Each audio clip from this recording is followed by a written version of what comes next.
Hello, this is a guy who likes fanfiction and is too lazy to read, so here is Avengers, Infinite Wars in audio form. Check the description for the links to the author. Avengers Infinite Wars Chapter 16, Battle of Relith. Pietro Maximoff aka Quicksilver was known to be a rash, hot-headed and impulsive man. After gaining his powers via the Mind Stone, this only doubled down on his reckless tendencies, making him a headache to deal with at times back at Avengers HQ. However, where he was a headache to his friends, Pietro was a nightmare to his enemies. What was that? It's that blur again. Quick, call and reinforce Ga. Oh no, not crack. Clones. Pietro skidded to a halt, overlooking the small droid base that he had just cleared out with the help of the surviving members of the 71st Clone Battalion. Grinning at their latest victory, Pietro casually walked over to a droid head and picked it up to make funny noises out of them. Roger, Roger. Pietro mocked, bouncing the head up and down. How is it that these guys make up an army? All they do is complain and say the same thing over and over again. Easy for you to say, Speedy. Sergeant Grit dryly stated. How can they be a threat if they can't even touch you? Pietro only shrugged his shoulders, cocky smirk clear to see while casually tossing away the droid head. That takes care of this base then, Pietro said, hands on his shoulders. But there wasn't that many to begin with. It was almost too easy. Grit said, walking over to terminal, finding easy access to it. What is a separatist base even doing out here? What do you mean? Pietro asked, strolling over to the clone sergeant and resting his arm on his shoulder.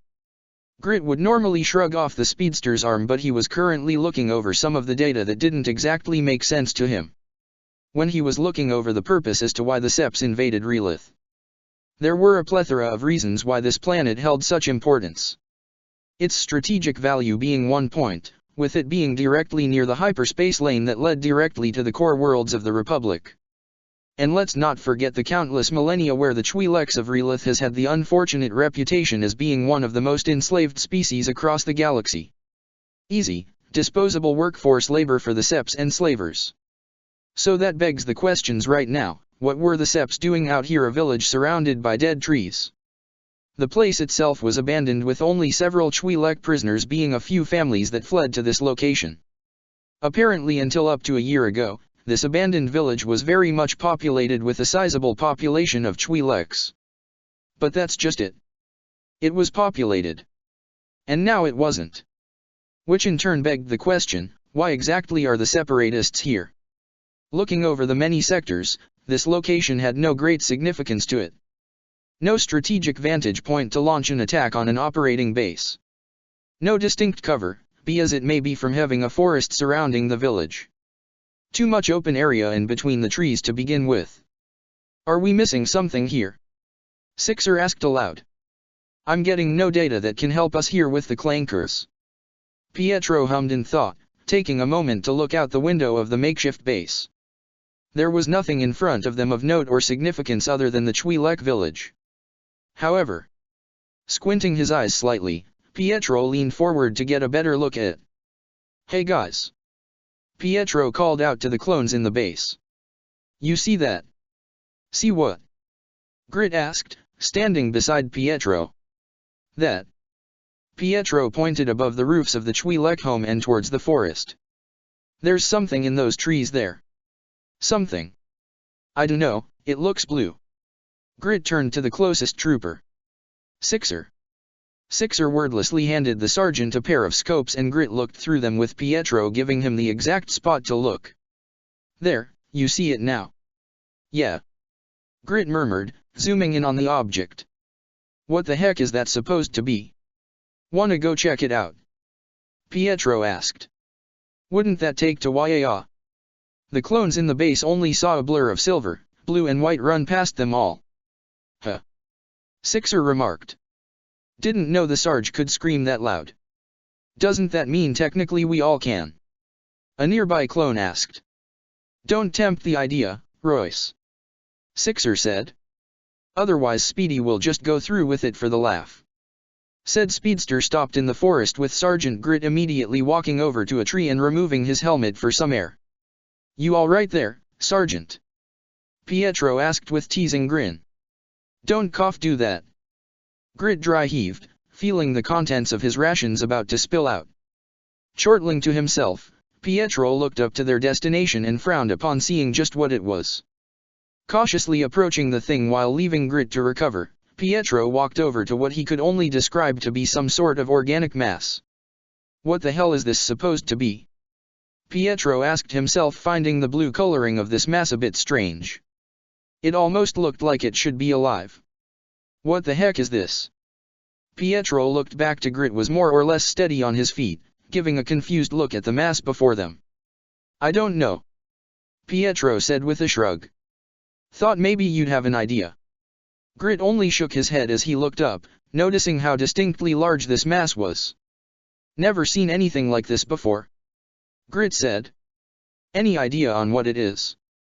Pietro asked, getting closer to it. Can't say I do, Pietro. Wait. Don't touch it, we don't even know what it is. Grit called out in vain as Pietro carefully placed his hand against the mass. It was a bit soft and malleable as he pressed his hand with a bit more strength against whatever this was. Pietro's face scrunched up in concentration as he focused on an unusual thumping noise. Almost like, no. It was a heartbeat. This thing was a living organism. So. Pietro looked back to Grit, who was waiting on him with anticipation. What is it? Pietro rolled his eyes. Grit, all I did was put my hand on the damn thing. That doesn't answer any. Grit was silent as Maximov's face went from relaxed to intense suddenly before it flinched as he looked to his hand on the mass that slowly began to be sucked into the mass. I can't let go. Pietro said in a slightly higher tone, tugging his hand back only to be unable to do so. My hand. Grit was a bit privy to Pietro's knack for trouble-making and fooling around, but... Hey, now's not the time to fool around. I can't let go. Pietro said with gritted teeth, now trying to pull his hand away. Grit didn't hesitate in grabbing the Pietro's arm and began to pull along with the enhanced only to find his hand not budging. What the hell? Both Grit and Pietro were now trying to pull back with all their might as the speedster's arm was starting to sink deeper into the blue mass. Hang on, Grit, let go. Pietro said, trying to shove the clone sergeant off of him. What? Just let go, I don't want you to feel this. Pietro stated more firmly this time when his arm began to vibrate at an intense frequency. Grit felt the vibrations through his own body and started to feel numb as this was different than the usual whiplash of Pietro carrying him via sonic speeds. Reluctantly stepping back, Grit watched as Pietro glared and concentrated on his powers. His arm began to become a complete blur, and after a literal second, the Avenger burst his arm free and flew back, landing on his backside. Oh, ow, ow, ow, ow, ow. Pietro bellowed, massaging his blaring red appendage. The fuck is that made of? You okay, Speedy? What does it look like? Hissed the Avenger. God, it stings like a mother. Grit only warily looked back at the blue mass and noticed that Pietro's handprint was visible and glowing with blue veins pulsing and spreading from the handprint until it eventually died down. Yeah, let's step away from this and stay that way with a 50-mile pull. I hear that. Pietro said, giving an appreciative nod at the sergeant's offered hand of help, and was hefted back up. And it's 50-foot pull, Grit. I think 50 miles is better suited for this situation, Maximov. Grit said. Probably should report this to the others. Let's get back then. Pietro said, shaking his numb arm. Once this place is returned to Twi'lek hands, don't want them to stumble upon this place on accident and something bad happens as a result. Think you should bomb this place to hell? Honestly? Wouldn't discard the idea. Grit admitted. Right. Pietro clenched and unclenched his hand several times, regaining proper feeling with the pain slowly fading. Wrapping his arm around Grit, Pietro zipped off away from the pulsating blue mass until it subsided from activity entirely, being motionless and silent. Scene cut. The Republic fleet flew high and mighty over the skies of Relith with their forces preparing for their ground assault on the planet. Landing would have been easier had it not been for the many stationed anti-aircraft guns scattered across strategic locations preventing them from landing their acclamators. It didn't help that the Separatists also had a heavy contingent of starfighters that harried their ships constantly. So they had to devise a new plan. During their brief meeting, their assignments were simple but undoubtedly difficult. Aola Secura would lead her 327th Corps, being supported by Captain Rogers and Lieutenant Wilson, in taking out the anti-aircraft guns of the city of Kritka, while also rescuing the Twi'leks being used as a slave labor force to manage the makeshift base they had constructed. For Master Kenobi, his current task is for him and his squadron, consisting Ghost Company and both Ant-Man and the Wasp, to retake the city of Nabot. It would be only then will Republic forces have a good landing zone for their ground assault. Anywhere else at the current time has very low chances of that happening. Mace Windu remained with the fleet, with Anakin, Ahsoka and Rhodey leading the starfighter squadrons and keeping the Confederate fighters from striking crippling blows to the fleets. It would only be then, once a lot of ground has been taken, will Mace join them on the planet's surface. Mace currently stood within the bridge of his ship at the hollow table, addressing the two strike teams gathered to take down their targeted cities. "Those guns are just gonna keep shredding through our ships," Mace said grimly, as he had already seen several acclamators get shot down. "Until then, we can't land any of our troops." "We'll get it done, Master Windu," Aola assured on her end. "We're approaching our landing zone now." "Same on our end," Kenobi informed. "Then I'll leave you all to it," Windu said with a nod. "The Force be with you." The transmission was cut off and Obi-Wan looked to address his soldiers. "Remember, people, we're here to liberate the Twi'leks home, not destroy it," reminded the Jedi General. "Would not be great that once freed, their homes are totaled," Scott muttered out, checking his equipment for their current mission. Obi-Wan nodded before gesturing Cody to speak up. "With this all happening, we'll be doing this the hard way," spoke the clone commander. "Minimalist destruction with blasters and droid poppers only. Which means no rockets or bombs of any kind. And while out there, be careful if you come across any of the locals." "Sir, yes sir," the clones said in response. Several of the clones of Ghost Company had distinct markings on their armor, sporting the orange accents that is now popular amongst the 212th Battalion. Two clones on the opposite end from Cody and Obi-Wan had a brief conversation about the mission. We're here to rescue the tailheads," Boyle, a clone with a bit of a scruff, said to Waxer in irritation. "The least they could is to stay out of our way." A dozen LAAT gunships flew through the air at full speed towards their designated city. As they drew closer, Ghost Company heard a massive series of explosions filling the air. Peeking through the cracks, Scott and Hope saw many Republic ships being shot down from the sky. From his wrist comm, Kenobi quickly answered it. "Kenobi, here. We're taking heavy fire up here," came Windu's voice over the line. "Those guns have greater range than anticipated. We need you to take them out now.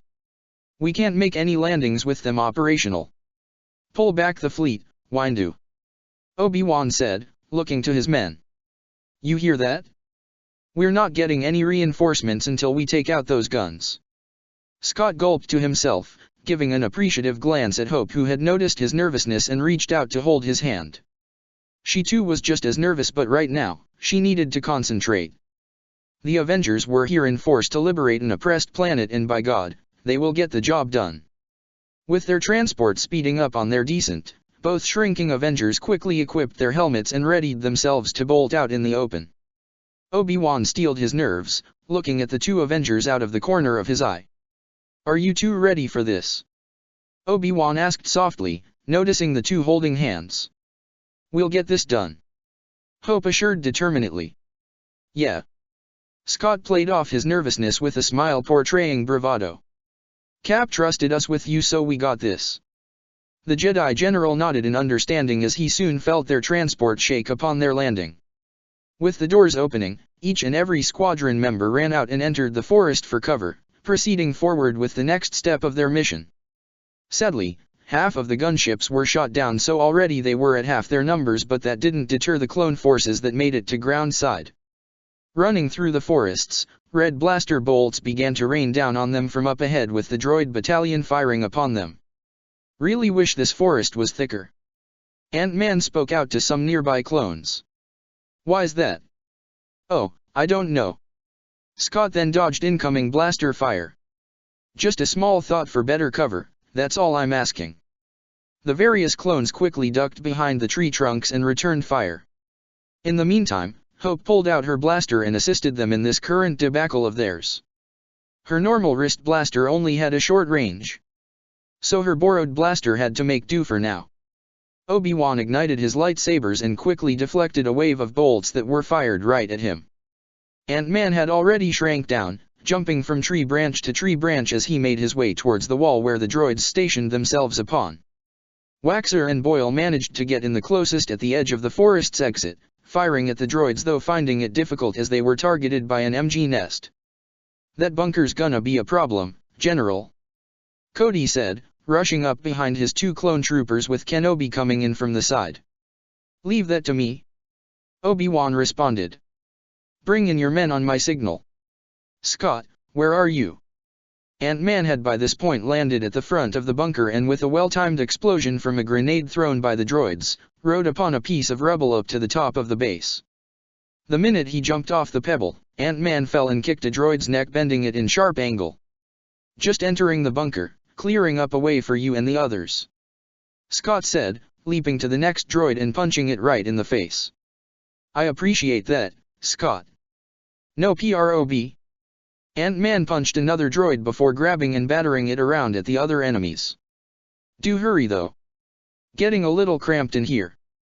We'll need to move in," Obi-Wan said, looking over to Waxer and Boyle. "You two wanted action? Follow me." Waxer and Boyle followed after their Jedi General on the left side while over on the right, Hope had shrunken down and flew up to the bunker in order to assist her boyfriend. She had told the clone nearby her to go in on her signal. Flying up to one of the droids, the B-1 noticed her. "Hey look, a small humanoid life form." "What are you talking about?" "There." The droid pointed to Wasp. "This little flying GURK." Wasp delivered a flying kick to the droid's head, denting and disabling it. "Huh." The other B-1s panicked momentarily. What was that? No sooner had the question been asked had they been taken out by the combined assault of Wasp and the clone troopers using her distraction, shooting down a cluster of droids. "Don't see what you're stressing over, Scott." Hope weaved through the B-1s as she started damaging them at a fast rate. "I'm doing fine here. First off, you joined the little party late as I took most of the fun," Scott began, performing a judo throw on a SEP droid to collide against another. "And second, there were more droids in here in the confined space than I would have liked."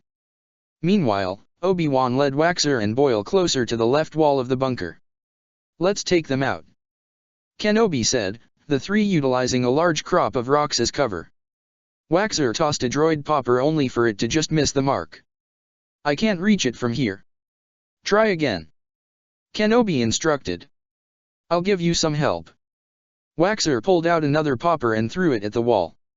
Obi-Wan held out his hand and with the force gave the popper the needed boost to get over the wall and into the small MG nest of the droids, taking them out with an EMP burst. A moment later, the other MG nest suffered the same fate. Cody, seeing that both flanks were greatly weakened, was about to call on his troops to push their assault when suddenly, the defensive wall exploded violently. Many of the clones remained behind the cover of the tree as the debris and dust flew forward. After a moment, they peeked out to see an AAT tank coming out of the hole made in the bunker wall with a large infantry of B-1s and super battle droids. "Supers!" a clone yelled out. "Watch those wrist rockets!" Cody shouted, diving down in time as several wrist rockets sailed over his head. The droid infantry began to fire upon the clones who tried to desperately regroup. Obi-Wan ignited his lightsaber and dashed forward with Waxer and Boyle running from behind to support him. Deflecting several bolts back at their centers, Obi-Wan slashed through two B-1s at once before spinning his blade around to diagonally impale a super that had ran past behind him. The super stumbled until it was shot down by Waxer and Boyle, the two now firing at the droid infantry. "Cody!" Kenobi called out to the commander. "Fall back and regroup. We can't risk any more casualties." The AAT tank however whirled its cannon directly at Cody, the sound of a charging round getting ready to annihilate the commander being heard. Kenobi's eyes widened in fear, moving to save his first-in-command only for the droid to concentrate their fire on the Jedi. Then, without warning, the AAT tank vanished. The shooting stopped for the moment, with all the droids and clones looking to where the tank once was. Where did the tank go? One of the battle droids asked. Oh, right here. The droids looked over and saw Ant-Man tossing up and down something small at the palm of his hand. Want it back? We already have one. Wasp added, revealing from her belt several shrunken vehicles, one of them being an AAT tank. The droids looked at one another. Yes. Then here you go. Tossing the shrunk tank towards the droids, Scott then threw one of his size discs at it. The results were instant, enlarging the captured tank and having it crash onto the enemy forces. And with the Separatist tank flipped upside down upon landing, it was basically inoperable, especially with the tank barrel all bent out of shape from said landing. The clones were slack-jawed and bug-eyed beneath their helmets as they tried to wrap their minds around what they had just seen. Sure, they witnessed the two's capabilities in shrinking and growing, using those powers to sow chaos and discord amongst small groups of droids. But many had not seen anything like that. That's something you don't see every day. Boyle commented, trying to process what occurred. I had almost forgotten they could do that. Obi-Wan murmured, just as surprised as his men were. Are you all right, Cody? Wasp asked, going over to the clone who simply sat on the ground staring at the tank. Yes, I think I am. Cody said, a rare case of his professional stoicism being broken. Right. Wasp offered a hand which he accepted and was hefted up to his feet. Welp, seems the wall's secure, Obi-Wan. Scott spoke out as he surveyed the area. Indeed. Kenobi said airily, crossing his arms with one of his hands brushing his beard. What's our next course of action, sir? Cody inquired. Are we going for the guns? That tank shows we need to know what they are planning and what the droids have in store for us. Kenobi mused. Send your best men to scout ahead while the rest of the men recuperate. Will do, sir. Cody said, looking to his soldiers. Waxer, Boyle, come with me. I guess we're the best. Boyle said in slight surprise. What of us? Hope inquired, gesturing towards herself and Scott. Given what I read on the reports on the Lerman colony, you two would do well to scout further ahead. You go with them, Hope. Scott said. I'll stay behind with Obi-Wan in case we get any surprises. Scene cut. Concurrently, while Obi-Wan and Ghost Company began their assault on the city of Nabot, Ayla along with Steve and Sam flew down to the much more spacious plains surrounding their city of Kritka. Due to the more open terrain, the LAAT gunships were subjected to being sitting ducks as they landed the troops onto the ground. Several were destroyed in an instant. However, the planes also gave the Republic the advantage of landing ATs along with their soldiers and AT-RTs for fast action mobility. As they descended down to the battlefield, Sam and Steve were quiet and focused with their eyes conveying nothing. Ayla had stood in front of them with Commander Bly by her side. Around them was Jackknife Squadron composed of a few dozen clones in their gunship as well as others flying down to the ground. Among the clones were three familiar ones Steve had worked with back on Meridun with Domino Squad. Flash, Cameron and Lucky. The three clones were no longer shinnies like he had met them just a few short days ago. Their armors were now colored the sandy yellow accents of the 327th Corps, with the trio sporting them proudly. There was one thing however Cap noticed, though he wasn't sure what it was. On the right pauldron of Lucky, there was a star scratched on with a circle surrounding it. As a matter of fact, Cameron and Flash had the same star. Passing it off as just them adding their own flair to their armor, Steve saw Ayla look back at him and the two locked eyes briefly. It was short, but it was enough to convey between the two that they were both ready, with Cap slightly nodding, which Ayla returned. Their silent exchange ended when their LAAT reached the ground. Igniting her lightsaber, the gunship doors opened and she jumped out with Bly, Cap, and the rest Jackknife Squadron with Falcon taking to the skies. Immediately, Ayla had already deflected nearly a dozen blaster bolts as she saw the entrenched enemy ahead. There were AAT tanks and spider walkers that supported the ground defenses for the droids and STAPs zooming about in the air. All around, Many clones stuck by the AT-TEs for cover as they were also their best firepower on the field. Steve ran ahead and ducked beneath some rocks for cover with Bly, Ayla, and a few clones of Jackknife crouching down with him. "We need to find a way to punch through one of their flanks," Cap said straight away. "Soften up one side and sweep through the rest. Those Spider land tanks aren't gonna be easy to get around, Captain Rogers," said Commander Bly, peeking out of cover to return fire to some droids that were encroaching upon their position. "That's what we have these for." Cap pulled out some cylindrical grenades. "Smoke grenades. Sam will drop a few and we'll charge in on the right flank. That looks to be the most unguarded." "Sounds like a plan," Ayla said, impressed with how quick of an idea Steve formed. "We'll need covering fire, throw them off." "I'll take care of that," Ayla said, holding up her wrist comms. "Bulk, you and your men concentrate fire on the right flank until you see smoke." "Yes, General." A moment later, a few dozen clones along with 2 AT-TEs and several running AT-RTs all were firing upon the right side of the droids' defenses. The droids naturally returned fire, but with such a concentrated wave of fire on their least reinforced side, they were quickly beginning to get shot down bit by bit. More droids began filtering out of the city walls, moving to reinforce the right flank. This was when Cap signaled Sam to drop the smoke cover while using his own. A large cloud of hazy smoke burst out and covered a large portion of the empty gap between the Republic forces and Separatists. "Jackknife, move in," Commander Bly ordered, with him running out of cover towards the smoke, Ayla and Steve leading the charge, at least 30 or so clones right behind them. With his enhanced strength, Captain America began to sprint further ahead of Ayla through the hazy smoke until running out right in front of several B-1 droids. Moving on instinct, Steve raised his shield and put more strength into his run while tensing up his arms. Plowing through the droids with ease, Steve kept his shield up while droids fired at him with their shots ricocheting off his shield. There was a brief lull of droids not firing at him, which Cap seized, rearing his arm back and flinging it full force at the droids in his path. It curved downward into the trenches that the droids were using as cover and soon began bouncing in between them, cutting through every droid. The shield eventually hit an angled beam which made it bounce back toward Cap, just in time to as an AAT tank turned its cannon in his direction. Just as it locked onto him, it was struck by several missiles from the side, with on hitting the rotary axle of the cannon. The AAT tank slumped down and went up in a blaze of fire. Steve looked back to see Ayla Secura sprinting towards the droids. She swung her blade horizontally several times to clear the first row of droids that stood before her, and her corps rushing in to fire at the clankers, finishing off a super with a graceful flip and downward saber strike. Bly stood still and raised his rifle to fire upon the droids that were clearly taken off guard by such a vicious forward attack, directing his men to take the trenches to clean out and use as cover.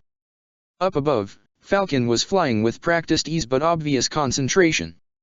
He was doing double duty in taking care of the STAPs the droids used while occasionally swooping down to the ground to assist the clones that were about to get shot down. Flying head-on at an oncoming STAP, Falcon pivoted his body to spin rapidly in the air as the droid flying the STAP fired at him in hopes of shooting him down. Once he got close enough, Sam simply held his right wing out horizontally and let momentum and physical force do the rest of the work. Thus far, their blitz upon Kritka was going well. Scene cut. It was an unpleasant feeling for Cody's group walking through the deserted city. Once blooming with life, only withering with nothing left to spare. Buildings are just buildings. Commander Cody began, remaining vigilant of his surroundings. What really makes a city are the inhabitants living in it. Question is, where are they? Questioned the Wasp. Stopping at a crossroad-like intersection, Cody gave a command.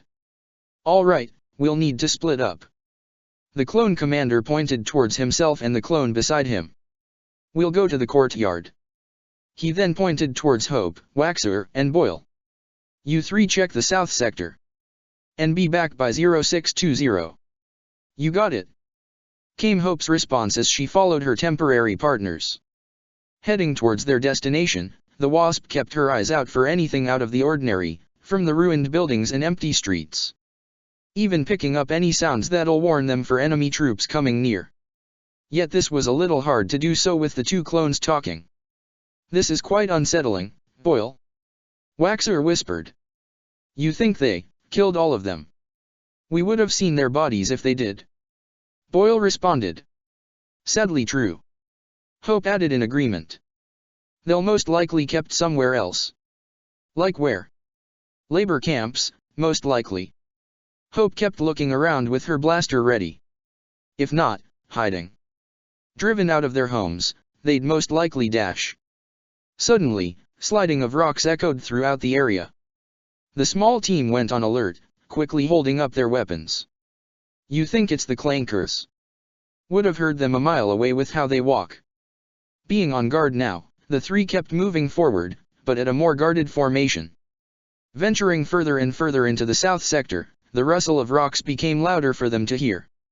The group silently agreed to locate the source of it as they had no luck finding anything else on their recent task. Coming across one alleyway, they hugged the outer walls. Hope was the one who held up her hand, signaling a countdown when they'll jump in and strike. The moment the last finger went down, the three quickly ran in with their blasters raised right at a little girl. Wasp said in surprise. What's she doing out here? The source of the noise they were searching for was a small, Twi'lek child. The turquoise-colored girl could not be older than 6, 7 at most, wearing rags and looked malnourished and frightened. What are we gonna do with her?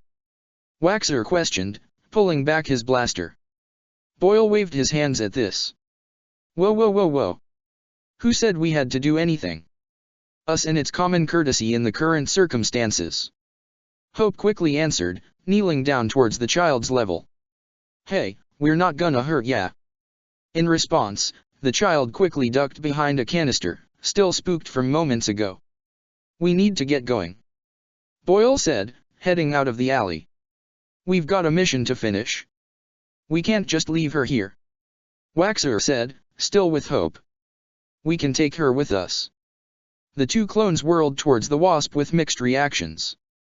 Waxer seemed happy on hearing the suggestion while Boyle felt peeved.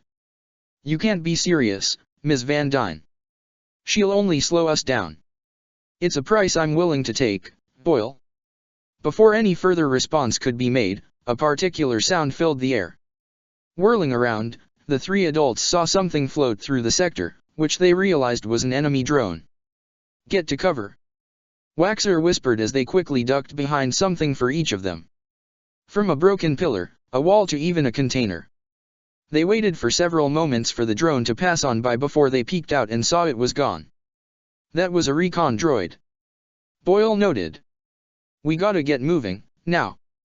And we will, Hope said, still crouched down near the Twi'lek child in order to protect her. But not without her. As the wasp came back around to get closer, the child backed away from her. She's scared of us. Probably because we look like droids to her. Hope nodded, her helmet retracting to reveal her face to the girl. Hey there, Hope said, kneeling down to her level. We can't leave her here, Waxer said to his clone brother. Not with that droid flying around. She'll get found and thrown in prison. Or worse. Hope in the meantime had turned to the little girl, giving her a soft smile in order to convey to her that she didn't mean any harm. It's going to be okay, little one, Hope said kindly. Look, the more time we spend here, the more time we lose on the mission, Boyle argued pragmatically. We're here to take the city and save the tailheads, right? Exactly, Hope said with a knowing grin, giving the clone an expectant look as he soon realized what he had just said. Ugh, fine, she can come with us. Boyle went right up to the Twi'lek child and crouched down to her. Hey, be careful. Relax, Waxer, Boyle said lazily. I don't think she's armed. Chomp. Ow, Boyle said, shaking his finger more in shock than in pain. Little tailhead bit me. The little tailhead only went closer to Wasp. Stop, stop, you're scaring her, Boyle, Waxer admonished his brother whilst Hope chortled at the scene she had just seen. She probably thinks we're droids. Now Waxer kneeled down to eye level with the Twi'lek, removing his helmet. See? Flesh and blood, just like you. The young Twi'lek only looked between Hope, Waxer, and Boyle in trepidation, moving away from them. She looks like she hasn't eaten in days. Hope said sadly.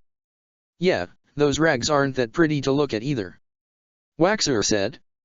Boyle instead reached into his belt and pulled out a rations stick. Here. Giving a thankful nod at his brother, Waxer held out the food for the girl, who sniffed it tentatively before taking it and biting out a huge chunk of the stick. Hope and Waxer smiled at her while Boyle removed his own helmet, staring down at her with mixed emotions.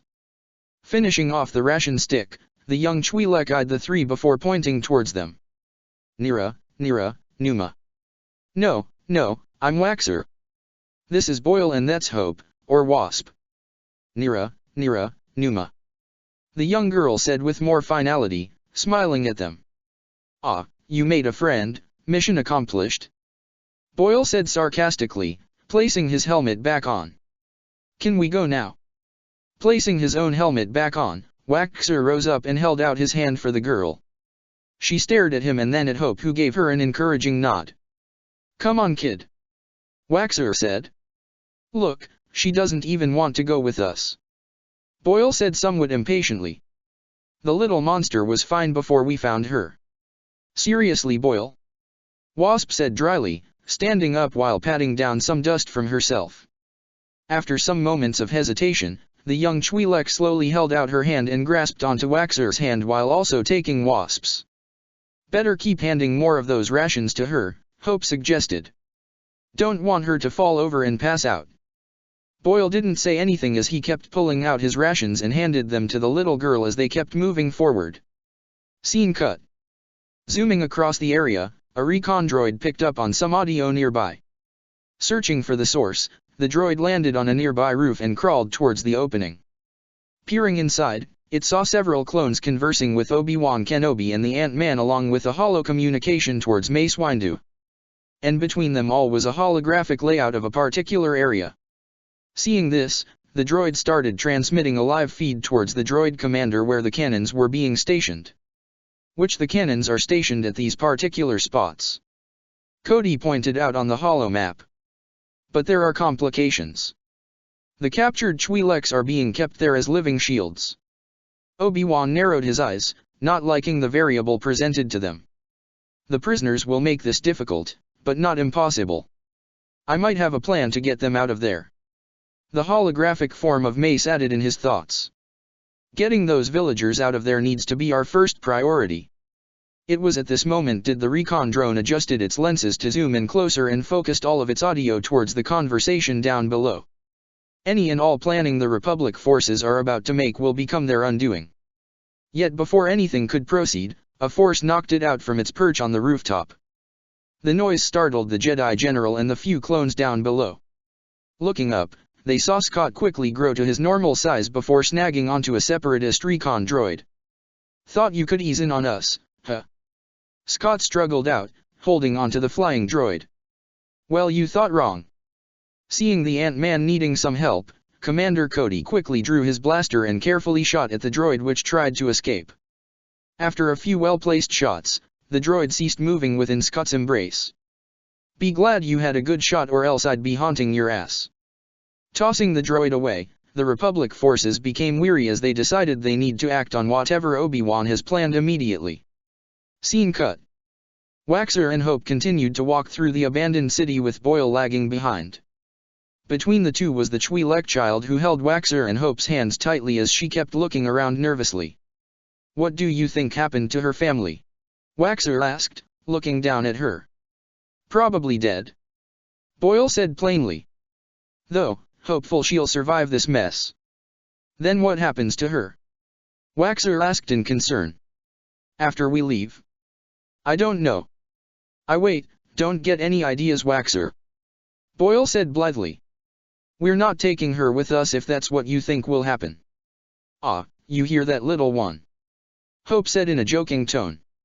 If anything happens, you'll at least have Uncle Waxer here to take care of you. Boyle rolled his eyes, staring blandly up at the sky, trying to figure out how he had gotten into this situation. Suddenly, the young girl perked up. Letting go of Waxer and Hope's hands, she stepped forward to look around before turning to Waxer and grabbing his hand again. Nira! Nira! She exclaimed, tugging on his hand while pointing ahead. She then let go and ran forward, stopping for a moment to turn back to them and waited for them to follow after. "Don't wander off," Wasp said when the little girl ran ahead. "Hey, wait. Don't go there," Waxer called out to her. "That's where the recon droid went." "Waxer, Hope, just let her go," Boyle said. "Boyle, we can't just let the droids get her," Wasp admonished with a small glare with her and Waxer running after her. "I'm just trying to keep the two of you alive," Boyle said in annoyance, quickly jogging to keep up. "Don't know why though." The young Twi'lek girl sprinted ahead of the three adults. "She's fast," Waxer remarked. "Where is she even going?" Passing through small canyon passageway, they saw her run around a corner and disappear. "No, wait," Waxer said in concern. Running around the corner, Waxer and Hope saw the young girl standing alone in the center of a courtyard. "Hey," Waxer said, a bit out of breath. He patted her head in relief. "There you are. Don't go running off like that," Hope criticized, concern etched on her face. The little Twi'lek only looked down to the ground in sorrow. Boyle caught up with the two. "Good, you found her. You know I have binders if ya need 'em." Waxer and Hope stared at Boyle for his comment. "What?" Sniffling, the Twi'lek child reached out to grab Waxer's hand again and gestured for him to come into the house ahead of them. "What are we even doing here?" Boyle asked irritably. "We're way off our course." "Boyle, have some consideration for her," Hope said, hands on her hips in a disapproving manner. "We're here to help the Twi'leks." "Yeah, all of them, not just this one girl." "But she counts as them," Hope countered. "So she's part of the mission." Boyle grumbled under his breath as he did have to concede that Hope did have a point there. The little Twi'lek opened the doors to the house, walking slowly with slumped shoulders. Following inside, the three adults got a good look of the place. Seeing the expression on the child's face spoke 1,000 words, especially with tears starting to form. This was her home. Waxer realized. She thought her family might have been here. Boyle added in. "Poor little thing.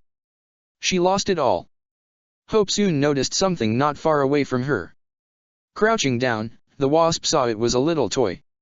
It was a little roughed up, but was in decent condition.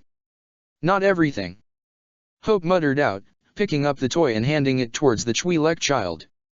Seeing the doll, the girl grabbed it with a cry and held it close. Waxer's face fell with Hope wrapping an arm around the young one's shoulders. There. Everything's gonna get better. You'll see. We're here to help," Waxer assured. She surprised him when she then hugged him. Hope gave the clone a sad smile while he simply hugged her back, gently patting her head. At this point, even Boyle couldn't help but walk over. "Don't cry, kid," Boyle said softly. We'll keep you safe. I promise." The tender moment soon came to an abrupt end when their wrist comms started beeping in rapid succession. "It's the commander," Boyle spoke up. "How do we explain this one?" Waxer murmured. "We'll just tell them the truth," Wasp said plainly. "Really no way around it." "And how will we make it back towards the others in time?" Boyle inquired. "In case you haven't noticed, we're nowhere remotely close towards the rendezvous point. We're gonna be polishing our 2 units for this. Come on, we can easily explain this." "Oh really? How?" "Droids are nearby. So they're just jamming our signals."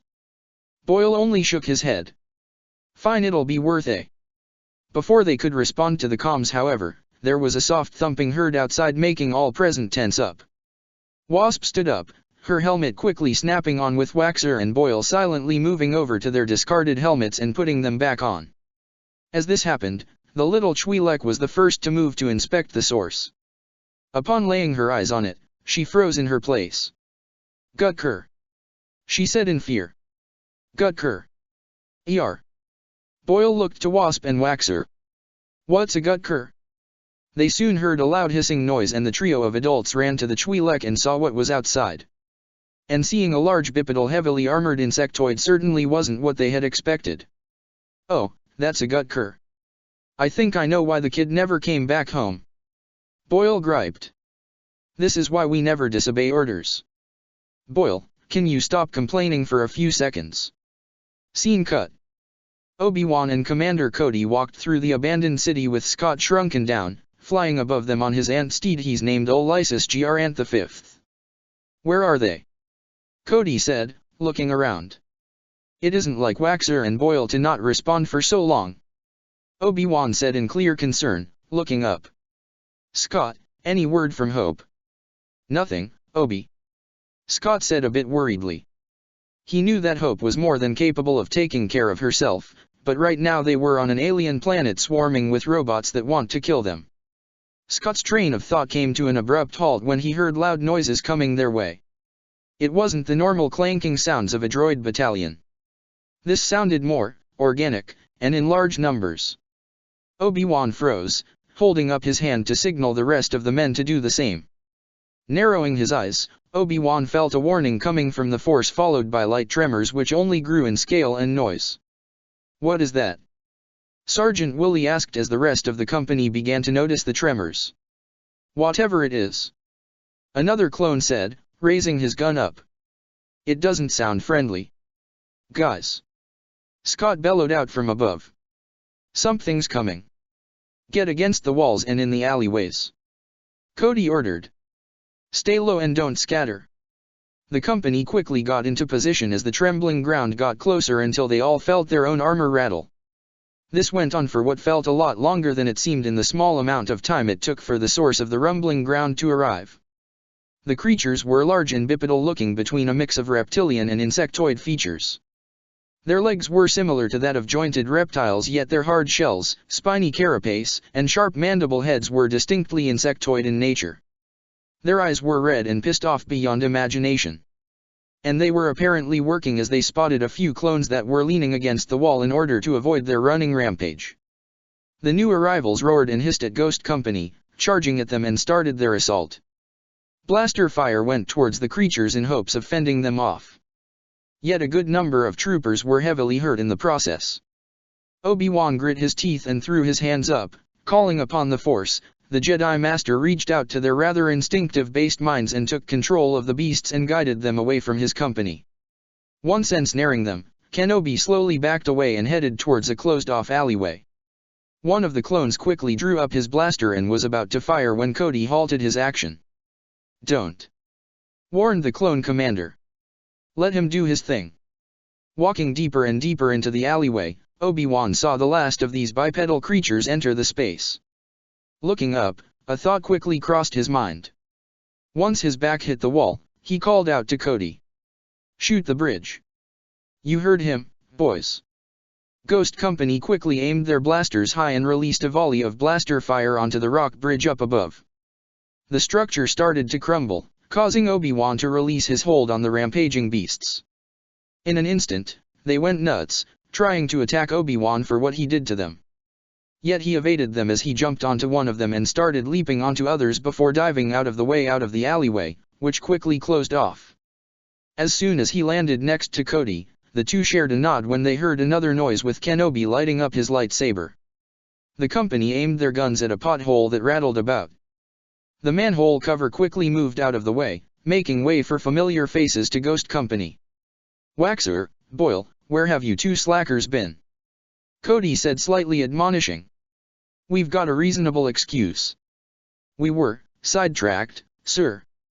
Behind the two came Hope and with her, a young Twi'lek child she pulled out with her from the pothole.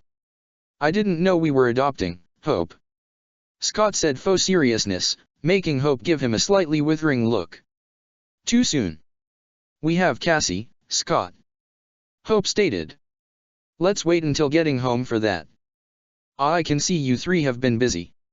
Obi-Wan said, kneeling down and gently spoke to the child in her native language. And by the looks of things, the Twi'lek child soon relaxed as communication barriers were broken down. This little one knew her way around the tunnels, sir. Waxer reported to his clone commander. Ending the conversation with the young Twi'lek, Obi-Wan addressed the rest of Ghost Company. She can help lead us through the tunnels to where the rest of her people are located. The Jedi Master then looked at his clones. We will need a distraction, though, as a blockade of droids is along the way. Getting past the droid garrison won't be easy, sir. Cody reminded. They have several tanks stationed at the entrance to the village. Oh. Scott perked up excitedly. I've got a distraction. We both do actually, right Hope? You can leave that to us. Hope said confidently. We've been wanting to test out our work from Earth that my father taught us. If you don't mind, sir. Waxer spoke, getting Obi-Wan and Cody's attention. But I'd like to volunteer in helping Hope and Scott out in this. Me too. Boyle jumped in. Well, the thing is it's not really a sneak around distraction. Scott stated. Wait, what? Waxer said. Yeah, if anything, you two will stick with me, Waxer. Hope added. Scott's gonna be the one providing the distraction. Most likely, you two will be our support if anything happens. All right then. Obi-Wan said. What is it you have in mind? Scene cut. Within a corridor of empty prison cells, a lone droid was kneeling down on the ground with a sponge in hand as he diligently scrubbed the floors of the gut-curse holding cells. Yup, this is about the worst job in the droid army. The droid then heard a humming sound which was followed by burning slashes. The droid looked over to see Obi-Wan Kenobi standing there with a Twi'lek child in his arm and a woman in an odd uniform. Behind them were two clone troopers that jogged by. And it just went into overtime. It said depressed. Obi-Wan used the Force to trigger a switch on a nearby panel, closing and trapping the droid who soon began slumping his shoulder dejectedly. Holding up his wrist communicator, he spoke. Obi-Wan here. Is everyone in position? After a few moments, Commander Cody was the first to respond. My party's ready, General. So is mine. Scott called in next. Let's get this started, then. On your signal, Scott. Scott rubbed his hands together excitedly before pressing down on a command on his wrist piece. In front of Scott and his assigned group from Ghost Company, a full-sized AT-TE grew before them, making a few clones jump back in surprise. So who wants shotgun and who wants the turret? Unbelievable. Sergeant Willie murmured in disbelief, running to get into the main cockpit. Oh, and don't worry. Ant-Man then placed 3 TX-130 tanks on the ground and quickly grew them back to normal size. I've got another spare in one of those Scout Walker thingies. With great enthusiasm, various clones quickly got to the tanks, getting things ready for the upcoming assault on the droid battalion. Everyone was in position now, and with Scott overhead with a swarm of ants in the sky, he overlooked the area. All right, boys. Fire when ready. The moment passed with tank rounds were heard across the canyon. Droids in the surrounding area were startled with what just occurred. Especially with several Separatist-driven tanks were starting to get demolished leading up to the prisoner encampment. Sir. A B-1 droid ran over to the tactician droid in charge of this battalion. Republic clones attacking with tanks. What? The tactical droid responded. How is that possible? The chance of the Republic having tanks here are 3,004,890 to 1. I don't know. Before the tactical droid could start processing and accessing the given information, sounds of fighting were heard behind him. Turning around, he saw clone troopers starting their assault at their location. Get the prisoners out here. The tactical droid commanded. Get the scout garrison back here, immediately. We're trying, but they're either not responding or too busy with what's happening at their location. The droids began to fire back at the clones, yet they were getting shot down rapidly as the surprise appearance of tanks and clones rushing at them caught them off guard. With the Jedi Master, Obi-Wan quickly decapitated the last of the droids guarding the prisoners, with Hope, Waxer, and Boyle quickly checking their surroundings for any enemy reinforcements coming their way. And it wasn't all that long for droids falling back to stop the Republic forces in freeing the prisoners. This caused Hope and the 2 clone troopers to open fire upon them. With their native language, Obi-Wan guided the Twi'leks to safety using the underground tunnel they had come from as their passageway. As he looked on to see them safely entering the tunnels, Kenobi saw one male Twi'lek quickly embracing the younger child who helped lead them to this location. As it turned out, the child has finally reunited with her father while the whereabouts of her mother is presently unknown. Cody fired at AB-1, getting it in the head when he ducked to avoid a blaster bolts in time. With a spinning swing, Cody knocked aside the droid to the ground and finished it off with a shot to the chest.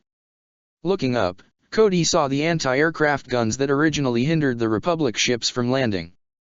"Sergeant Willie, concentrate your fire on those guns," Cody ordered the sergeant who was guiding the AT-E. "Copy that, sir." Positioning the tank around, Willie got the main gun in the sights of the AA guns. "Open fire," Willie ordered the trooper manning the main cannon. The clone fired and got a direct hit on one of the droid's AA guns.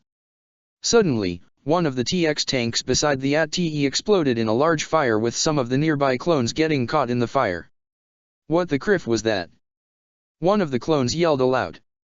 "Droid reinforcements," Willie shouted, spotting a large contingent of droids coming in being backed by an AAT from the right-hand side. "Droid ACAs." A small group of droid ACAs rolled forwards before unfurling out from their ball forms and stood up, shields expanding out.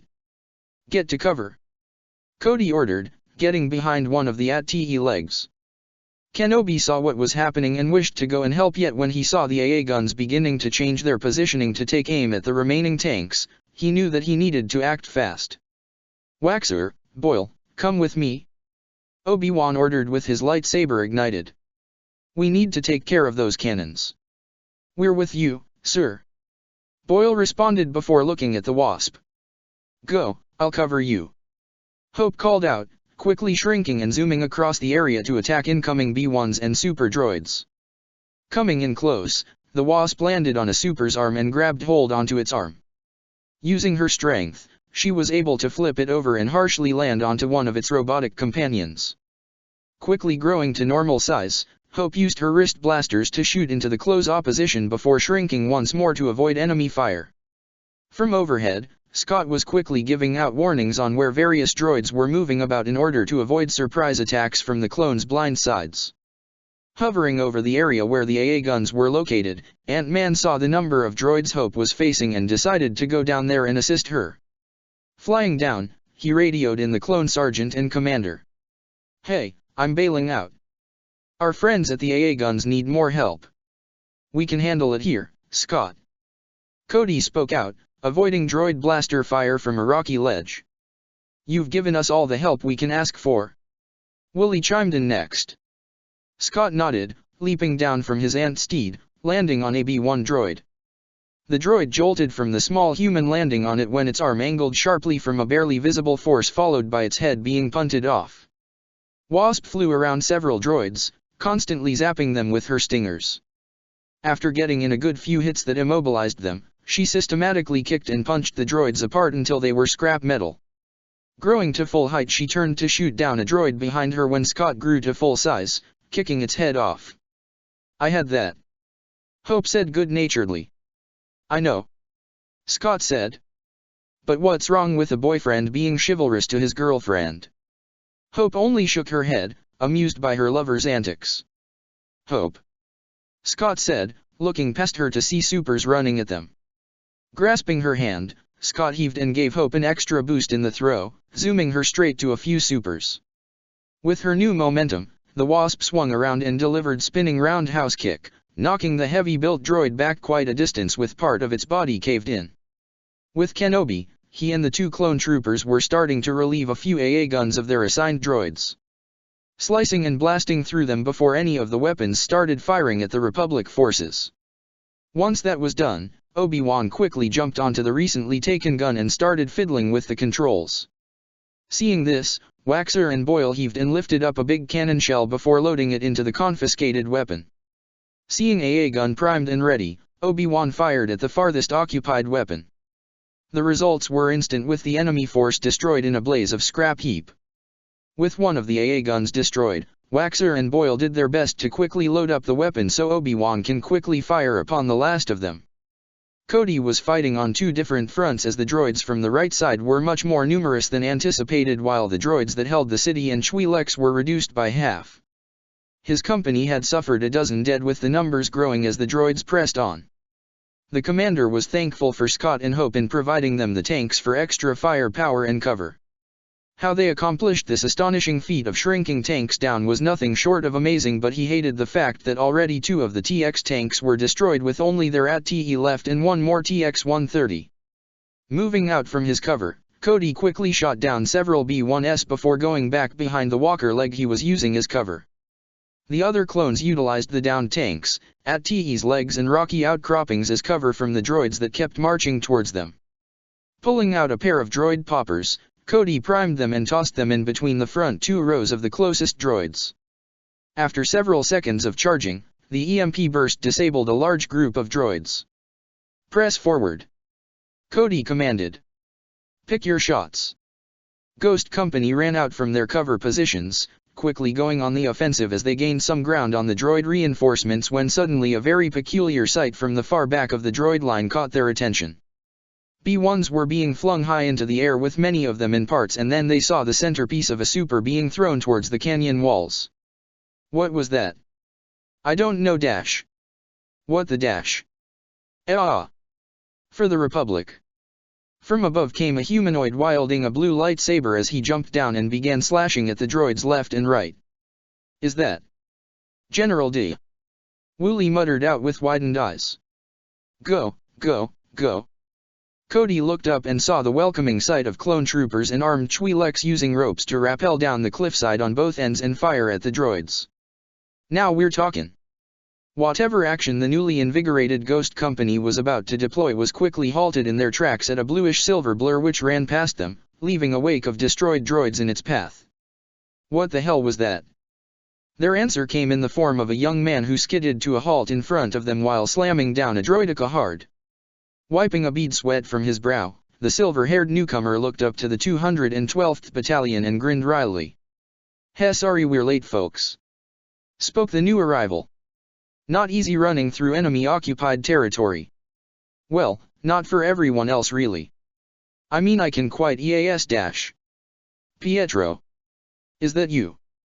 Whirling around, Quicksilver was met with a humanoid missile that quickly grew in a span of a second. Once coming into contact, Pietro was met with a strong, embracing hug that almost knocked the enhanced human off his feet. Realizing who assaulted him, the Sakovian let out a bark of laughter. "Scott? Scott!" Pietro cried out in elation, hugging the ex-con tightly back. "I can't believe it. You're here too." "Pietro." Pietro looked up to see Hope appear before him with his already wide grinning nearly splitting his face. "Hope."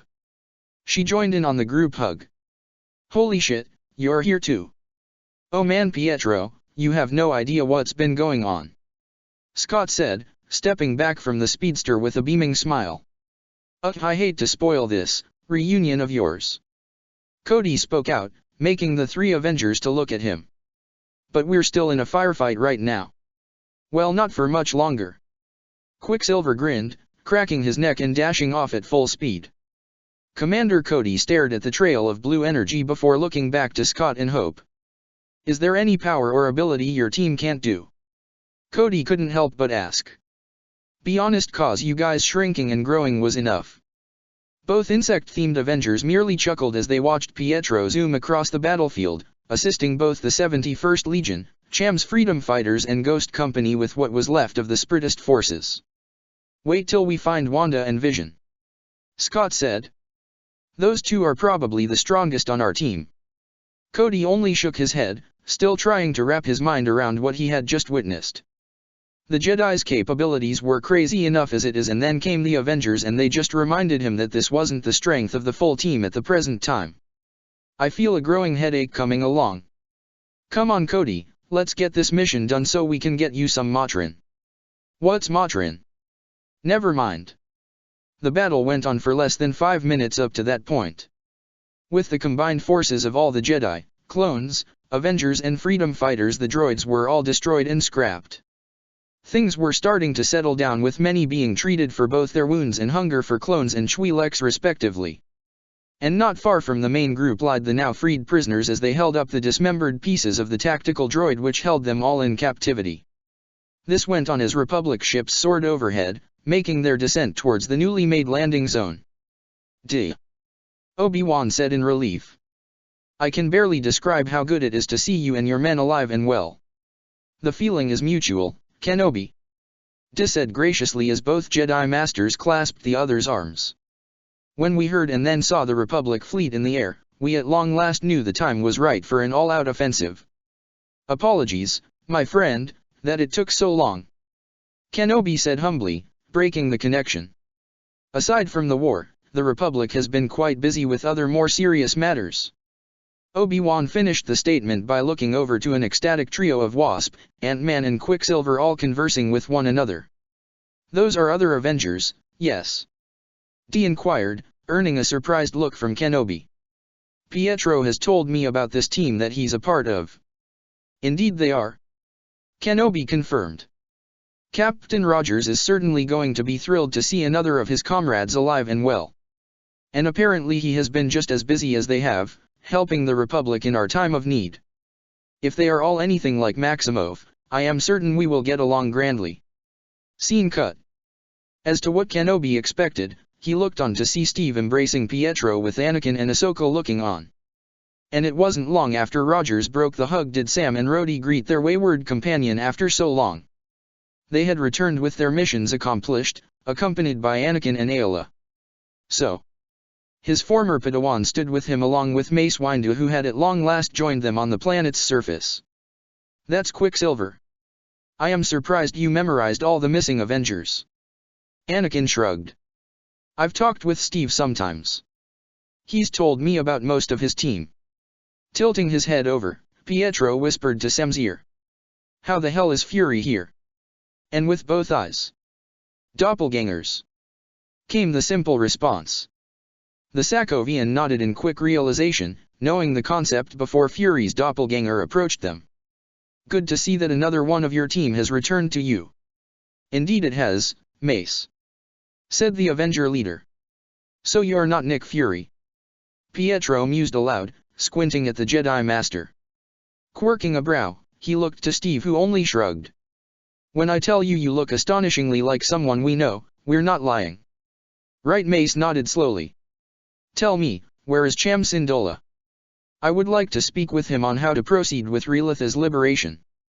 He's back at the Resistance stronghold. Came Pietro's response. Even though he wanted to help lead this recent assault, he was more needed back there. Can you contact him? Windu asked. I believe his help is needed if we are to finally free this planet and retake Lesua. Ask Diddy. Pietro said, nodding his head at said general who was approaching them with Captain Keeley by his side. Diddy. His nickname for me? Dis said with a small smirk. Master Windu, it's good to see once more. He has some bits of humor to throw around. Keeley commented with a wry grin. Off to the side, Hope, Waxer and Boyle were bidding their farewells to little Numa, which was the little Twi'lek's name, who gave Hope a hug before looking to Waxer, who kneeled down to her. See you later, little one. Waxer said happily, rubbing her head affectionately. She smiled up at him when Boyle cleared his throat awkwardly. Hey Numa. He said softly. Stay out of trouble. Numa responded by hugging his leg, which in turn he patted her on the back. Goodbye. Don't worry, kid. Boyle said. If anything happens, we'll be back. Leaving Numa to rejoin the rest of the Republic forces, Numa stayed with her father while waving goodbye. Nira. Nira. Numa. She called out to them repeatedly. Sir, what is it that she keeps calling us? Boyle asked Kenobi, who was walking with the rest of the men. Brother and sister. Obi-Wan said fondly. Both clones in Hope blinked before looking back towards the young Twi'lek. Smiling underneath their helmets, they soon waved back, which made Numa wave with even more glee in her actions. Steve Rogers walked with the 327th Corps, speaking with Ayla. So that makes 6 out of the 9. Ayla recounted, remembering Steve telling her about the current roster of Avengers. Who is left to be found? Wanda, Nat, and Viz. It seems that they crop up when they're needed. Ayla noted. Steve only hummed and thought, glancing around to keep track of his comrades who were spread out amongst the legions and battalions of clone troopers. We'll find them, Steve. I don't know when and where, but we'll find them. Ayla said, subconsciously placing a comforting hand upon his arm. The good captain gave the Twi'lek Jedi an appreciative smile. I know, Ayla. Looking ahead, Captain Rogers could only hang on to hope for the safety of his wayward teammates. I know. Avengers Infinite Wars Chapter 17, Liberation of Relith. You've been busy here, Pietro. Cap noted, walking through the liberated city of Nobbit with Pietro. Clones and Twi'lek citizens alike were doing their best to clean up the mess caused by the separatist forces. The joint effort made things rather fine. The scars of what occurred are still present, but over time they'll heal from all the hurt and suffering. There were many Twi'leks that paused in their work and gave Pietro beaming smiles and waves, with a few of the women none too shy about giving him more incorrigible glances. You can say that, Cap. Pietro remarked, waggling his brows at a few ladies when someone wrapped his arms around his shoulders. There you are, Speedy. Hey Grit. Pietro grinned, recognizing the clone sergeant immediately. The boys have been looking for ya. Where'd you up and run off to? Ah, just catching up with my own commanding officer, so to speak. Pietro said, nodding his head over to Cap. Grit looked by the man beside the resident speedster and took note of the Avenger's appearance. Holding out his hand, the clone smiled. So you're this Captain America he told us about. Grasping the clone's hand, Steve shook it with a returning smile. A pleasure to meet you. Grit, was it? How do you know this troublemaker? Saved our hides a good number of times since he wound up on this planet. After that long, had to at least get to know him if he were friend or foe. Though with me helping you lot out every day, surprised you didn't consider the former right away. Doesn't help if one can't be too careful. Couldn't agree with you more. Came Steve's response, agreeing with the clone's words. With what happened back on Earth with Hydra infiltrated S.H.I.E.L.D., the first Avenger had to be more careful on who to interact and trust. Still, it's good to know Pietro was in good company down here. The 71st owes Pietro with our lives. Grit said in complete seriousness. If it weren't for him, we would have been completely wiped from the face of this galaxy. Pietro grinned bashfully, making Steve smirk and pat the runner's shoulder. So then what's next, Cap? Pietro asked. Well, first things first, we have to finish our job here on Relith. Steve said. There's still a lot of villages under separatist control, and there's the capital city that needs to be retaken. Lessa. Grit said, getting a nod out of Rogers. Right, Lessa. Pietro shuffled his feet a bit, eyes gazing down to the ground. Something wrong, Pietro? Just wanna know if... Well, is Wanda Dash? Steve sighed. We haven't found her yet. So I can't confirm nor deny if she's safe and well. Pietro only hung his head dejectedly. We still haven't found Nat or Viz either. Steve added on. The 6 of us here on Relith is the team so far. That's good. That's good. The Sokovian muttered before earning a chuckle. Knowing our 2 girls, they're stubborn, in their own way. Neither will go down that easily without a fight. And Vision. Pietro chortled. Don't know anything that could take him down. No doubt. I have a hard time imagining who or what can beat him. Sergeant Grit. Maximoff. The 3 men turned to see another clone, this one sporting a shoulder pall drawn with brown armor paint. Captain Keeley. Grit saluted his superior officer. Been looking for you too. Keeley said. Making the rounds on the boys. We're all good here, Keeley. Pietro said with a 2-finger salute. Just introducing Grit here to Cap. The Captain Rogers you spoke of. Keeley said with clear intrigue. It's a pleasure to meet you, sir. Speedy here never shut up about you and the rest of your team. And what has he said about us? Nothing but good things really. Stories too. Oh? Is that all? Pietro had to look away when Steve spoke those words. Whistling a little, knowing he's gonna get in trouble now. Well. Keeley gave the speedster a sly look. There are the many times he said it how hopeless and lost the Avengers had been without him. Something about him being a shining beacon of leadership, right Pietro? There it is. Steve said knowingly. You know, you're lucky that we haven't found Wanda yet. She would show these guys the pecking order between you and her." The speedster in the room hung his head at this. "If it makes it feel any better, a lot of us thought his details were too exaggerated and were put. There is one thing I wanna know." Grit spoke up. "Is it true that killer robot that lifted an entire city from your home planet and wanted to use it as a meteor?" Steve blinked. "You told him that. It was a good story. You know, maybe most of Petro's stories weren't as exaggerated as you think." Steve mused. "Considering our line of work." "Wait, that was real?" Keeley said in disbelief. "More than you'd like to think." Steve sighed, grimacing at the battle that left a crater in the earth to remind everyone what had happened due to the Avengers' own actions. "Now I gotta know the whole story." Grit couldn't help but say aloud. Steve nodded in understanding, seeing the enthusiasm on the clone's face. "All right, so you may wanna sit down for this one." What began as an audience of two, soon grew to more of the 71st Legion finding out about the story, the Twi'leks nearby and other clone troopers who caught wind of Pietro and Steve's tale of their encounter with Ultron. "A droid that thinks like a person," Grit said with a shudder. "Bad enough those clankers are mindless." A sentiment that was shared by the clones and the two Avengers. "Well, we lucked out with Vision," Pietro said. "So, they're not all bad." Scene cut. Inside of the war room at the Resistance base on Relith, the heads of the current groups were present, from the Jedi generals, the clone commanders, to the Avengers. Others, however, weren't present but were seen via hologram. "And what's your progress, Skywalker?" spoke Palpatine from his office at Coruscant. "My fighters have control of the space around Relith." Anakin responded from the Resolute. "We have the Separatist cruisers on the run." "Very good, General Skywalker." "Very good indeed." Stepping forward, Mace Windu had the projection of Relith come up. "Through our efforts so far, we have been able to retake the southern hemisphere.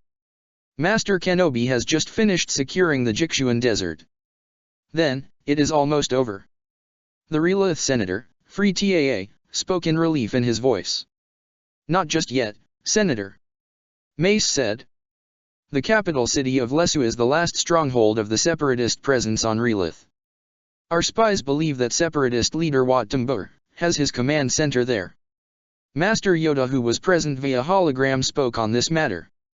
"When taken the city we have, capture Tambur we must." In the first time in this meeting, Cham Syndulla spoke. "It's not going to be easy. Tambur has chosen his stronghold well. Too well, in fact. You would know this well enough, Cham." Free couldn't help but said with a rather low undertone of hostility. "Better than you would, Senator Taa," Cham said with a sneer. "While you were busy sitting comfortably and away from the war, I have been down here with my people fighting tooth and nail to keep the Separatist from taking this planet." Prior to the meeting present, the Avengers and some of the Jedi were informed of the political rivalry between Cham and Free. It was mediocre prior to the Clone Wars, but now it grew to new lengths. Cham had voiced his concerns with Free Taa's plans for his planet once the war was over, and some of the Avengers were either indifferent from not knowing the full scope of things, i.e. Scott, to sharing the rebel leader's sympathies. Coughing into his hand, Mace got Cham to realize they were getting off track. Cham huffed, returning his attention to the hollow map of Lesu. "The only thing keeping us away from properly taking back the capital is the plasma bridge." A hologram of Lesu before it zoomed in at the large crevice separating the mainland with the capital. "It's the only way in or out, with the controls kept at the city itself." Chancellor Palpatine sighed. "I'm afraid a siege could drag on indefinitely. We can't prolong this battle any longer." Free Taa said somewhat desperately. "My people have suffered enough. On that, the two of us can agree on," Cham stated. "With my forces and the Republic troopers here, we can storm Lesu and free Relith at long last. But there is one thing that concerns me," Windu said, pointing to the map. "And that's the Twi'lek settlements here on the outskirts of the city." "Indeed," Yoda said. "Risk the Twi'leks we do, from frontal assault." "Then what do you suggest we do, Master Jedi?" Cham asked somewhat impatiently. My people continue to suffer under these droids the longer we stand here and plan our attack. Don't forget about us, Mr. Syndulla. Steve spoke up. My men and I can be sent out to either retaking the capital or help guard the settlements. Even with your skills, you are still limited. Not with all 6 of us leading the assault. Steve said confidently. Just the 6 of you. Cham said, slightly unsure. I am aware of your capabilities, Captain Rogers, don't get me wrong. Pietro has shown this capacity to his fullest, but a 6-man team may not be enough to take back my home. You let us help retake the city while the Republic forces help guard the settlements. Mace Windu folded his arms. At least our forces aren't stretched so thinly, or else retaking Lesso would be more difficult. He then adopted a thinking pose. The amount we have could definitely help defend the areas in case the Separatists plan on attacking them in retaliation if we go right at Lesso. They are heavily reinforced. Cham mused, taking note of the many battlements and garrisons stationed around the city. Hasn't stopped us before? Rhodey commented with a chuckle. If we are to take the city, we're gonna need to take a page out of Pietro's book. Steve said, nodding to Maximov. Oh, and which page and from what section are you talking about? Hard and fast. That's what she dash. Shut up, Pietro. Aw, come on, Hope, that was so easy. Exactly. It was too easy. Make a little more effort next time. Steve rolled his eyes at their antics while others in the room questioned at the earthen humor behind the banter. Scene cut. Walking through the encampment, Cham was conversing with Mace and Steve. My people have been holding out for a long time, Master Windu. Cham said with a tired expression. Your Jedi Master D and his clones have been helping us, but life has been difficult since the war came to Relith. You have done much better than most, Syndulla. Mace stated. Providing for your men, for all your people. We need all the help we can in liberating your planet from the Separatists. Cham silently regarded Mace before looking to Steve. I should be thanking you, Captain Rogers.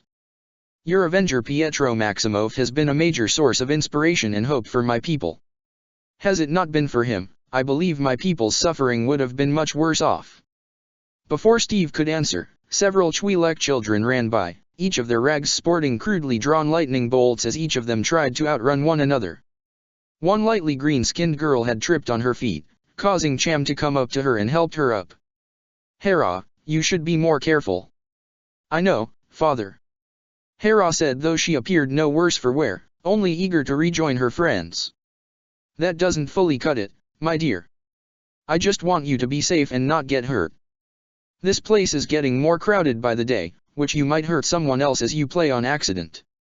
Hera nodded in understanding, making Cham patted her on the head, nudging her to go back to playing with her friends a moment later.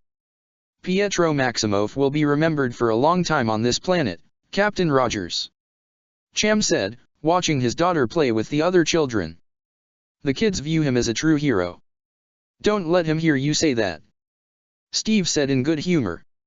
He has a big enough head as it. Cham chortled. From what I can tell, you might be right. His ego will grow more and more if that were to happen.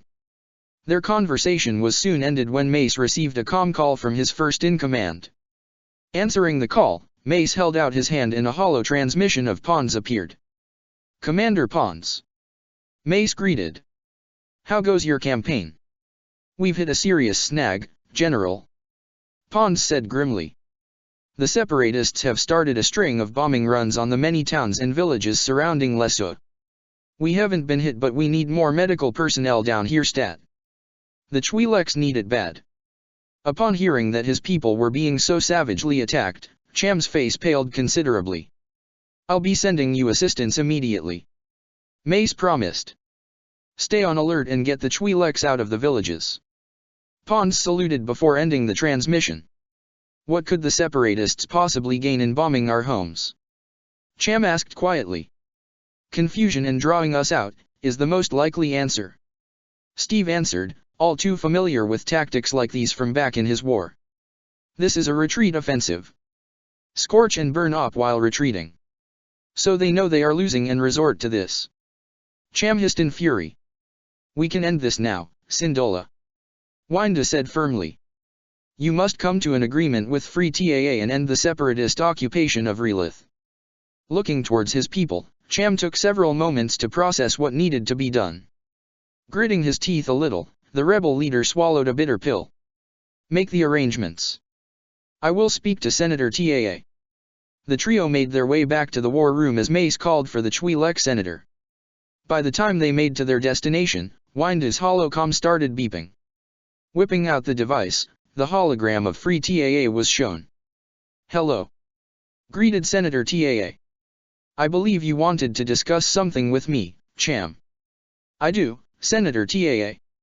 Cham said in complete seriousness. It is high time we liberate our planet and rid them of the separatist scum. Taa gave the resistance leader of his people a scrutinizing look. While I do trust the intentions of the Jedi and the Chancellor in freeing our people, how can I trust yours, Cham? For all I know, you will want to seize power after the battle. Is the freedom and prosperity not enough for my people? Cham exclaimed angrily. You are hypocritical with what you've just said from all the time I've known you. You only care for your own needs and tendencies, enjoying the spoils of Coruscant comfortably away from this war while I have been hearing fighting and bleeding with our people. Must I remind you who leads our people? I know damn well, Taa. While you lead on Coruscant, I've been leading our people here and now. Gentlemen. Steve sharply interrupted with a glare to both of them. While you two are busy fighting each other over politics, innocent lives are being lost by the separatists with bombing runs that is leaving Relith in ruins. Now isn't the time for this argument. Captain Rogers is right. Mace said, crossing his arms expectantly. There will be nothing left to lead if you two refuse to work together. It was at this moment did Mace's wrist communicator start going off, to which the Jedi Master answered. Yes, what is it? Skywalker here, Master. Anakin spoke up with signs of stress in his voice. My fighters are taking out the bombers as fast as they can. But there are just too many. I doubt we can stop them all by the time of the scheduled assault at the capital. Do what you can, Skywalker. Windu instructed. Keep those bombers away from the Twi'lek homes and away from our forces.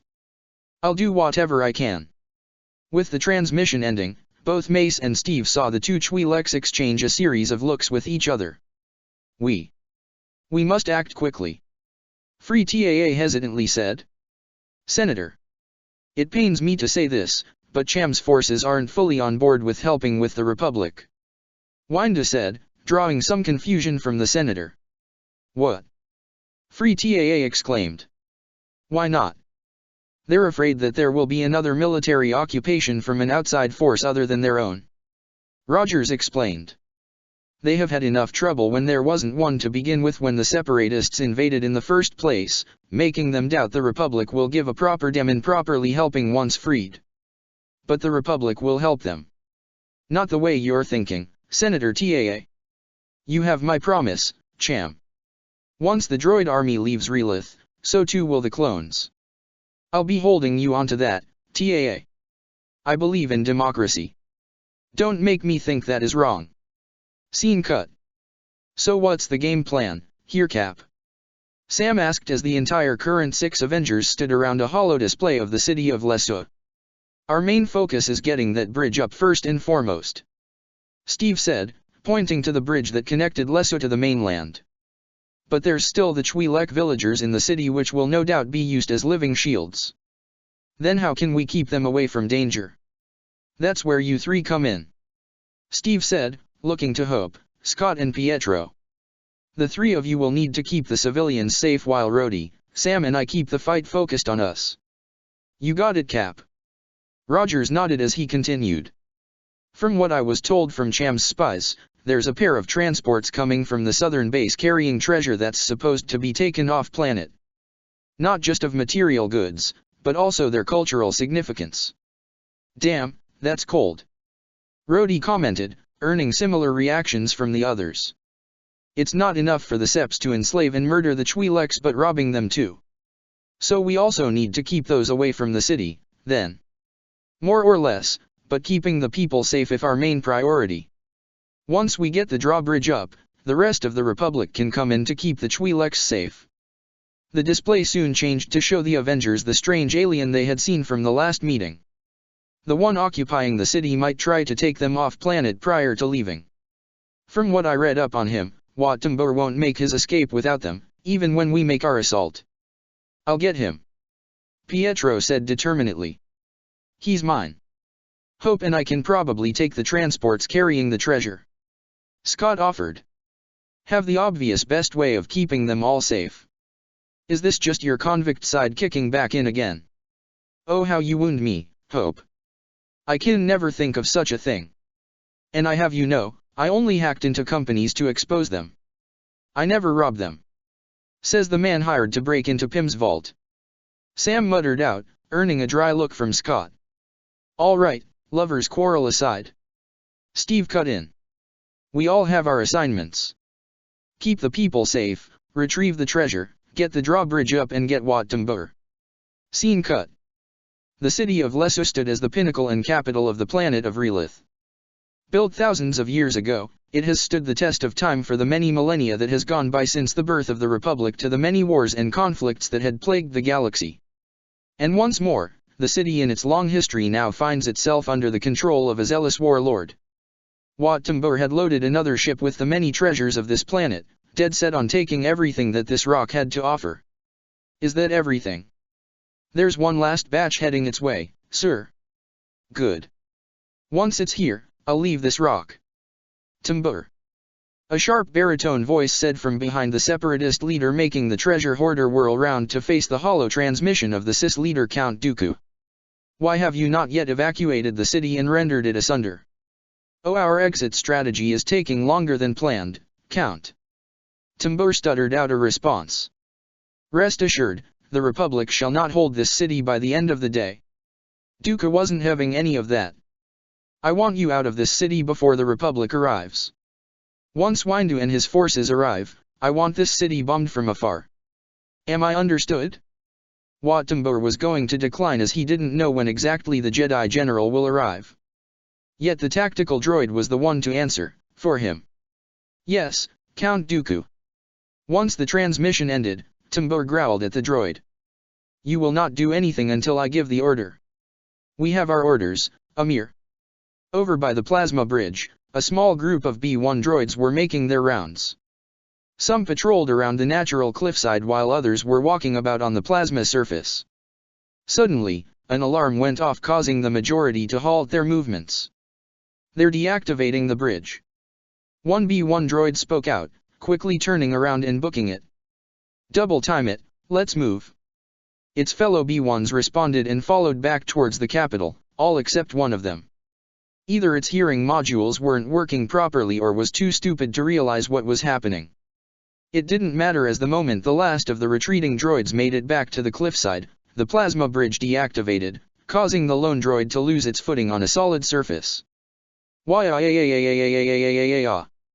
Resulting with it falling towards its demise. This was all the Avengers saw from their hiding spots.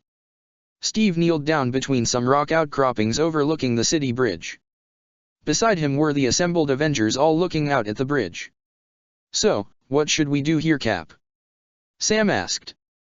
That drawbridge is the only way to get to the city. Us flying overhead wouldn't exactly be covered, Rhodey commented. Steve silently nodded, eyes trailing over the many armaments along the cliff's edge of the city. Comrades, I am detecting 2 transports along the cliffside path. Tap, the Avengers AI spoke up. All 6 turned to see 2 large separatist convoys with several SDAPs and droid units around it as they made their way to the bridge. There's your targets, Scott, Hope. Rightio. Both Ant-Man and the Wasp quickly shrunk down and made their way towards the 2 transports, fulfilling their end of the plan. Steve contacted Cham and Mace. Generals, we have our way in. Sending in Scott and Hope now. Once you see the fireworks begin, that's the signal. Copy that, Captain Rogers. Mace said, riding atop an AT-RT with the rest of the 91st Reconnaissance Legion and the Twi'lek Freedom Fighters. We wait on your end. Steve looked back at the droid convoys that were now making their way across the bridge when he was contacted by Scott. Man, Cap. This Timber guy really likes his loot. Scott radioed in. Filled with all kinds of goods here. Maybe we could use that to our advantage. Hope spoke up. What do you have in mind, Hope? Steve asked. Replace the goods with our own. Once the transports are on the other side, we set them off to cause confusion. You guys swoop in and do your thing.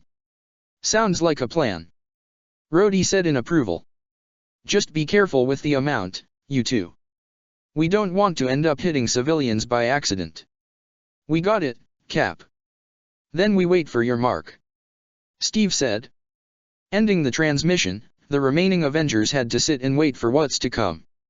Minutes have come and gone with the transports eventually made it from the cliffs to the plasma bridge. Neither Avenger from their hiding spot knew how long it would take for their comrades to finish their part of the plan. Especially since their binoculars can't exactly pick up on their forms, given their extremely small size. The transports stopped midway across the bridge, the droids moving in to inspect it. At first glance, it looked like a metal detector, but in actuality it was designed to detect living, breathing life forms. As the pair of droids went to scan the first transport, neither noticed something coming out from the second one. So far, so good. Scott muttered out as he and Hope flew out of the small opening they made on the vehicle's rooftop. Just in time too. One of the droids scanned the last transport, sending in the all-clear signal. The transports moved in and the drawbridge was deactivated. Here we go. Hope said, pressing down on a button on her wrist. Just as the convoys made it up halfway to the entrance, both exploded from within in a fiery display stunning all droids and Twi'leks nearby. That's our cue. Steve said, having Rhodey grab his arms with Sam doing the same for Pietro. Avengers go. Sam and Rhodey flew towards the city at full speed while Wasp and Ant-Man began their own attacks on the many droids. As they drew closer, War Machine and Falcon dropped Quicksilver and Cap with the two pairs launching their own attacks on the Seps. Cap landed shield first through a super, flipping up to his feet and flinging his shield right into several supers and B-1s. The shield tore through their ranks while Cap engaged the droids in hand-to-hand combat. Pietro spun at high speeds to slow his descent. In doing so, his form picked up high winds dragging in some droids with a few being flung away and off into the bottomless cavern.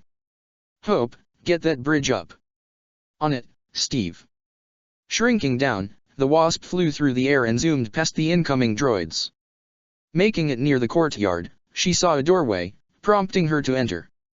Going up the flights of stairs, Hope soon found herself in the control room. Growing back to normal size, the surrounding droids became startled by her sudden appearance. Hey! You're not authorized here. Authorize this. Leaping into action, Hope grabbed hold of a nearby B-1 and performed a judo throw. The act had the droid collide against another. The Wasp then fired off her wrist blasters to the ones still up in rapid succession before taking out the ones lying on the ground. With them all taken care of, Hope made her way to the main console. Now how can I reactivate the bridge? She muttered, scanning the various buttons. Her eyes then landed on a particularly large lever. It can't be that simple. Can it? Seeing the Rebel and Republic forces coming closer and closer to the cliffside, Hope had no other choice but to quickly pull the lever. The moment it was pulled up, the plasma bridge sprung to life. And not a moment too soon with their allies speeding across the energized surface. Time to get back to the others. Just as she spun around, Hope saw droids starting to come up and enter the room. Or maybe not. Lifting up her wrists, she open-fired upon the coming opposition. Falcon and War Machine flew along the city walls, taking out the many battlements and forces situated atop them. Diving in head first, Falcon bashed his wings against several B-1s before recalling his wings into his pack and curling into a flip. A moment later he unfurled and planted his boots into the chest of a super battle droid, his momentum and own force sending the droid right into the wall and shattering upon impact. War Machine simply let his weapons take care of the action, choosing to land in between a particularly large group of droids. Throwing up his arms, his shoulder-mounted gun activating as well, War Machine unleashed a storm of metal and lead tearing through the droids. Spotting some droidekas rolling his way, Rhodey stopped firing and flew forward and grabbed one droideka and violently threw it into another oncoming roller. With both of those destroyed, War Machine returned to the skies dropping a few farewell bombs to the ground. Back with Cap, he grabbed a B1 by its lanky neck and forcefully slammed it to the ground. It broke apart in an instant while Cap held its head. Throwing it hard into the face of another, Cap ran forward towards a small group of droids. Throwing his shield again, it bounced off the closest droid while he flipped through the air to dodge blaster fire. The shield returned to his hand, which he then used to sweep another droid off its feet, cleaving it in two with a solid thrust to its chest. For the resident speeder, he delivered a quick volley of punches and kicks at the many B-1s. With them disoriented, Pietro occasionally threw many while sweeping their legs on others. With his momentum, he kept going at it with the Republic and Rebel forces coming in and helping take care of what he left behind. The Republic forces in the meantime were sweeping up the remaining droids and tanks that remained, the Rebel forces charging forward deeper into the city. The clones were destroying droids left and right along with Generals Windu and D. "We got a ship airborne," Clone Commander Pons said aloud to any listening on the comms. Looking up, they saw a small, separatist ship taking off and flying away from the capital. "Can it be Dumbur?" "Might be. Coward probably running away from being captured." Pressing his wrist communicator, Steve spoke. "Rhodey, Sam. Can you take out that ship? We need Dumbur alive." "You got it. Heading there as we speak." Both flyers of the Avengers stopped their assault near the capital and made their way towards the escaping spacecraft. "Bombers on the left, Rhodey." "I see 'em, Sam." The colonel said, pivoting his path. "I'll hold them off, you get that ship." "Copy that," Sam said, revving up the thrusters on his wingpack and accelerating forward. Getting closer to the ship, Sam sent out a few miniature missiles and targeted specific parts on the ship to make sure it will fall but not crash upon impact. The missiles landed on their intended hits, stifling the ship's flight and beginning its downward path. Getting closer, Sam flew towards the main cockpit and landed on top of the ship. Peering in, Sam let out a slight curse upon seeing a tactical droid and not the intended objective. "Hey, Cap. Dumbur's not here." "What d'ya mean?" "Seems what appears to be a tactical droid is here instead." "Then where's Dumbur?" "I'll go find him." Pietro suddenly volunteered, zooming off and started his search for the separatist leader. The Sokovian ran through the many halls and climbed through several towers, finding no such luck in locating Dumbur. The moment he descended from the last tower did he spot someone trying to run across the landing zone. "Found him, guys." Zooming in front of the separatist leader, he halted his movements and scared the crap out of Dumbur. "Going somewhere?" "You," Dumbur said in utter fury. "You have made my hold over this planet a nightmare." "Oh, thanks," Pietro said in a chipper tone. "I try, it's really a talent." Before Dumbur could respond, the sound of a humming lightsaber was heard behind him. Turning around, Dumbur was met with the edge of a purple lightsaber under the owner of one Mace Windu. "Dumbur, you are under arrest," Windu declared aloud. "Surrender now and you will be spared." "General Windu, perhaps we could come to a compromise." "How can we when I hold all the cards?" Windu said. "Seems my surrender will be unnecessary." "How so?" "As we speak, this city will perish under the glory of the Separatist Alliance." Hearing vulture droids in the air, Pietro turned around and saw a good number of them diving towards the capital. He thought things were going to be dire as neither Rhodey nor Sam will make it in time. Suddenly, two Jedi starfighters with a squadron of V-19s swooped by and destroyed the oncoming bombers. "Whoa!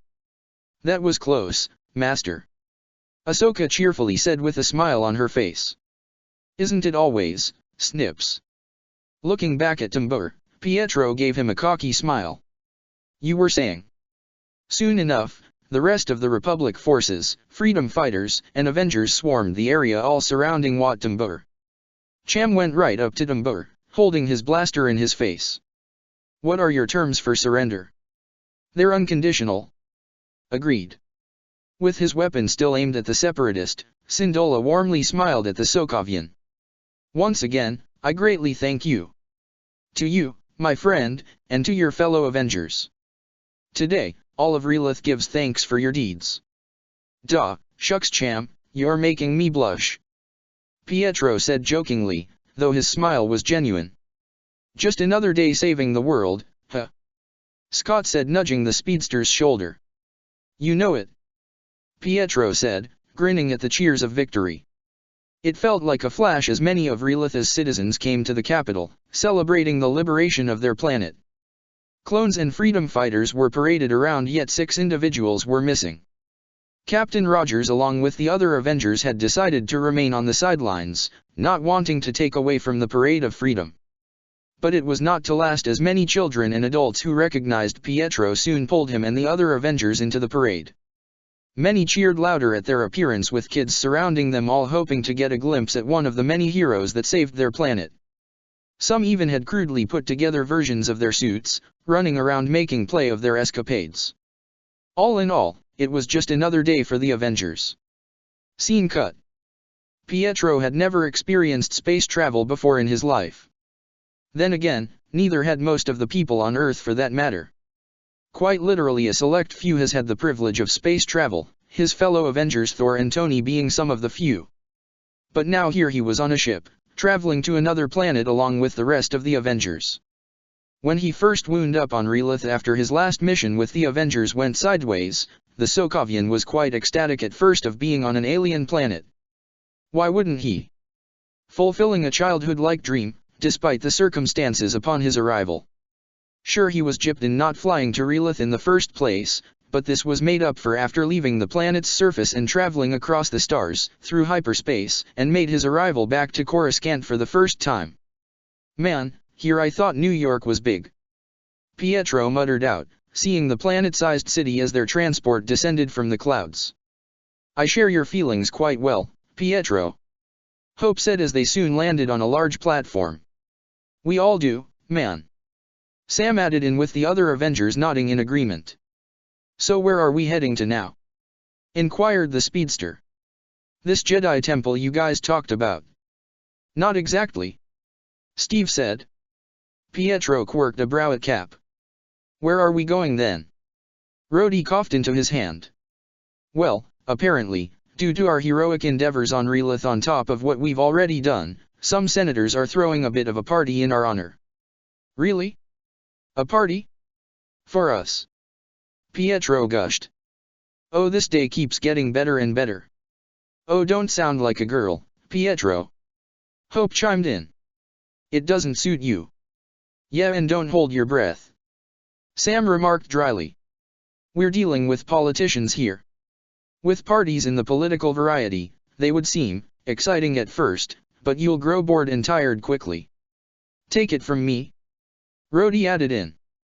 It's not as fun as it seems to be. Steve nodded in agreement, knowing full well how it was like after his first successful mission back in World War II, which led to him forming the Howling Commandos. He was dragged into a party sometime after, and even though he was at the center of attention, there was so much politics he could handle back then before wanting to up and leave. It can't be that bad, Scott asked. Trust me, Scott, you'll wish someone was shooting at you. Steve surprised the ex-con. It gets a bit annoying, would be putting it mildly. But it can't be all that bad, Scott said. Senator Padme is the one hosting it. She even paid for us to get some new suits for this shindig. The other Avengers stared blankly at Scott. Wait, what? Sam said. How the hell do you know that? The pilot told me, Scott said, thumbing to where the pilot sat. I asked him. The team were all silent. Guys? You alright? Moving on. Soon after, the Avengers found themselves landing in a district they did not recognize. However, who they did recognize was Senators Organa and Amidala awaiting their arrival, being accompanied by C-3PO. Is it just me, or is that Thor's girlfriend, or is it ex-girlfriend? Pietro voiced out. Trust me, we all asked the same question. Wasp said, getting off their transport. Senators. Steve greeted them both. Come now, Captain Rogers. Senator Amidala said kindly. I think we are on a first-name basis after everything you've done for us and the Republic. This little get-together is in your honor after all. Right. Sam drawled. Whose idea was this even? Chancellor Palpatine more or less demanded it. Senator Organa answered with a joking grin. He said something along the lines of this weighing on his consciousness for not being able to properly reward the valiant heroes that have been assisting the Republic these past few weeks. Steve's lip twitched downward momentarily at the mention of the Chancellor, yet it went unnoticed. Guess we can't reject such a party now if it's coming from the head of state, Steve said good-naturedly. So why are we down here anyway? Rhodey couldn't help but ask. Well, to be perfectly honest, we have only seen you exclusively in your suits, so to speak, Padme said. And I don't think any of you packed some spare clothing when you accidentally came here. With this point, the Avengers could not argue with, as all they had on them were indeed their super suits. So, with us providing you some additional clothing, consider it the least we could do in preparing you for the slog you are all about to undertake, Organa said both seriously and jokingly. Accepting their offer, the Avengers spent an hour or two getting some clothing to continue their adjustments in this alien culture. Soon after, they were now in Padme Amidala's personal home atop one of the many buildings of Coruscant. Many senators were already there, one being Senator Rochuchi, who had brought her own buffet of food for the Avengers. There was also Senator Free Taa and Cham Syndola as well, with the latter not feeling comfortable in such a particular party. The rebel leader would rather be back home with his wife and daughter and have a quiet celebration. However, the greatest surprise they found was Anakin Skywalker along with his Padawan Ahsoka and Obi-Wan Kenobi. Hey, what are you three doing here? Sam said in pleasant surprise as the Avengers entered Padme's home. Figured you wouldn't want to be alone up here without any trusted faces, Anakin said simply, grinning at the Avengers' attire. Nice get up. Took after you guys, Rhodey said. Pretty comfortable really. The Avengers had taken to copying the usual clothing that the Jedi would normally wear in battle, with their own adjustments to their individual sets and tastes. Obviously not taking on the robes, but more of the battle-ready attire. Ah. Senator Free Taa spoke up, holding a glass in hand. The conquering heroes have at long last arrived. Many of the senators either cheered, raising their own glasses, or clapping towards the Avengers. All right, Steve said in a low voice, putting on a polite persona. Let's get this over with. The Avengers walked forward and began to converse with the many senators, each member basically having a collective surrounding them at all times. Anakin watched from the sidelines with Ahsoka and Kenobi, all three not denying their amusement at seeing so many of the Avengers seemingly out of place save for Captain Rogers, who appeared to take this all in stride. Anakin. The Jedi turned to see his secret wife approaching them, and had it not been for all present in the most literal sense, he would have swept her up into a loving embrace. Hey Padme. Anakin greeted casually. Obi-Wan. Padme nodded kindly to the Jedi, the Master nodding in turn. And you must be Ahsoka Tano. Anakin has mentioned his new Padawan. I haven't had the pleasure of meeting you just yet after hearing Master Anakin talking about you so much. Surprised we haven't met sooner. I hope Skywalker is proving to be a good teacher like his master before him. He has his moments, Obi-Wan said slyly, making Anakin roll his eyes. Sky Guy is the best teacher anyone could ask for. Ahsoka piped up with a proud smile. Padme gave her secret husband an amused grin. Sky Guy. Anakin only groaned. Ahsoka, why? Ahsoka only grinned sheepishly, yet did not feel all too guilty about this little revelation. By the way, Padme said, now shifting about awkwardly. Anakin, I had requested something from you earlier. Did you get it? Blinking, Anakin cringed internally at forgetting about this one little detail.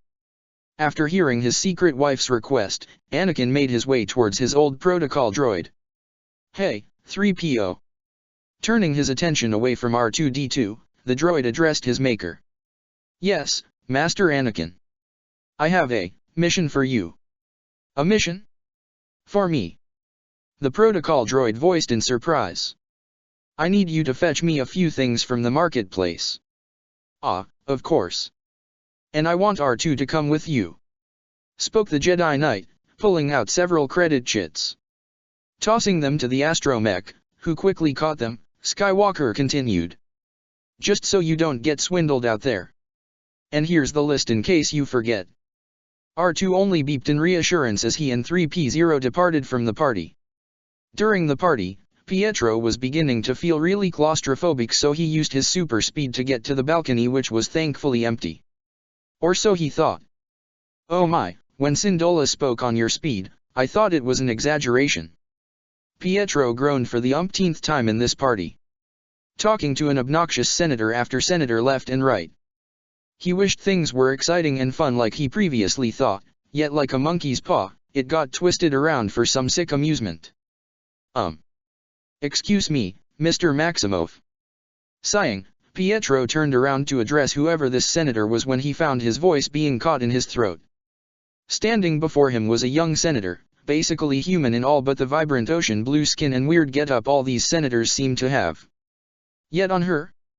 On this one it looked exceptionally pretty. Sir. She tilted her head at his prolonged silence. Coughing into his hand, Pietro quickly cleared his throat. Oh, sorry. Real sorry, you're Oh, Ro Chuchi. Chuchi said respectfully, giving a small cute smile as her hand was held out. At your service. Pietro had a bit of a perverted thought quite literally run through his mind in regards to the last comment. Yet being a gentleman, while trying is more accurate in this case, he shoved such feelings and thoughts down and away. Pietro Maximoff. He introduced himself as he gently grasped her outstretched hand, brought it up to his lips and kissed her knuckles. At your service. I think. I don't know, I've never been to something like this really. Chuchi only smiled at him as she retrieved her hand back. She had expected a handshake, but the action he gave was quite nice. It's alright. It's honestly refreshing meeting someone who despises these gatherings as much as I do. Though you do have good manners for a first-timer here. Pietro let out a sigh of relief. You could thank Clint for that. Who? Pietro blinked. Oh right, you wouldn't know him. Yeah, he's one of the original founding members of the Avengers before I joined. There were other Avengers before you? Chuchi asked, now really curious about the team that had helped her in such a short amount of time. Oh yeah, Cap was part of the original 6 that made up the team. Pietro said, leaning back against the railing of the balcony as he listed them off. There was Tony the Iron Man, Natasha the Black Widow, Clint Barton the Hawkeye, the Incredible Hulk, and the Mighty Thor. Grandiose titles. Chuchi noted. Oh, you have no idea. Pietro said with a grin. Most of them were just monikers on the field. So when was it that you joined? Chuchi asked. Not that long ago really. Pietro said, idly looking up to the skies. Think it's been about 6 months since the Sokovian incident. Sokovian incident. At the mention of his destroyed home, Pietro gained a downcast expression thinking about the destruction and near-death experience. It's quite an experience that's not so grandiose on what almost lead up to our planet's demise. Chuchi sensed the shift in mood. If you do not wish to speak about it, you do not have to. Pietro would normally wave it off, yet the more he thought on the matter the more depressed he got. My sister, Wanda, says it's good to talk about it. A means of relieving some pain here and there. There's no need for such a thing. Chuchi insisted. If it's not too much trouble, we can talk about it if you're up for it at a later time. I would like that, Mr. Maximoff. Please, Mr. Maximoff was my father. Call me Pietro. Came a cheeky response. Chuchi smiled, glad to see the cocky grin that seemed to define his persona back. Maybe this party might not be so bad after all. Came the unknowingly shared thought between them. So how did a young lady such as yourself become a senator? Scene cut. Palpatine was alone in his office, reclined in his seat while it was turned towards the window of the room that had a full view of the cityscape of Coruscant. He was invited to join the party Senator Amidala was hosting for the Avengers, but he gave the excuse in not attending. It was for several reasons, actually. One was because of what he dreaded more than anything else in his life, paperwork. So much of it came across his desk, giving him constant headaches daily. Makes him wish he stayed as Nabo's senator instead of becoming Chancellor of the Republic. The other reason was something that's been on his mind for quite some time now. The Avengers. Palpatine internally mused with an irritated thought. The more he thought about them, the more a feeling of anxiousness began to grow in the back of his mind. They were an unpredictable element. They operated outside the flow and the will of the Force. During his one interaction with their leader were a group not easily corruptible if at all, as the man proved to be more keen in his observations than he appeared to be. And their numbers were growing at an alarming rate in the Dark Lord's mind. Their most recent finding, this Quicksilver, moved at speeds beyond anything he had seen. He had seen footage of Maximoff's skills when Scott Lang, the Ant-Man, showed them of some of their past exploits on his peculiar device. More of his skills became more profound upon reading the reports of the time when Relitha's Republic forces were blacked out, and suffice to say, Sheev was quite astounded. Especially with Pietro supposedly making a tornado with just his speed alone. Then of course there were those two that shrunk both themselves and other objects with ease, and it appears that due to their shrunken state they gained superhuman strength and agility. The soldiers of the team were not to be scoffed at either, with War Machine living up to the name as being a literal war machine, being able to single-handedly decimate legions of droids in an instant all by himself. Even holding against his own against the infamous Mandalorian nightmare, Dirge, to a possible stalemate. That winged individual Falcon proved to be just as effective as the rest of his teammates, coupling his wingsuit and weapons with his own martial skill that had taken out many droids all by himself. And then, there was their leader. Captain Rogers proved to be a man whose skills matched, if not exceeded, that of many Jedi Masters and extremely skilled mercenaries. And that was only his combat prowess. That shield of his was unlike anything he had ever seen, seemingly indestructible, given what he read in the reports. From deflecting and holding against blows of a lightsaber to even powered tank rounds with no signs of a scratch. But to Palpatine, that was not his greatest asset. No, it was the captain's unwavering determination and natural charisma that drew in all to his cause that may prove to be a greater danger to Palpatine's plans. He had at first hoped that these Avengers were nothing more than a brief appearance, a farce of the Force. Yet seeing and hearing about their unbelievable and miraculous exploits began to weigh on Palpatine's mind. The Force was not helping either, as every single Force-sensitive felt the seismic quake that signaled their arrival to the galaxy.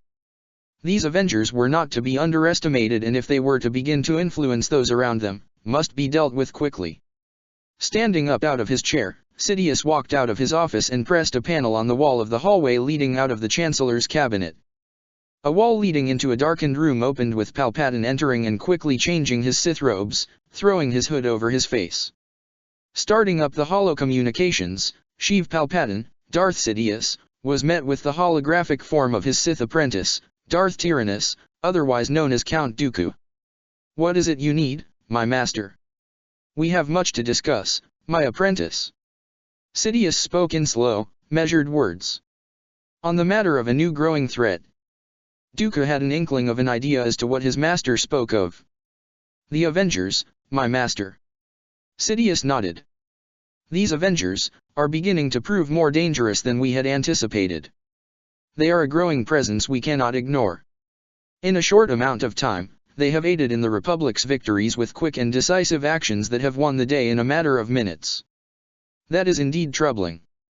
Which is why we must adjust our plans further than we previously expected." "Master, are you certain of this?" Dooku asked, clearly concerned on the matter. "This may draw unwanted attention upon us when we least need it. Not if we are more careful in our coming actions." "I agree with you, Master," Dooku said. "Yet why must we act now? These Avengers are proving to be unpredictable and dangerous." Sidious explained. "They exist outside the Force, therefore their actions can never truly be predicted. If we are to counter their growing numbers, be sure to up the training on them." "Of course, my master. I am counting on you, my apprentice," Sidious said sternly. "The Sith's plan enacted by Darth Bane shall not undone by some supercharged freaks from a backwater planet. The Jedi and the Republic will fall. And these Avengers shall do nothing but fall with them should they continue to stand against us." Dooku only bowed his head once more in compliance. The transmission ended, making Palpatine change out of his Sith attire and back into his facade in order to resume his dreaded paperwork before going back to his home for some needed rest. The matter of the Avengers will be dealt with in time. Scene cut. In another part of the planet-sized city, a small transport made its way towards a secluded area where ne'er-do-wells and miscreants reside. A place bordering Coruscant's underworld and the main business districts. Once the ship landed, a door opened up with a small ramp sliding out and connecting with the ground. Stepping out, a blue-skinned Duroshian male wearing something reminiscent to an earthy and western attire inspected the area. This job better be worth it. Following behind him were a small assembled squad consisting of an IG-86 Sentinel droid, a pair of BX Commando droids, a small techno-service droid, a purple-skinned Petrolian male with a cybernetic eye, a Wiki male, an ivory white-skinned near-human female with a high ponytail and an orange-skinned, black-haired female Zabrak with several small horns coming out of her forehead. Turning around, the Duroshian eyed his party. "All right, people. You know your jobs for this little errand of ours. You know your roles. Survey the assigned areas and track down our target immediately. Others restock our supplies for the return flight back to our employer. Most likely this job won't be simple as we were told firsthand." It was the ivory white, near-human female who spoke up next. "So expect us to immediately get into another job as soon as we're done with our current one. Ain't that right, Cad?" "Right you are, Aura." The assembled group gave their respective nods and beeps respectively as they all went their separate ways. Avengers Infinite Wars Chapter 18, Hostage Crisis. "Where's Pietro?" Sam asked from his seat, watching Steve and Anakin engage in a sparring match. Steve deflected a punch Anakin flung at him and shoved him back with palm strike to the opposite shoulder. "Not sure," Steve answered, moving on the offensive against Anakin. "I think he just ran off, something about exploring." "You sure that's a good idea?" Anakin asked, grunting slightly as once again his attack was deflected by Steve. Fighting without a lightsaber was proving to be exceptionally more difficult than he had anticipated. Then again, he was dealing with a master mixed martial artist with many years of combat under his belt. He could get lost for all we know. It's a big city sector, let alone a city-sized planet. Or run into more trouble. Sam stated before noticing a bit on Skywalker's form. "Keep your footing more loose, Anakin. You're keeping yourself too boxed in. How the heck do you guys switch up so easily?" Anakin questioned, getting his arm caught by Steve suddenly, which resulted in him getting thrown to the ground. "Ow, that's gonna hurt later." "Sorry about that," Steve said, helping the Jedi up to his feet. "You were wide open." "See, that's what I keep saying," Ahsoka said from her spot next to Rhodey, Obi-Wan, and Aayla Secura. "Hey now, you didn't even last a second against Cap," Rhodey reminded her with a wry grin, making the young Padawan puff her cheeks out and crossed her arms in a huff. "These fighting techniques are certainly impressive," Kenobi noted. "From what Cody has told me, what little instruction you have been able to give them has begun to spread around to other clone legions. Honestly, Cap should have a book already on combat," Sam said, leaning back against the bleacher-esque curved stone. It was a surprisingly mundane day for the Avengers and the Jedi, which was considerably rare to say the least. With war raging on and the galaxy in a state of turmoil, one would think that finding a moment's rest would be extremely difficult. Yet, thankfully the past 2 days were given to the Avengers, the Jedi, and their clones as days for respite. That wasn't the case now, however, as Steve wanted to use one of these days to begin familiarizing himself with the lightsaber forms of the Jedi. Aayla had made a promise from before, and what started as a small lesson between the two turned into a small gathering of sparring matches. An exchange, so to speak, between the Avengers and the Jedi. Ahsoka wanted to have a go at it, but found herself getting tossed down faster than she could blink. The young Jedi was very agile and had more speed than Anakin perhaps, but she still had a long way to go if she were to catch up and match her master. Obi-Wan proved to be a more adept fighter, yet even still he found Steve's speed and skills comparable to his own. Aayla was surprisingly much more in tune with hand-to-hand combat and was able to keep up with Steve on a few occasions, yet his enhanced physiology and own experiences outdid hers over time. Anakin was without a doubt the most eager to learn and grasped certain techniques faster than others, however even he knew when he was outmatched. Sam and Rhodey were the constants in giving the Jedi all fair fights, with a few times where they were indeed beaten, but Steve was a prodigious fighter unto himself. The Force was a huge help in the Jedi being able to match Steve's blows, but his superhuman strength, speed, reflexes, movements, and martial prowess combined proved to be too much for the Jedi. Now that wasn't to say this was a one-sided contest. The Avengers were adamant in learning the ways of the lightsaber, or at least get an understanding of it. Which in turn led to Sam humorously asking, "So, the Force. Do we need to learn?" It was a slower process for them, seeing that they did not have the Force at their disposal. So the typical, stretch out with your feelings and let the Force flow through you, shtick wasn't gonna cut it. They were gonna have to get creative with how they taught them. A lesson Ayla took with great gusto, which was soon spread to Anakin and Obi-Wan as they appeared to greatly enjoy the challenge of teaching non-Force users the ways of the lightsaber forms. To them, it was a brand new experience and perspective about being a Jedi. And speaking of being a Jedi, man, how do you guys use this whole Force mumbo-jumbo? Rhodey said, wielding a practice saber. Is it like magic? At that comment, Anakin and Ahsoka chortled while Ayla and Obi-Wan shared amused grins. This was a common phrase they have heard many times over in their travels across the galaxy for those uninformed in the larger goings-on of the galaxy. In a way. Obi-Wan said. I don't think we really explained how the Force works in the time we've all spent together. I don't think we ever had the time, really. Sam Riley commented, making Anakin snigger. Good point. We have been a bit busy, so to speak. Master Trasaa told me a bit about the Force. Steve spoke up, recalling his brief conversation when he first met the needy Jedi Master. It's the source of your powers, right? Obi-Wan nodded in confirmation. The Force flows through everything you see and can't see. From the trees and plants growing in the gardens, to the very ships in the sky, the Force is ever present in the galaxy, and we the Jedi are one of many of its practitioners. There are others. Steve said in interest. Yes. Ayla said. As a matter of fact, this war that we currently wage was orchestrated by the ancient enemy, the Sith. The Sith. Rhodey said in confusion. This in turn led to the Jedi exchanging slightly surprised looks. Wait, none of you have ever heard of the Sith? Ahsoka asked in complete surprise. You've been here the whole time and nobody's ever told you about them yet. The present Avengers only shook their heads in the negative. It appears we have failed to keep our guests fully informed. Obi-Wan said lightly. So Sam said, leaning forward with intrigue. The Sith. Yes, right. Obi-Wan nodded. The Sith, the ancient, old enemy of the Jedi Order. Our conflict with these adversaries dates back farther than the Order can properly remember. Almost 7,000 years perhaps. Maybe even further.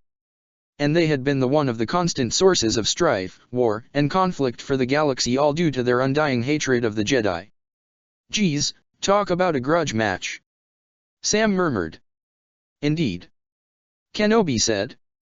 We had thought the Sith extinct over 1,000 years ago after the seventh and final battle of Ruusan. But we were foolish in this belief.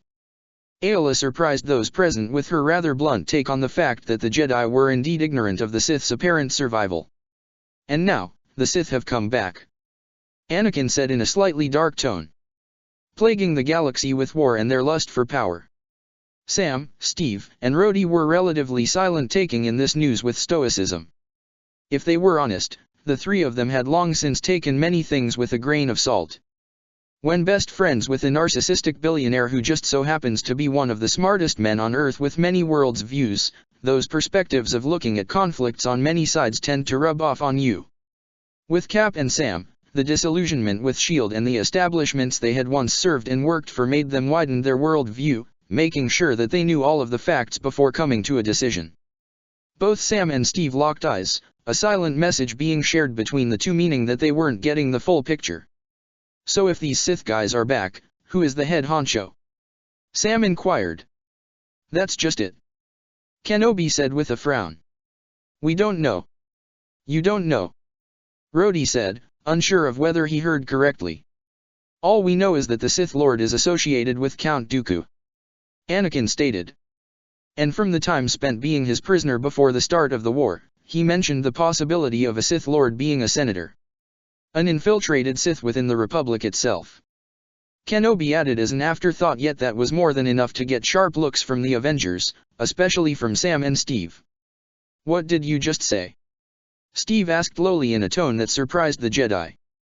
They had never heard the captain speak in this kind of manner. "Are you sure that's what he said?" Sam asked.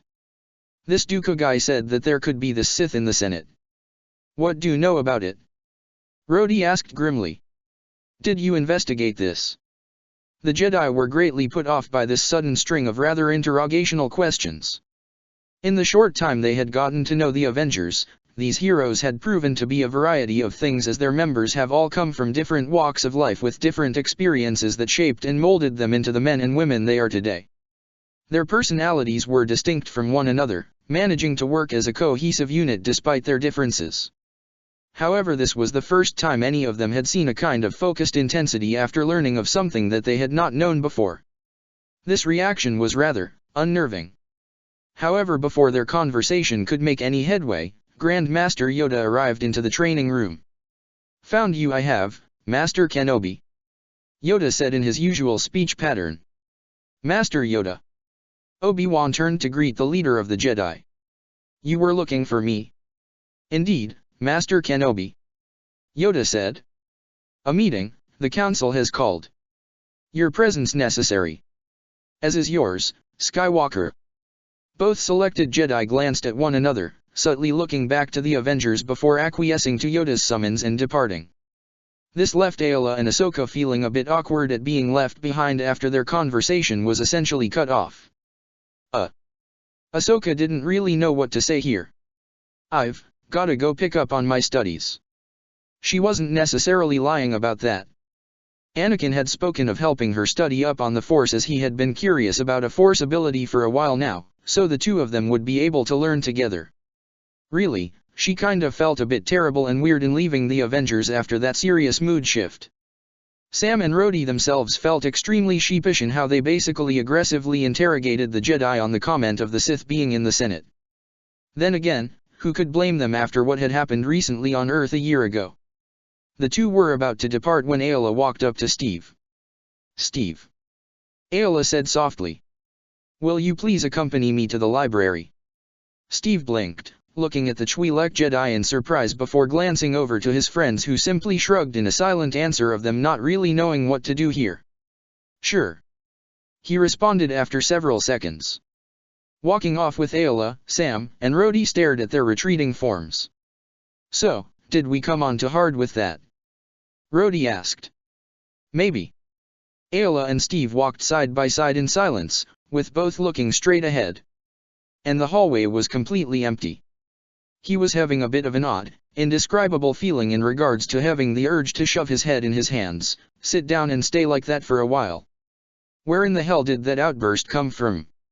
"Something is bothering you, Captain Rogers," Ayla said calmly. Steve winced, finding it strange and uncomfortable at someone he considers a friend using such a formal title. "Yeah," Steve said in a low voice. "Clearly that's the case. Would you care to tell me about it?" Ayla asked, now looking to him.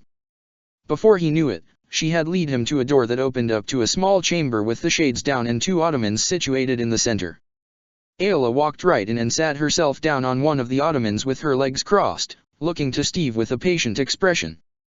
Recognizing the wordless invitation, Steve entered the room and sat across from her, though he kept his legs to the ground instead. "You are troubled, Steve," Ayla said, this time using his name. "Though the Force does not dwell within you, that does not prevent my empathic abilities from detecting your feelings." "Was I that easy to read?" Steve said wryly, though he knew his change in tone back with the others was the most obvious thing anyone could see. "There is a story I am missing here," Ayla said. "One we all are unaware of when we were in that training room." "More than you know," Steve murmured, eyes gazing down to the ground. Ayla leaned forward slightly. "What was it, Steve?" He was silent, not answering at first. "I do not wish to impose upon you, Steve," Ayla said softly. Steve remained silent, resting his arms on his knees while lacing his fingers together. Ayla also held her silence, waiting for Steve to respond. The two remained this way for what felt like an eternity when it had only been a long, drawn-out minute. Ayla exhaled afterwards and opened her mouth to talk. It's been rather difficult, to be honest. Steve speaking made Ayla clamp her mouth shut, relaxing slightly at hearing the man talk. I think I talked about this with Sam, Fury, and Nat. She wasn't really sure what he was referring to but opted to simply let him speak. He then chuckled. I don't think it counted with Tony considering the way he talks in general. His right hand began grazing over his left arm, feeling out his uniform. When I woke up from 70 years of being under ice, I woke up to a world I didn't recognize. The world was at war when I went to sleep. I wake up, they tell me one without mentioning what we lost. And not just in terms of men. I woke up to a world that had moved on without me and was trying to keep itself from falling apart.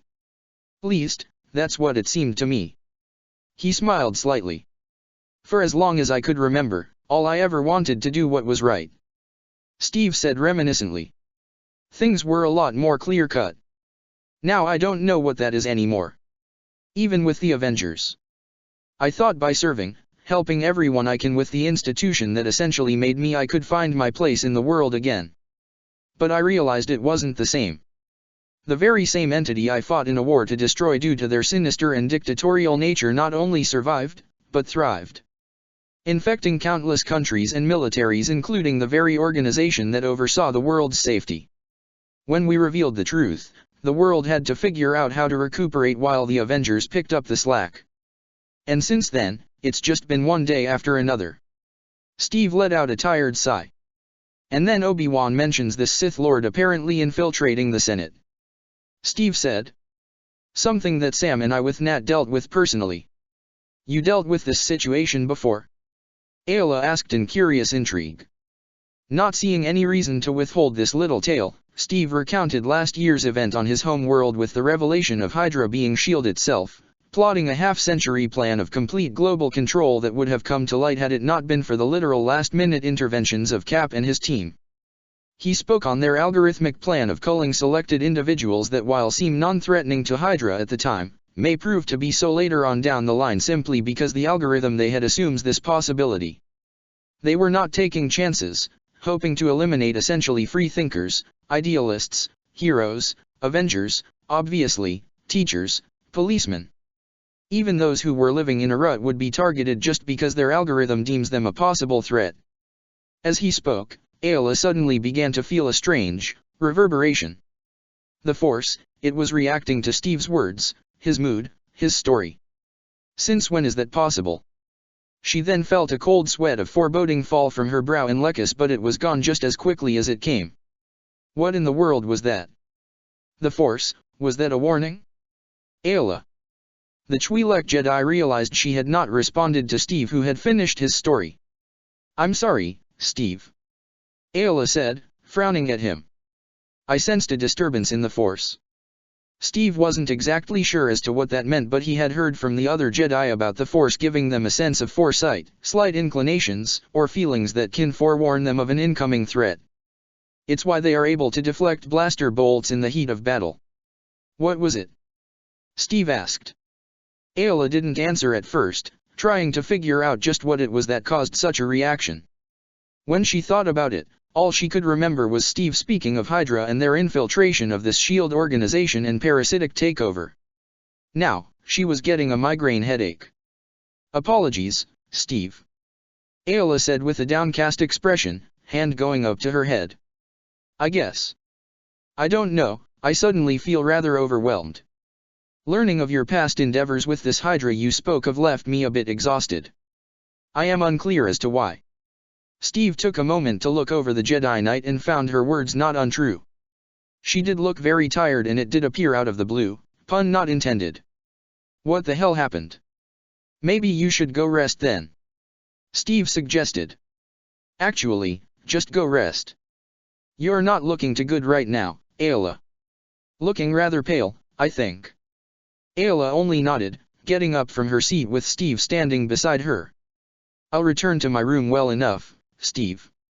Ayla said, giving him a reassuring smile.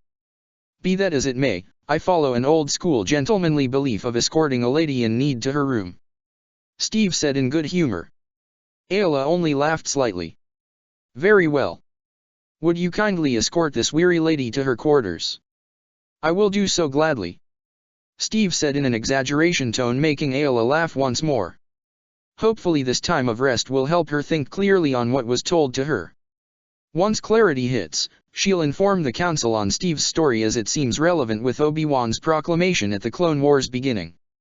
Scene cut. "Geez, how big is this damn place?" Pietro said aloud in the center of what appeared to be a large marketplace. "Well, the city is one big planet from what everyone at the temple says," Scott Lang said, munching on something. Whatever it was edible. Not to mention he wasn't dying from partaking the fruit, or vegetable, hard to really tell. "Feels like I could get lost here forever," Pietro said, the two walking in a random direction. "By the way, where's Hope? Did you invite her to come with us?" Scott shrugged. "I did, but she said that she needed to start recreating the PIM particles. Our suit functions are fine, but when we'll need to make more for our equipment and vehicles we've been collecting. Don't you need like some stable lab to make that?" Pietro asked, eyeing some of the establishments and trying to take a wild guess as to what they may serve. "Yeah, so trying to figure out that bit," Scott said. "But the Jedi are helpful. They're pulling a few strings, seeing if a lab of sorts could be made." "Doesn't that need money?" Pietro inquired. "Feels like we're taking advantage of them." "Well, thanks to TAP and us selling some of our earthen ideas, we've recently gotten a bit of a steady credit income," Scott said. "Wait, what? How?" "Billiards is spreading rapidly and the music we've all got," Scott said, finishing his meal. "Since they've never heard of Queen, AC/DC, Zeppelin, and a whole bunch of our music, it's selling like gangbusters. TAP has been busy. It's a good thing we have TAP," Pietro said. "Most of this money talk goes right over my head." "You and me both, Pietro." The two continued to explore the area when they rounded a corner to a district filled with bars. "Hey, is that Pietro?" Blinking, Pietro whirled round and saw a large group of clones. Some of which had a few familiar tattoos, armor and hairstyles that he had gotten to know well enough back on Relith. "Hey!" Pietro exclaimed boisterously. "Grit. Sixer. Mork. I still hate that name," said clone named Mork said with an annoyed twitch of his brow, yet he still grinned along with the rest of his brothers. "What are you guys all doing here?" Pietro said, walking over to them. "It looks like practically everyone from the 71st is here." "Granted shore leave," Grit answered, raising a glass of alcohol. "General D and Captain Keeley are having a discussion with other Jedi generals. Since our Legion took such a hit, but held on in Relith, we're regrouping and trying to figure out our next course of action." "Well, you guys deserve a nice needed break," Pietro said happily. "I know how annoying I can be." The clones around them laughed, knowing full well how much of a character Pietro is due to the pranks and mischief he pulled on Relith. As much as that planet was a struggle to stay alive, Pietro's light-hearted nature along with his unyielding determination helped the Legion and their freedom-fighting comrades push through the struggle. "So, everyone." Pietro threw his arm around his fellow Avenger. "This is Scott Lang, also called the Ant-Man. He's a good friend of mine and also a member of the Avengers." "Nice to meet you all," Scott said pleasantly. "Yeah, Speedy here mentioned you before," Sixer said, gesturing his head at the speedster. "Talked about all of you guys. So, we gotta know." Mork propped his arms on the table they were all seated at. "How much of Maximov's stories are legit and how much of it is Pudu?" "Huh." Scott mused aloud, seating himself down along with Pietro as more clones surrounded them, now curious as they had all been listening to the conversation. "Well, that depends. How crazy are we talking here?" "Something about a couple of scrap droids being thrown together and made the size of a small starship," a random clone brought up. "Oh, Ultimo." Scott recalled the literal last mission before they ended up in this galaxy. "Yeah, that was true." "Wait, what?" Grit said in slight awe. "Are you serious?" You guys fought a giant droid. Yeah, it was the size of a building. Scott confirmed. Geez, that was insane. Now the clones all began to find their spots as they were intrigued at what other tall tales Pietro spoke of might be true.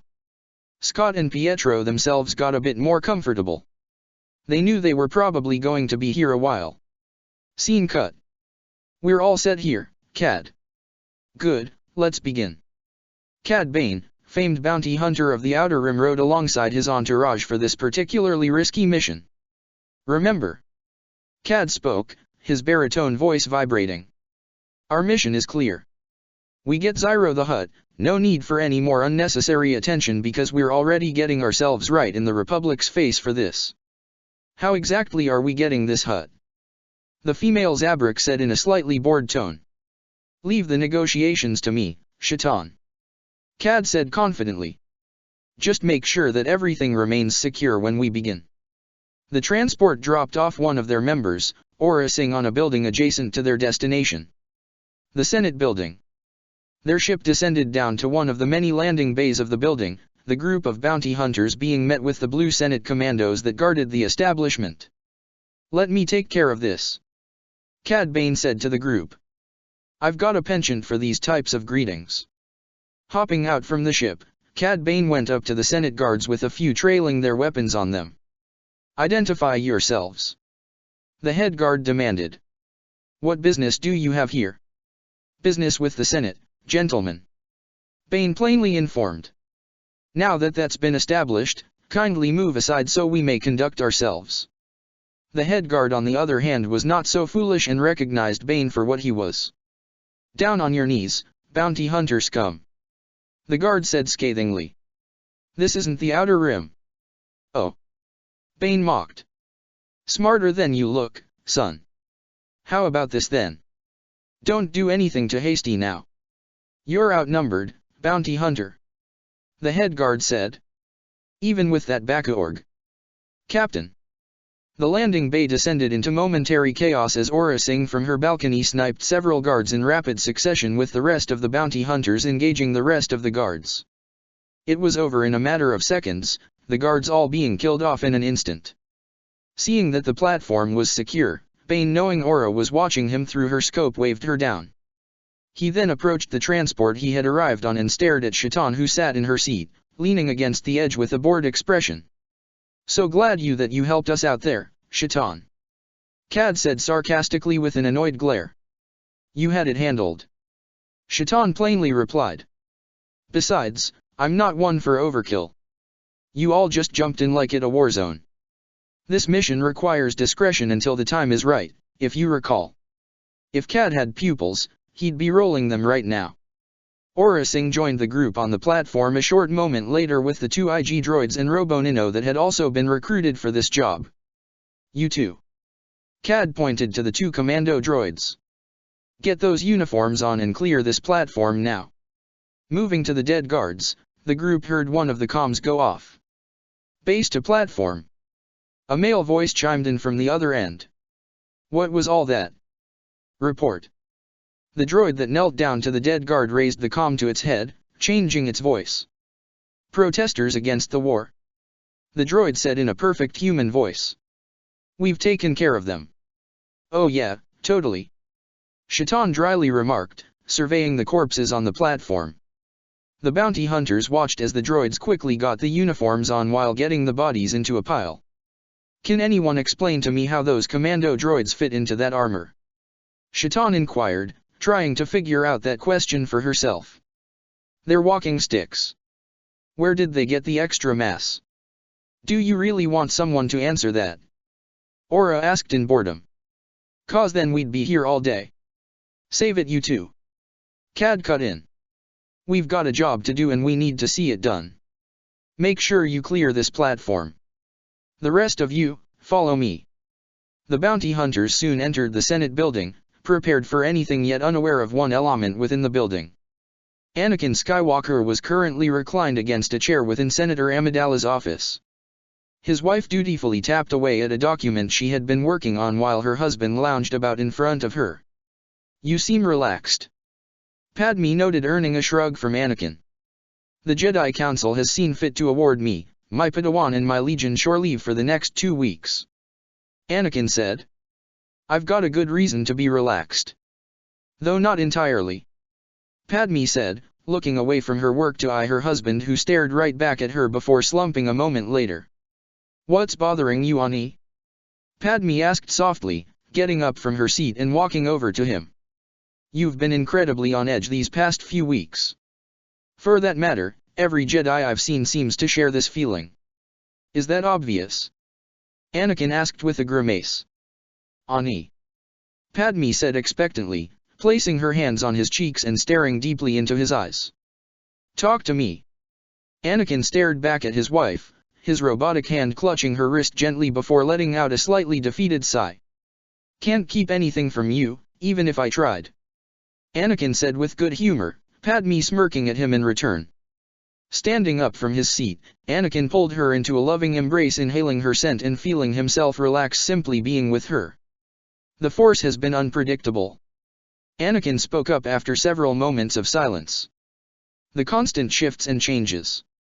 They've been a bit disruptive to say the least. Meditating could only do so much. It's like we've lost our way of proper communicating with the Force. It just comes in whenever there's brief moments of clarity. Do you see anything in those moments? Padme asked, head leaning against Anakin's shoulder. Anakin remained silent. Anakin. I saw. Anakin tried to properly describe it. The darkness. The darkness and the light. Both being torn asunder by something I couldn't see. And it was so weird. I thought that I would be filled with terror at seeing the Force seemingly get ripped to shreds, but I felt clarity. Like I saw the Force in its entirety, not just those two defined aspects. And then it's gone, back into the swirling storm. Padme remained quiet, allowing Anakin to speak in his entirety, feeling her husband's arms slightly hold her closer without making her uncomfortable. Honestly, the Council and many other Jedi are growing concerned. Anakin admitted. The Force is present and we can still feel its power, but it's not what it used to be. Something has changed that's beyond any of our control, and I can say now, this may seem out of left field, but the catalyst to this were the arrival of the Avengers. And what do you make of all this? Anakin only sighed tiredly, leaning his head against Padme's. I don't know. Anakin said truthfully. And honestly, that kinda scares me. I thought a Jedi is to show no fear. Padme said teasingly. With you, that's impossible. Anakin said, unclipping his lightsaber from his belt. I may be a Jedi and I've been beaten over the head over and over again about how this lightsaber is my life. But you, Padme, you are my life. Unable to contain her giggle, Padme took Anakin's lightsaber from his hand and gazed at it before setting it down. Sweet talker. Padme whispered before ensnaring her husband in a loving kiss, one he returned with just as much passion. While Senator and Jedi enjoyed their moment together, Cad Bane's team of bounty hunters continued their walk through the Senate building. The week prior to this mission, Cad Bane had acquired the layout of the building thanks to him getting the blueprints via an astromech droid closely associated with the Senate and the Jedi. Cad was a man who always gets his job done, and the reward the Hutt clans had promised him was more than enough of an incentive of openly attacking and taking over the building. Making the two IG droids lead, they rounded on a corridor being guarded by one lone Coruscant guard. The two made quick work of him, with Shaitan moving to get rid of the body, finding it annoying how many bodies they're making along the way. The door opened, with the IG droids taking out the other bots inside. Cad entered the control room with Robo Nino, who licked his lips with anticipation. You know what to do? Cad inquired. I'll figure it out. Robo Nino assured. Cad, however, wasn't going to take an answer like that lightly. You better not fail me, Bubble Brain. Don't worry. Robo Nino barked back irritably. I'll have the power down in no time.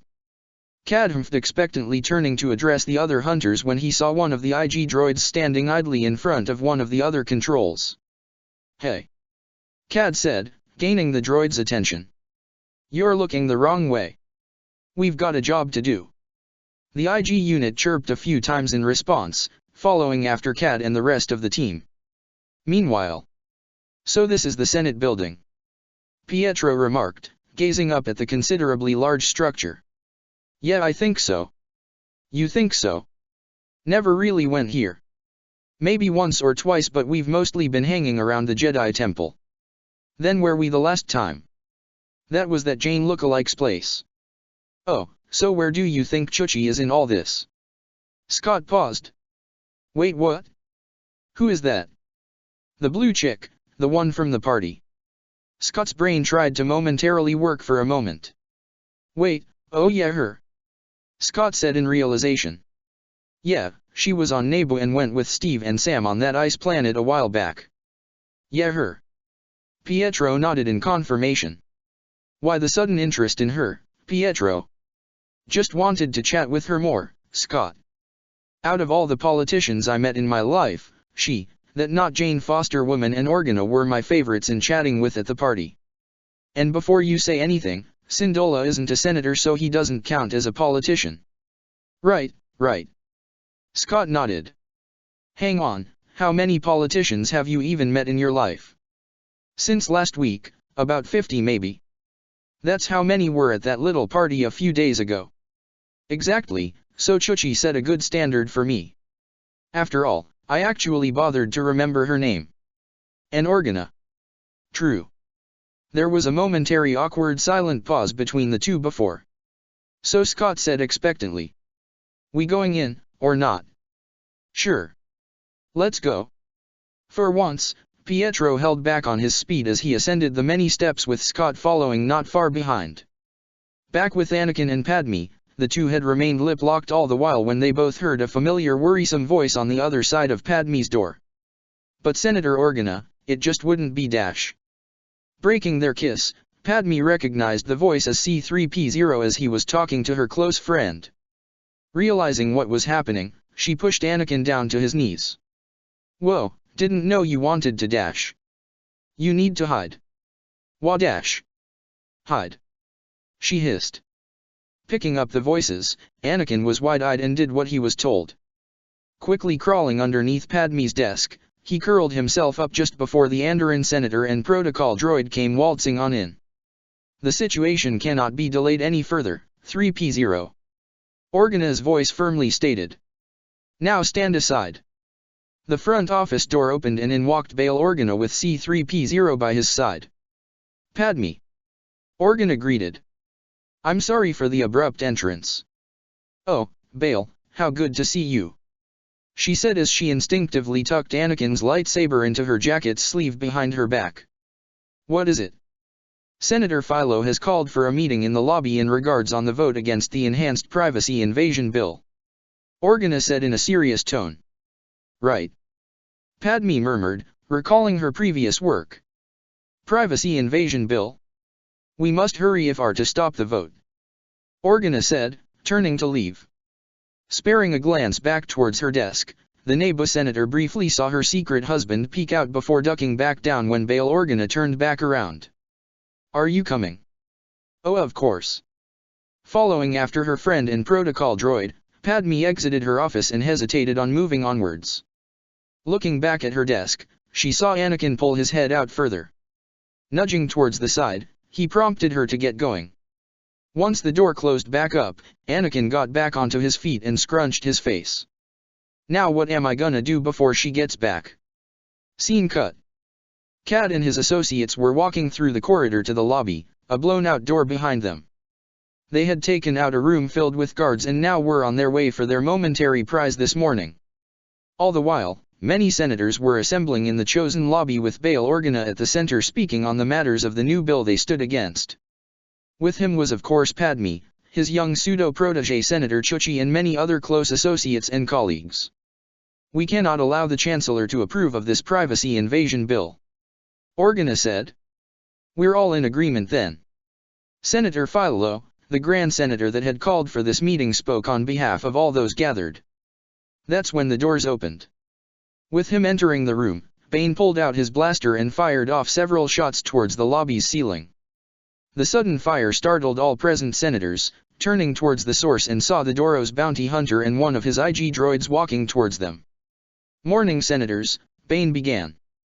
You should all consider yourselves to be in my power.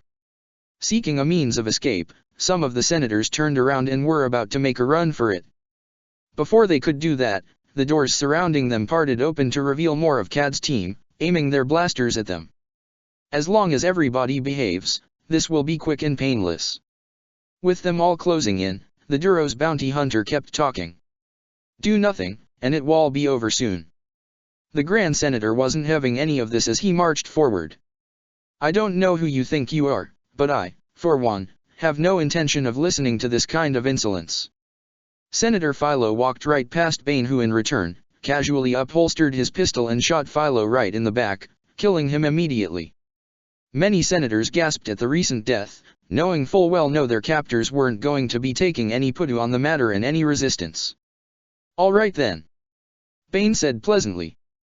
If you would all gather in the center of this atrium, my co-workers, and I will relieve you of any communication devices you all may have. Padme, however, wasn't one to idly obey such orders from criminals. I count 6 of them in the room. Padme whispered over to Bale. What are you going to do? Organa questioned. It's not like you're carrying any weapons. Oh, how right you are, Organa. Up in his office, Sheev Palpatine was overlooking the skyline in his break away from his daily workload. All seemed right in the galaxy, for the most part, as he reflected on his many plans and mentally tuning them up. Save for that one moment earlier today that was odd to say the least. Another uncontrollable shift in the Force. Hearing his office door opening up, Palpatine turned around and saw Senator Freeta walking towards him with a look of distress across his features.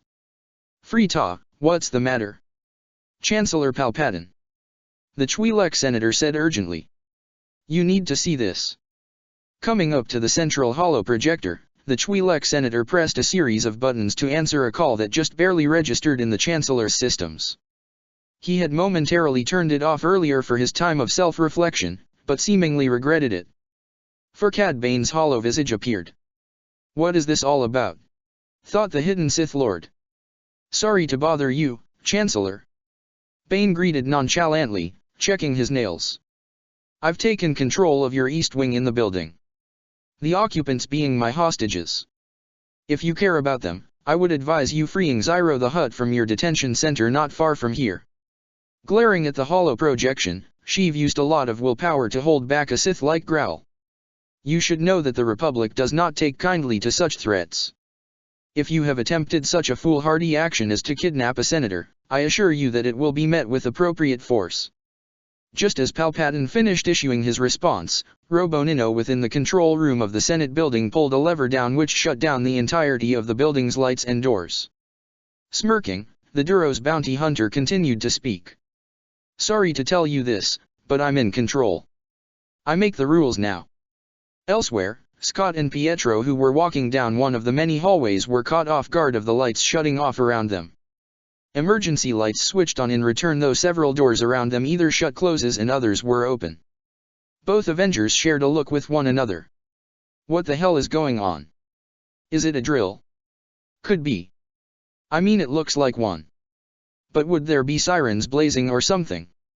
Should probably find out what's what. Anakin had the same set of questions as he walked out from Padme's office.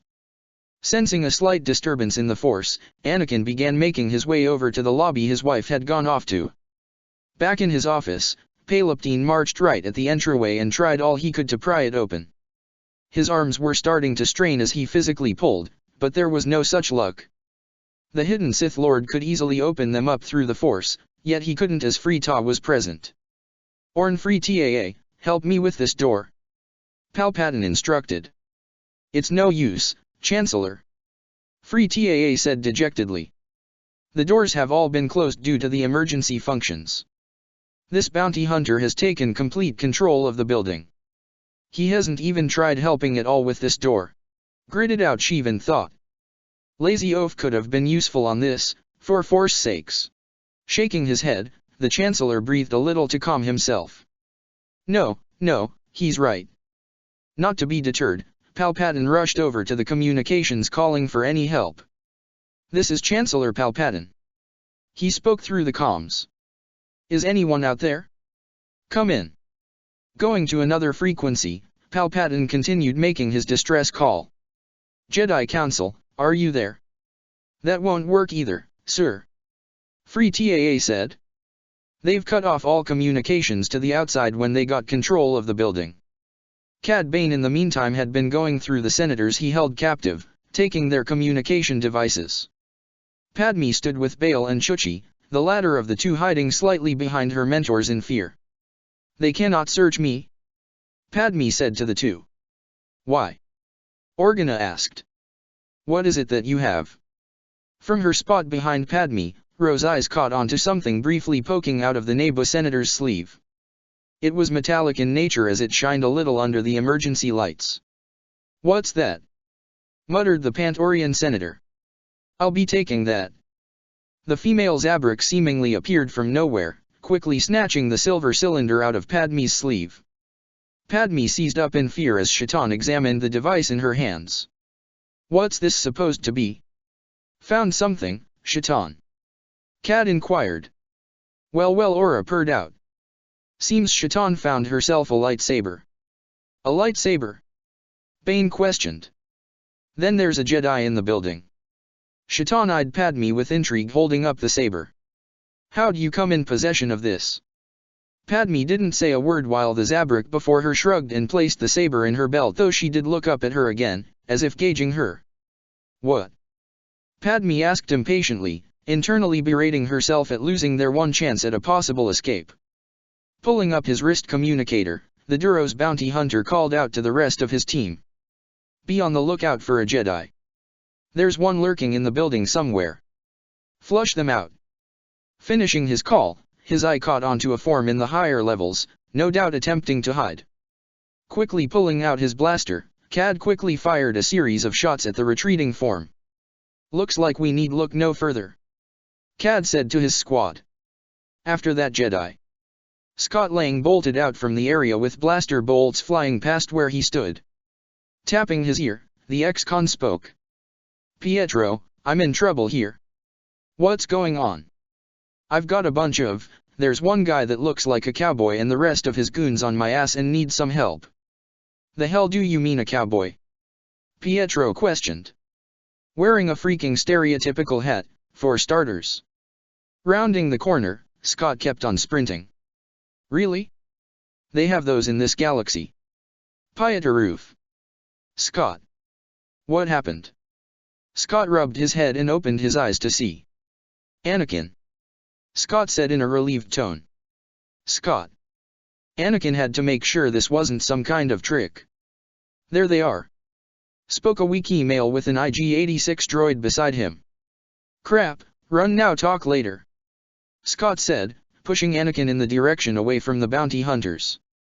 Instinctively, Anakin's hand reached towards his side to pull out his lightsaber, only to find it missing. Oh, right. With a hail of blaster fire coming at him, Anakin followed Scott's actions and bolted out of there. Get after that Jedi, said the Wiki bounty hunter. He's unarmed, which means he'll be easier to kill. Scott and Anakin ran down the hallway with their pursuers getting around the corner and firing at them. They kept on running until turning another corner. Rounding yet another corner, the two hunters halted their advancements as they saw the present hallway empty of any life. Now where'd they go? Anakin and Scott hid in a room together, with both crouching behind a table as the two bounty hunters entered to scan the room. It took them a bit on their search before the Wiki decided to move onward in the search. The IG droid took a bit longer to leave as it stomped away from the nearby area.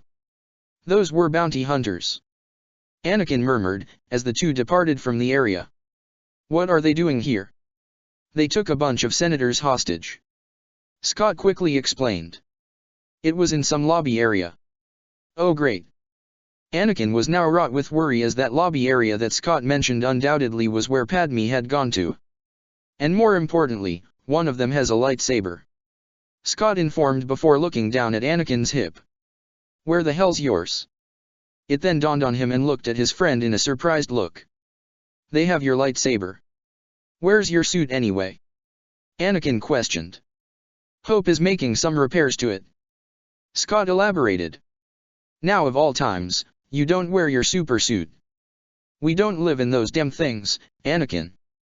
They aren't self-cleaning and maidenized. And didn't they get your lightsaber? Scott soon grumbled under his breath. I guess we're both kinda worthless right now. Some more than others. Anakin dryly said. Oh, shut up, you're lucky Pietro's also here. What? Anakin's head sharply snapped at Scott. Can you get in touch with him? Oh, right. Give me a sec. Tapping his ear, the ex-con spoke. Hey, Quicksilver, yeah there. Pietro was casually strolling through a hallway, though not as he seemed. In all honesty, he was tempted to begin running around like a mad lad to get an idea as to what was going on after he and Scott split up. But he knew now perhaps wasn't the best time for such a thing. Right now, he needed patience. As much as he hated that. Hey, Quicksilver, yeah there. Scott. Pietro's hand shot up to his earpiece. What the hell happened? You cut off without warning. Alright, long story short, there's a bunch of senators that have been taken hostage by bounty hunters. Scott elaborated on the situation. I'm with Anakin right now and both of us aren't exactly armed right now. Great eye. Before the call ended, an odd-looking droid made its way onto the current floor with a rifle-looking blaster in its grasp. It saw him, quickly prompting the dangerous-looking droid to whip its weapon right at the Sokovian.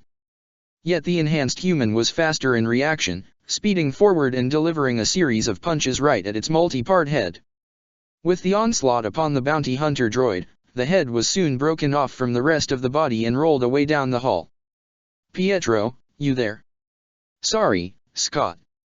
Just dealt with one of them. Then, several panels opened up and out popped turrets with all their barrels trailed directly at the speedster. Alright, the fuck is this about? The turrets immediately began firing at the speedster, who nimbly dodged all the bolts. Scott. Pietro ran down the hallway just as more turrets popped out and fired at the Avenger, who ran by at full speed. I'm gonna need to call you back. Got my own set of problems right now. On another area of the Senate building, Scott and Anakin were making their way to the security center. They hoped they could be able to get inside and restore power and control to the rest of the building. And it was easier said than done, as neither knew if more bounty hunters were patrolling the halls. Upon reaching their destination, the two hugged the wall and silently conversed on how they can proceed in their entry. Yet before anything could be moved forward, the door opened up and a patrolien strolled out. On instinct, Scott snapped his arms at the smaller guy and put him in a chokehold. Go to sleep. Go to sleep. Scott gritted out, tightening his hold on the squirming bounty hunter. Go to sleep, you creepy Black Lagoon knockoff. Anakin ran over and with a wave of his hand over the patrolien's head, the squirming bounty hunter went limp and unconscious. Giving Anakin an appreciative nod, the Jedi helped up his comrade and the two entered the control room. Whoa. Scott murmured. So how does this all work? Shouldn't be too hard if a Slimo like him managed to get control of the whole building. Popping his fingers, Scott crouched down as he started prying off a panel. Give me some time and I'll get this up and running. Just as Scott moved to get to work, the entire room seemingly shut down. Now what's going on? Scott bemoaned. Anakin didn't have the chance to respond when the nearest door opened up to reveal Aura Singh. Hello, Jedi. Aura said with an intense gaze. Firing several blaster bolts, Anakin had to quickly maneuver in the confined space. Yet it was quite hard with Scott being present. Said man wasn't able to get enough time as a blaster bolt hit his shoulder, making him grit out in pain. Damn it. Scott. Anakin said in alarm, which was all Aura needed to shove her hand forward, force pushing Anakin into the controls. Not so fast. Spoke the Wiki bounty hunter. Took you long enough. Well, sorry. I don't have the luxury of having enhanced skills like you have, Singh. I had to haul my ass here while you used your space magic dash. A Force user. Anakin grunted, sitting up against the wall. You, who are you? None of your concern, Jedi. Aura said with a sneer, shocking Anakin unconscious a moment later. Help me get these two to Bane. Scott glared, though he knew better not to resist. Anakin was out, he was injured and without his suit, and God knows what was keeping Pietro occupied. The ex-con felt so useless at the moment. As skilled as a fighter he had become under Cap and Hope's tutelage, he knew now wasn't the time for his heroics. Ease up, will ya? Scott groaned out. Rough me up anymore and you'll have to answer to my girlfriend. You're cute, but not that cute. Aura muttered out as she jabbed her finger at his injured shoulder. Oh screw you. I would, but you ain't my type. And you aren't mine either. Oh god, what did I walk into just now? Said another female voice. Ashatan. Aura said expectantly. Good, help Shahul here with the knocked out Jedi. Scott and Anakin were taken to the atrium where they were presented before Cad Bane. The bounty hunter inspected the two for a moment. The hero with no fear. Bane said aloud, recognizing Anakin straight away. There's a part of me that should have expected someone of your caliber rushing in to save the day. Then again, forgive me if I find your performance to be lackluster at best. Bane then looked at Scott. And who are you supposed to be? You look like a criminal to me. Okay, ouch. Scott murmured. He's one of those new guys we've been hearing about. Shaitan said, standing beside Bane. The Avengers? Inquired the white-skinned bounty hunter. And which one are you? Scott glared defiantly at them. Ant-Man. Unimpressive, if you ask me. Drawled out the Wiki bounty hunter, to which Bane quickly agreed upon. Tapping his wrist communicator, Cad spoke up. 3D, are we on schedule? Scene cut. Flying through Coruscant's air traffic, IG-3D responded to the Doros bounty hunter. Arriving at the prison now. Currently, the bounty droid flew upon a transport towards the detention center of Coruscant where one hut was currently being housed. Beside him was the Twi'lek senator as he currently carried a pardon disc to free their intended prize for today. Upon parking in front of the detention center's main platform, IG-3D jabbed the barrel of its blaster right into Freeta's side. Move it. A line of clones awaited their arrival, the Coruscant shock trooper guard. One of the clones gave the order to have the doors opened. Oh. It's so bright out here. Whined a purple-skinned, lime-yellow hut. Why couldn't this have been done at night when it's cooler? Oh my god. A nearby clone muttered out in complete annoyance. This was Zyro the Hutt. He was locked up here a while back after the attempted coup of his nephew, Jabba the Hutt, by eliminating his infant cousin Rada. The plan of taking out Jabba and taking over his seat in the Hutt crime family failed horribly by the hands of Skywalker, Ahsoka, and Padme, which resulted in his stay here. The fat slug slid right over to the IG droid, 3D, and Senator Free TAA with a smug air to him. Well, Senator Orn Free TAA looks so scared right now, doesn't he? Zyro arrogantly mocked. Let's move. 3D instructed, keeping its rifle trailed on the Twi'lek. You're coming with us. What? Free TAA said in shock. But I dash. No loose ends. 3D stated. No quick actions. Guaranteed delivery necessary for completion of job. Get back in the transport. Radioing into Bane, IG-3D spoke. Packages secure. Good. Time for the next part. Cad said over the line. With the bounty hunter droid flying on out back to the Senate building, Cad Bane ordered his associates to plant bombs around the atrium for one of his contingency plans. Once done, he brought back up a call to the Chancellor's office. Well, Mr. Chancellor, thanks to your calm leadership, the crisis is past. I got what I want, so I'll return your Senate and your senators. Enjoy them, but don't try anything until the sun has set. Palpatine simply glared at the bounty hunter through the holocom. Understand. Seeing Palpatine nod, Cad ended the call and addressed his team. We need to get to the landing platform. Is everything ready? Yep. Answered the now conscious Robonino. You sure? Losing oxygen to the brain might have made you think otherwise. Oh shut up, Shaitan. Turning over to Aura, Cad gave the command. Turn on the sensors, please. Pressing a series of buttons on the central sensor, a large array of security beams shot out and connected towards the others in the room. With it all set up, Bane addressed the senators. If you so much as breathe on one of these lasers, the whole room will blow up. Making his way out of the room, the Doros bounty hunter continued talking. Senators, Jedi, Avenger, I bid you all a most respectful farewell." The moment the bounty hunters left the room, Padme immediately went towards Anakin's side in order to check if he was alright. This was all done before turning her attention to Scott. "Do you have any idea how we can get out of here?" "Well, I was gonna say Pietro would help out," Scott said dejectedly. "Pietro's here?" Ro questioned. "Yeah, came in with me when we wanted to check out the place." With gritted teeth, the ex-con continued. "Where he is now, I'm the foggiest." Cad Bane walked out to the landing platform with his associates just as multiple gunships descended from on high down to them. Clone Commander Fox with his Coruscant guard all filed out and had their weapons trailed on the group. Receiving a call, Cad Bane held out his hand and saw the holo transmission of Palpatine being flanked by 2 other clone troopers. "You were foolish to think that you could get away with this, bounty hunter," Palpatine said fiercely. "Now surrender and come quietly." Cad however only grinned at the Chancellor's foolishness. "No Chancellor," Bane drawled out. "I'm afraid it is you who has been foolish with your senators' lives." One false move and the east wing of the Senate building goes up in flames. Palpatine's shoulders tensed up before slumping in resignation. "You win, bounty hunter." Ending the call, Bane raised his wrist with his other hand hovering over a specific button on his control. "Holster them," Bane ordered. Commander Fox kept his gun raised at the Duros and was about to lower his gun when he heard something peculiar.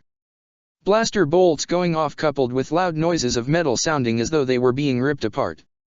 Another door, out burst a silvery blur that stopped at the edge of the platform and chucked the remains of a defense turret. "And it's out of here," Quicksilver declared aloud. "Whew, that was a noise. Pietro then noticed the other group present on the platform just as Orn Free Taa, IG-3D, and Zyro arrived on the scene. All in all, a bizarre set of circumstances to say the least. "And that's my K." Shaitan cocked her wrist back with it trailing on Bane's head. "Stand down, Bane. Now. Or you get a head filled with electric shock that'll turn you brain dead." "Shaitan." Bane growled out. "What the hell are you doing?" "Oh, I'm sorry." Shaitan's face and voice suddenly sounded different. The Zabrik's appearance morphed and fluctuated with her other hand reaching up to remove a mask. Red hair fell with fair skin replacing the orange-tanned markings. "But Shaitan is merely an alias that I'll need to dispose of." Not knowing who this woman was, who he assumed was a changeling Claudite, the bounty hunter opened fire upon her. She quickly maneuvered away from the blaster bolts before a silver blur carried her away to safety. Once stopping behind a large wall, Quicksilver gave her a joyful hug. "Nat!" Pietro cried out in jubilation. "Hey Pietro!" Nat greeted warmly. "As good as it is to see you again, we still have a job to do." "Oh right." Pietro stepped back, grin still in place. "One moment." Quicksilver zipped out from behind the wall and in an instant threw all the bounty hunters' weapons and Bane's wrist detonator down to the ground before them. "Now then," Pietro said cockily. "This is the part where you surrender." The rest of the clones held their bolster up at the bounty hunters with Nat walking out from her cover with 2 familiar pistols in both hands. Gritting his teeth on this unexpected factor, Cad pressed a button on his wrist communicator and spoke into it. "You're up." A deep, dark chuckle was all that was heard from over the line before it went dead. A shadow from above appeared between Pietro and Bane followed by the sound of the same dark laughter. Looking up, Pietro's eyes widened in shock running away quickly before a gigantic armored being landed in front of Bane, throwing its arms out which extended out to the clones. In a quick series of maneuvers, the new arrival quickly disposed of a good number of present clones. Snapping their arms, breaking their necks, caving in their heads and chests. All actions done as a means to an end. "Hope you weren't too bored for waiting, Dirge." "I was waiting in utmost anticipation." Punching a nearby clone trooper in the gut into the air, the Mandalorian Nightmare delivered a powerful kick in the same place to send the Republic soldier flying away. "Asian. Oh, hell it's him. Who the hell is that? That freak that attacked Commander Gree's ship. Open fire." Dirge simply absorbed the blaster bolts, his body bulging out in various spaces before vein muscles exploded out from his being. The appendages all shot forward, ensnaring and killing every clone it grabbed. A hell of a way to reunite, huh, Pietro? Nat cried out, firing at the ballistic Jedi freak that was tearing apart the clone troopers. Nothing is ever done normally with us. Help out the guys in white and red. Quicksilver gritted out, running out to save several clones that were about to get crushed by a large piece of debris Dirge was using as a blunt weapon. Taking initiative, Black Widow sprinted forward to a nearby clone who was clutching his pierced leg. Hold tight, soldier. Nat ordered, trying to find a way to remove the armor to treat the leg. Dirge was the necessary mayhem Bane and his gang had needed, going over to the transport that still had Zyro the Hutt in a thoroughly terrified Orn-free TAA. Getting all on board, Bane pivoted the transport away from the building, looking back over to the chaos the Jedi was causing. Dirge, get your ass over here now. Bane yelled out to him. Seeing his ride taking off without him, Dirge gave out a deadman's sprint. Reaching the end of the platform, the Nightmare leapt into the air and aimed himself to land on their transport. The moment he landed, the entire thing shook as it tried restabilizing itself. Watch where you're landing, you fool. Zyro growled out before being silenced by the ancient bounty hunter's stare. And you shut the hell up, you worthless pile of flesh. Looking onward, Bane saw a transport heading their way as he spotted what appeared several clones riding in it. We've got company. Tilting his head, Dirge saw the incoming vehicle. Without a second thought, he leapt off the present transport, sailed across the air and crashed onto the opposing transport. Hello. Growled out the Nightmare, looking towards the half-dozen clones in a fat-looking Twi'lek. And goodbye. Frita screamed as he was punched in the face by Dirge, knocking out several teeth in the process before unconsciousness took over. As this happened, the clone escort were either thrown off the transport and falling towards their imminent demise or had their necks and limbs broken. With his job done, the Jedi moved around and spotted his team's transport. Squatting down, he jumped off the falling transport and sailed across the air once more and landed back near his previous spot, startling Zyro the Hutt once again. And looking back at the other transport, which was not properly manned now, Bane saw it plummeting towards the city down below before he saw a small speck of an explosion happening. Whoever was left on that transport that wasn't killed by Dirge was most certainly dead now. With them now getting away, Bane ordered his one droid to speed up to get back to their ship as the Republic will be on their tail very soon. Well, Hutt, Cad spoke to the present Hutt behind him. It doesn't look like prison had too adverse an effect on you. Oh, you can't imagine the unspeakable things I've suffered. Zyro dramatically said. The horror. I doubt I'll ever really recover. Talk to us again after being buried alive for over half a century. Dirge spoke out, unsettling Zyro once more. Then imagine how it'll all be like in my boots on what I've been through. I don't want to. Then once again, shut the hell up. Back on the Senate building platform, multiple emergency personnel had arrived to assist the wounded clones, with many others running into the Senate building. Off to the side, Pietro and Nat stood side by side, covered in dirt and grime with a few minor injuries. Well, I certainly didn't expect to see you here, Nat. Pietro remarked. Not in this way. You and me both, Pietro. You were working with the bounty hunters. Something I'm not proud of. What the hell happened to you? Where did you end up at? Some apparent lawless planet, as most called it. A desert world. Tatooine. Never heard of it. How many planets have you heard of, Pietro? A few, not much really, don't pay attention to that kind of stuff. The two fell into a lull of silence. All they heard and saw was the attempt at the medical personnel work to keep clones stable and alive while local law enforcement was arriving with other Jedi in tow. Nat bit the bottom of her lip, unsure of how exactly to ask this when she didn't need to.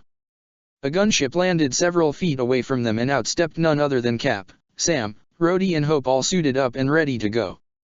That changed when the moment Steve took a moment to scan the area, his eyes landed on Nat, who gave him a slight watery smile. Mouth slightly open in disbelief at whom he was seeing, a sentiment shared by the other Avengers as they soon saw her too. Steve took one step forward before Nat ran right for him and hugged him tightly. You have no idea, Dash. I got a pretty clear idea, Steve. Nat said happily, pulling away to greet the others, giving each one a hug before turning to the platform around them. I just wish it was under better circumstances. Me too. Me too. Avengers Infinite Wars Chapter 19, Homefront. So what do we do now, Stark? Tony Stark only rubbed his face tiredly, trying to find the proper answer. The Avengers HQ was practically empty, with only 2 of its former members residing within the facility at the time. It had been a week since the disappearance of the 9 Avengers after their mission to Hydra-controlled base in Eastern Europe, and to say that Tony was beginning to feel a new sense of anxiety would be the understatement of the decade.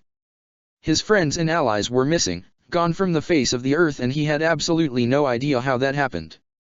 The minute the line had cut off between himself and Cap, Tony wasted no time in suiting up in his latest armor and damn near flew at the speed of light to their last projected location. What he found when he arrived was a large cluster of tied-up Hydra agents with a giant Ultron head named Ultimo. There was the Quinjet off to the side and the obvious signs of an intense battle. But no Avengers. No sign of Cap, Nat, the Wonder Twins, the shrinking duo, his best friend, Birdman, or Ultron Light. They were gone. Vanished into thin air with no means of locating them. Not the greatest start to his day. Tony tried his damnedest to figure out what the hell happened here, but all he got was static and sparks from the malfunctioning technology in the base. So Stark did what he usually did, taking all the technology here and bringing back to base for study. It didn't take long for him to call up Clint, and the expert archer merely told him to send him a jet. Clint was there in less than an hour. And for a week the two talked and deliberated on what to do now. Their friends were missing and the Avengers were basically defunct. It was bad enough that the current roster of Earth's mightiest heroes were gone.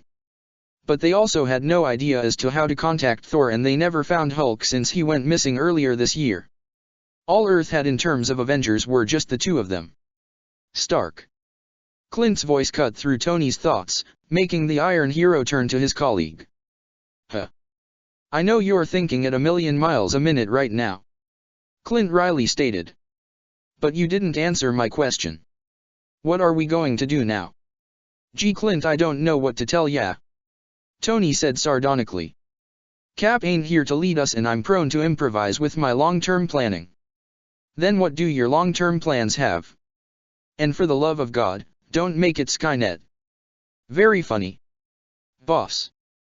Both men looked up at the sound of Friday, Tony's new personal AI calling for her creator.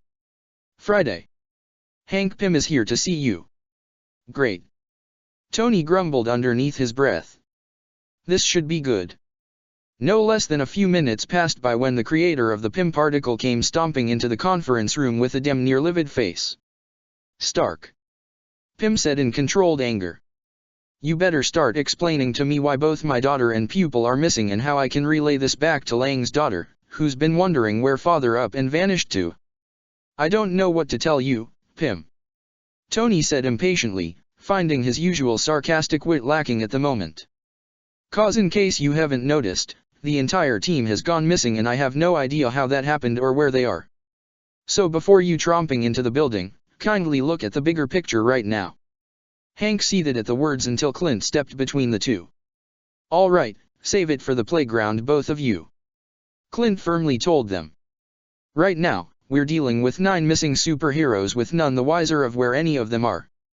The last thing we need is for the 2 of you to go at one another like a couple of assholes. Save it for another time. Both men stared at each other unwaveringly before they backed off, Tony slouching against the conference table. What the hell happened, Stark? Hank inquired. 1 minute, Hope and Scott's transponders were working fine, the next they're not registering on any satellite I could tap into. Did you miss the part when I mentioned that it's the entire team missing? Stark drawled out, eyes half-lidded.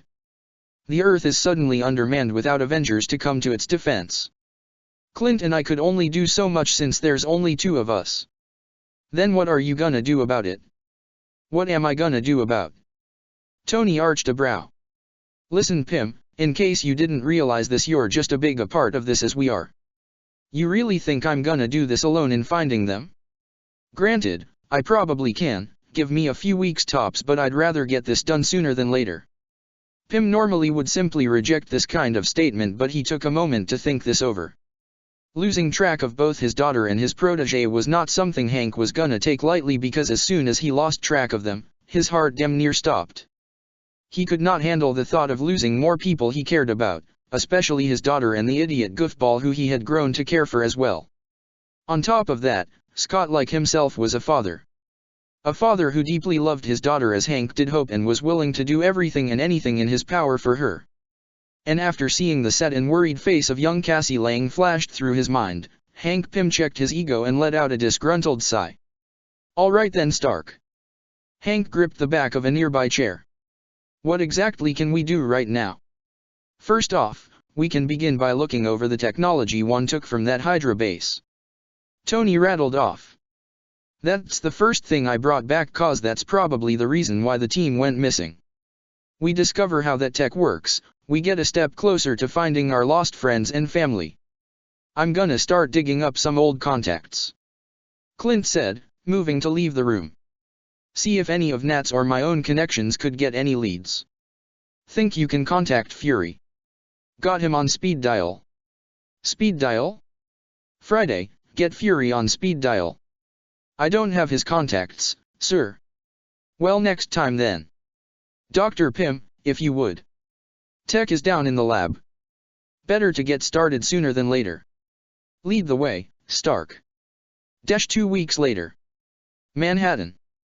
The city that never sleeps. Center of the 5 most well-known boroughs of New York, the city has gained a greater historical significance over the course of the last few years.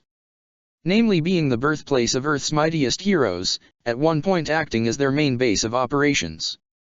Since 2012, the world had been experiencing a dramatic in individuals considered superhuman or enhanced, but none more so than New York itself. One of these enhanced was currently riding atop the M Transit line while browsing his phone. He had just finished a long day of school and now was out on patrol once more in his homemade suit. Sophomore year was a weird adjustment now after the big change. Then again, not having Uncle Ben around was the biggest change in his life.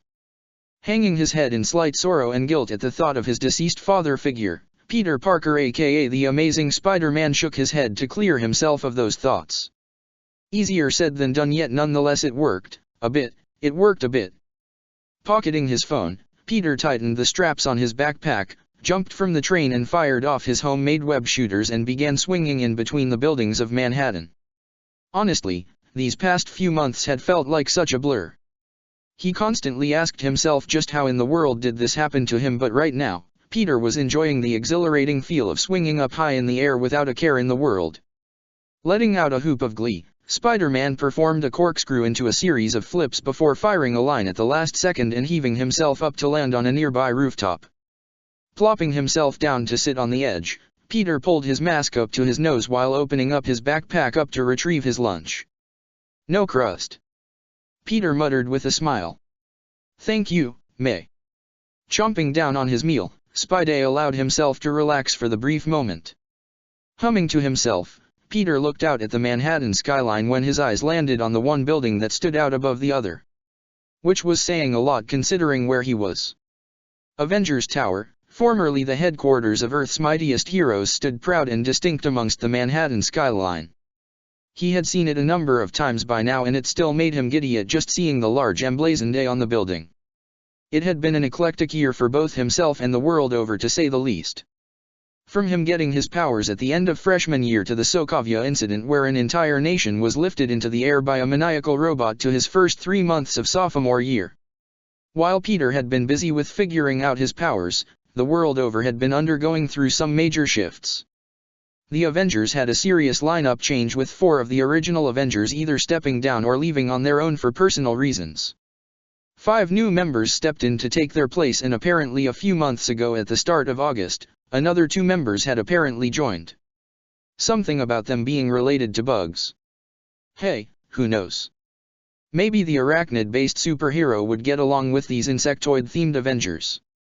Finishing off one half of the sandwich, Peter moved on to the next half when, "Hey, that looks good, mind sharing?" a filtered male voice said from behind. Peter jolted violently from his seat, his sandwich falling out of his hands. "Oh, sorry about that," the voice said sheepishly. Whirling around, Peter's eyes practically bulged out from his head upon seeing just who it was behind him. It was Iron Man. Tapping the side of his goggles to make sure they were malfunctioning, Peter dug under his mask to rub his eyes just to be sure. Why Yuri? I don't. Peter was at a complete loss for words right now. Tony. The armored Avenger said simply. Or more famously Iron Man if you prefer that. Landing on the rooftop, the front side of the armor opened up to allow Tony Stark to step out in the flesh. Peter's eyes widened to the size of dinner plates, him jumping up to stand and fumble to get his mask back on proper to at least be a bit more presentable. His thoughts were a jumbled mess as he tried to talk properly but only succeeded in stuttering and stammering. I can't believe. Why Yuri Spider-Man? Peter finally managed out, placing his hands on his hips in an attempt to save face. No wait, I'm Spider-Man. Spider-Man. Tony arched his brow a bit. Really? Not Spid Erling? Crime-fighting spider? Spider-Boy. Spider-Man. Peter said with more determination this time. Tony simply nodded his head, pulled out his own handmade phone pulling up a few specific files. Spider-Man. Tony said conversationally. So quick question of the rhetorical variety. With a flick of the phone, it displayed a somewhat blurry video of someone in a crudely made red and blue suit swinging by a car thief and snagging the man by the leg with webbing and pulling him away. The footage stopped at a freeze frame of Peter's mask as he was swinging by a street camera. That's you, right? The next video was of Spider-Man literally diving in front of a speeding car that nearly crashed into a bus. He stopped it in a split second before jumping away and swinging off. Wow, nice catch.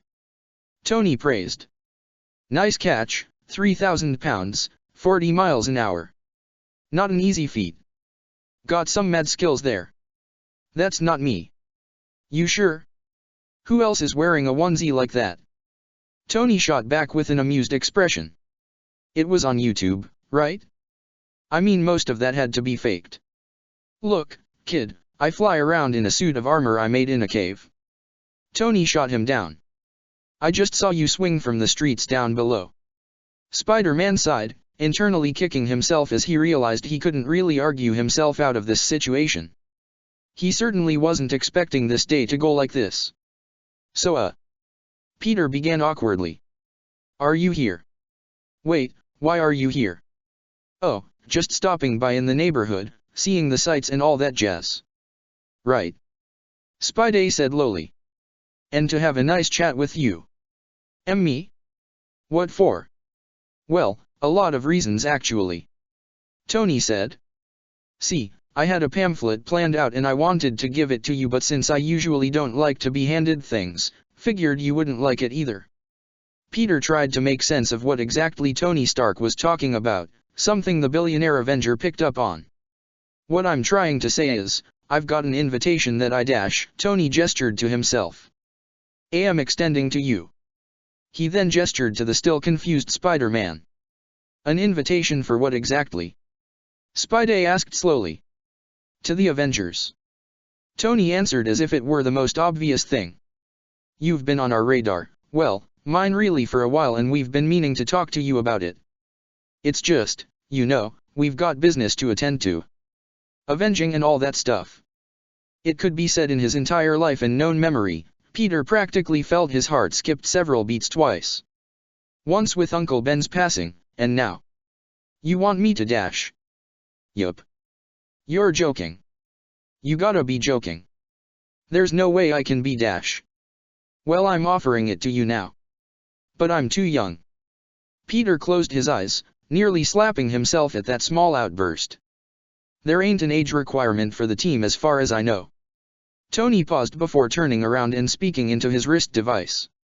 Note to self, think more on Avenger age requirements for future members, after Spidey. Turning back around, Stark gave Peter one of his patented smiles. So, about initiation, when joining the team there's a few things you'll need to dash.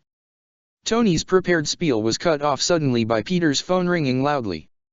The two stared at one another with the younger of the two muttering for him to wait a moment. Pulling out his phone from his backpack, Peter cringed a bit at seeing who was calling and looked between the screen and Tony before answering. Clearing his throat. Hey May. Yeah, school's done, just finished up, a study session. With Ned. Eggs? Yeah, I'll get some eggs. Bread too? No problem. Love you too, May. Hanging up, Spidey pocketed his phone back in his pack and looked to Tony apologetically. Gotta go do some grocery shopping. Peter said awkwardly. By all means. Tony said, very much amused by what he had just watched. Right. Spider-Man didn't know what else to say, so he simply jumped from the rooftop and swung away. Tony watched on with growing interest. Next stop then. The next day. Peter was walking back home, old radio in hand with his headphones on, playing a recording of Neil deGrasse Tyson on the wonders of the cosmos. Entering his apartment complex, Peter ran up the stairs with his keys in his other hand. Arriving at his door, Peter slid the key in and entered his home. Hey May. Peter called out to his aunt. Hey sweetie. His aunt replied from her seat in the living room. How was school today?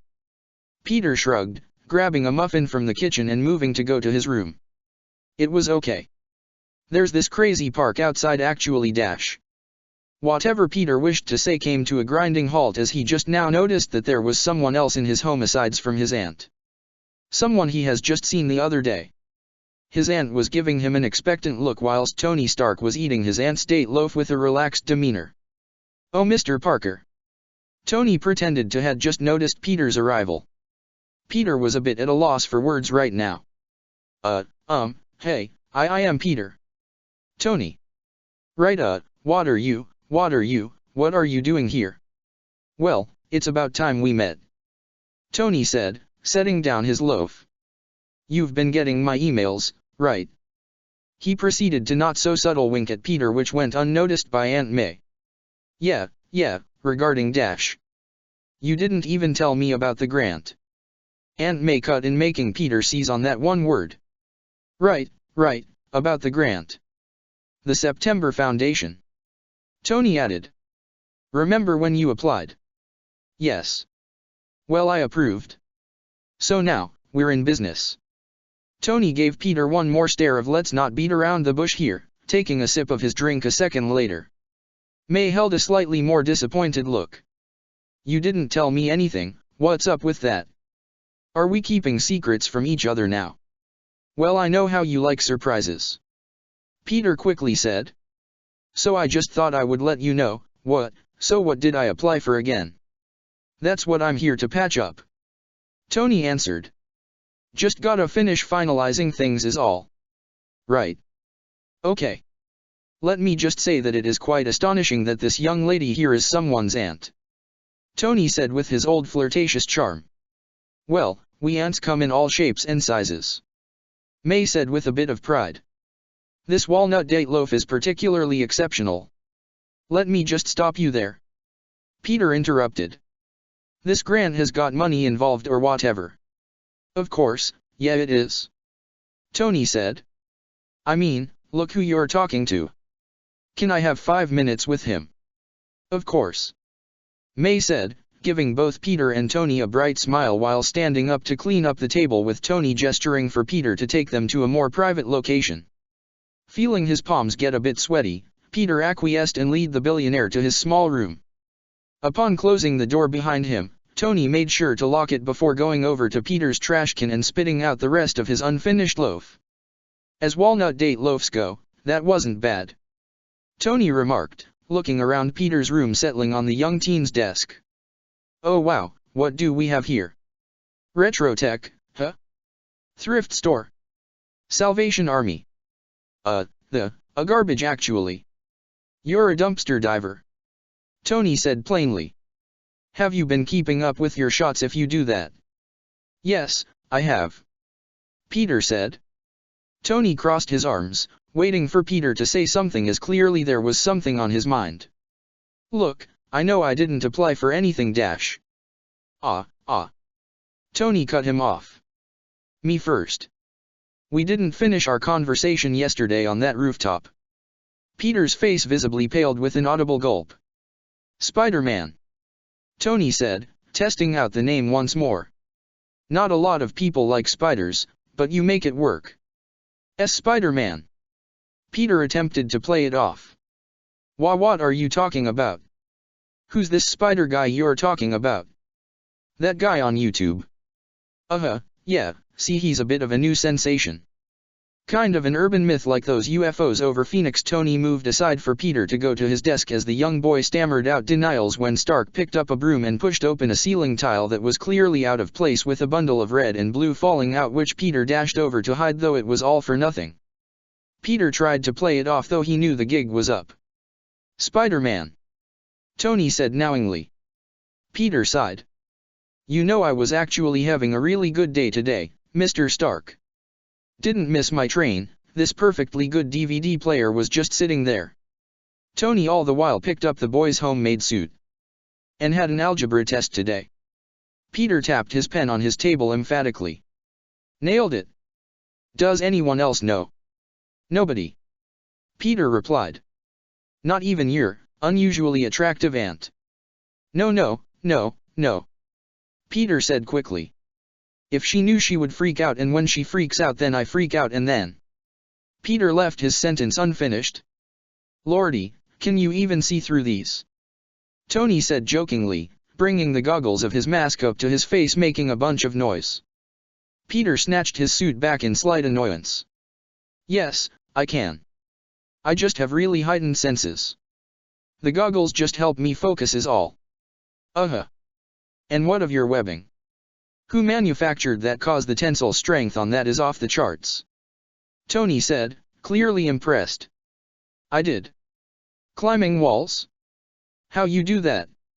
Adhesive gloves. Came with my heightened senses. Nodding, Tony eyed Peter's outfit.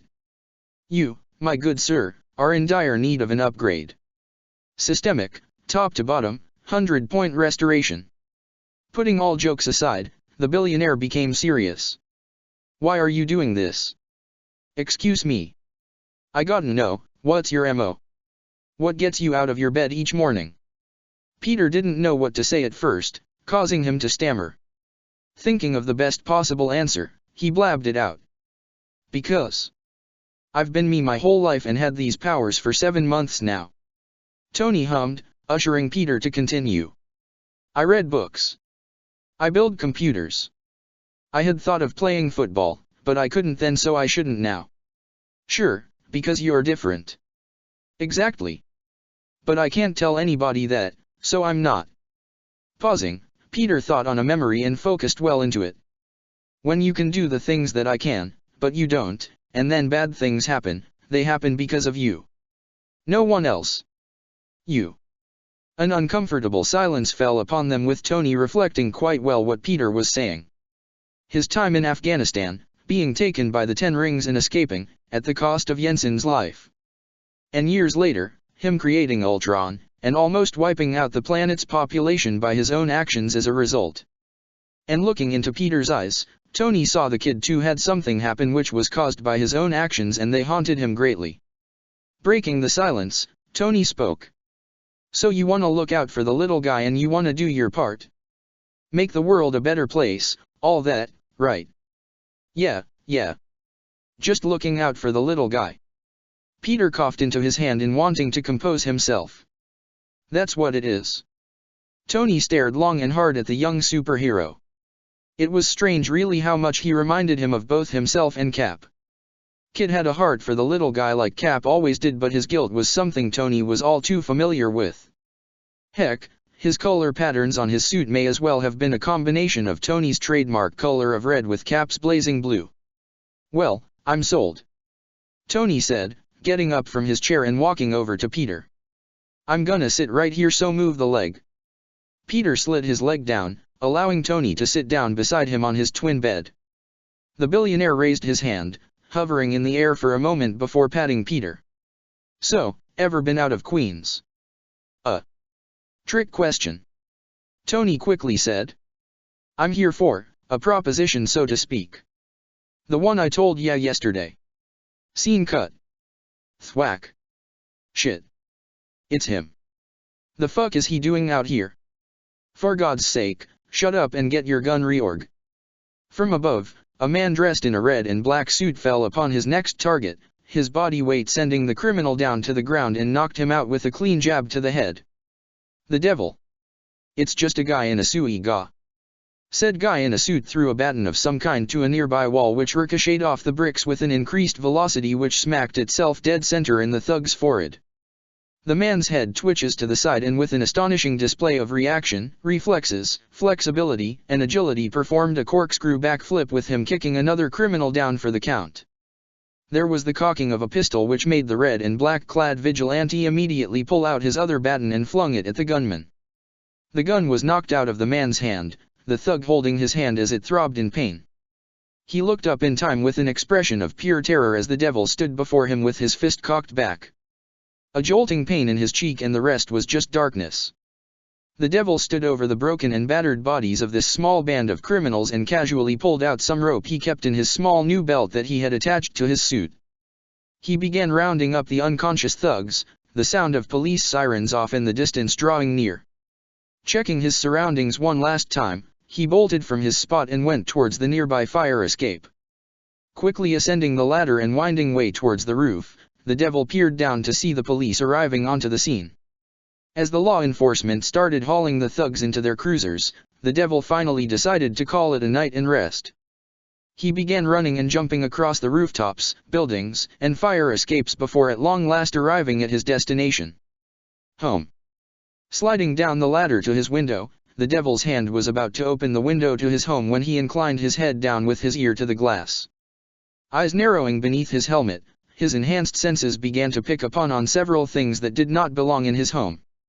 Cautiously, the devil went to another part of his home and entered through a secret ventilation compartment and dropped down into the middle of his living room. Quite the space you have there. The devil stopped moving upon hearing the voice in his humble home. Whirling around, he threw a baton right at the source, which was met with the projectile hitting something metal. Youch! The man cried aloud, shaking his hand in pain. Whoa there, cowboy. I just wanna talk. The devil soon heard his home invader move something across his hand and reconfigured it around his wrist. What are you doing here? Like I said, I just wanna talk. And I can charge you for trespass. Sure you could, ninja boy. The devil ignored the punna jab at him as he wasn't in the mood on the banter. I'll ask you this only once. The devil spoke in complete seriousness. Who are you and what are you doing in my house? Scouting. Scouting for what? Just to assemble a new ensemble of people to help protect the innocent and all that jazz. The devil was trying to identify the voice and there was a tinge of something familiar about it. Where had he heard this voice before? He had, he didn't have excellent memory for nothing. Who are you? He found himself asking again. Oh, no one special. The look he gave the intruder was enough for said individual to let out a slight sigh of exasperation. Look, I see I came in at a bad time. You cranky from a long day and night of work. So you rest up and I'll chat with ya when you're less cranky, or whatever. The trespasser then made his way towards the window and opened it up. Once stepping outside, he waved his hand and made his way further up the fire escape. The devil's hearing soon picked up the man making it to the rooftop before sounds of an engine of sorts fired up and took off into the air. Who was that guy? Came Matt Murdock's thoughts, pulling off his horned helmet and tossing it aside. Need to be more careful now since someone saw me here. Foggy, foggy, foggy, foggy. Pulling out his phone from his utility belt, he answered the call and spoke. Hey, Foggy, what's up? Checking up on you, duh. Foggy said from his end of the line with a joking demeanor. Busy night. Matt stared out the window, his ears picking up on some kind of burning sound far off in the distance. Some wood. Scene cut. The air was nice and crisp this fine morning. Something Matt Murdock enjoyed quite well. With a mug of coffee in one hand with his walking stick in the other, the blind lawyer walked towards his law firm, surprisingly relaxed even after last night's unexpected visitor. You know what they say, a good night's sleep does wonders for you. Taking a sip of the freshly hot brew, the lawyer ascended the stairs at a careful pace. He didn't want to spill his precious caffeinated drink, even though his mug was closed off. along with him being careful on what he stepped on. After all, he slipped and fell a handful of times when he wasn't paying attention, and he didn't want to make that same mistake for a long time. Walking into the law firm, Matt's ears were greeted with an all too pleasant voice. "Well, well, well, look who finally decided to grace us with his supreme presence." Matt only smiled at his best friend's joking tone. "You should feel so honored." "Oh, we do," Foggy remarked, reclining back in his chair while reading up on a case they had been working on. "Ain't that right, Karen?" Their blonde secretary only chuckled beneath her breath, writing out several forms and contracts for clients that had come to their firm. "Yes. Lord Murdoch is here. Now the real work can begin." Foggy laughed aloud. "You hear that, Lord Murdoch? It's time to begin our real work." The blind lawyer shook his head at their antics, making his way towards his desk. "What do we have for today?" Matt inquired. "Is that Richard Dreesen case gotten any headway?" "There are several topics that came up," Foggy mentioned, pulling out a braille copy of the aforementioned copy. "Something about the driver somehow ending up on the road when he got struck." "Who drives onto the side of the street?" Karen asked in bewilderment. "Most people over in Europe and Asia," Matt responded.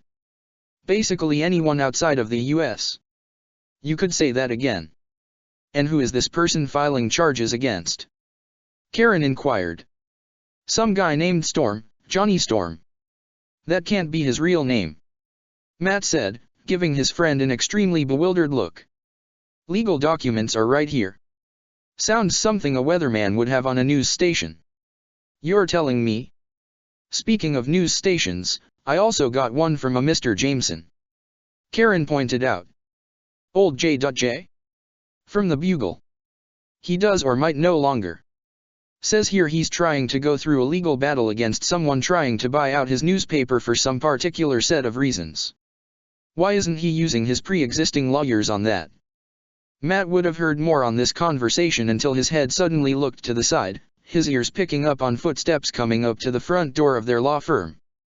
He got a whiff of cologne and, was that Axe body spray? Who wears that anymore? The individual standing at the door knocked with a funny pattern, drawing the attention of Karen and Foggy. "Oh, a new client so early in the morning," Foggy said with some excitement.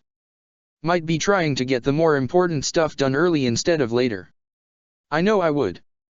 Especially first thing." Matt remained silent, staring at the front door. Getting through the ridiculous choice of cologne, Matt caught a scent he had recently sensed just the other day. "It's open," Foggy called out to the person on the other side, the door swinging open to reveal. "Oh, real quaint place you got here." That voice. Both Foggy and Karen froze in shock, with the lawyer stuttering out something out of his mouth. "Why Yuri dash. Yes, I know. You don't need to be too shocked to see me here.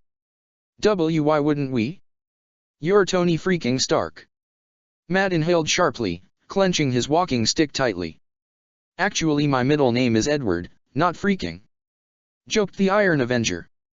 "But that is a pretty cool name actually when you say it out loud. So hey, Tony freaking Stark. Pleasure to meet you all." While Karen and Foggy stared in complete and absolute astonishment, Matt had his eyes boring into Tony's despite wearing his ruby-shaded spectacles.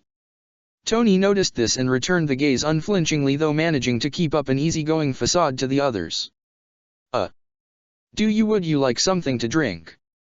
Karen quickly asked as she started heading towards the coffee machine. "Or something to snack on?"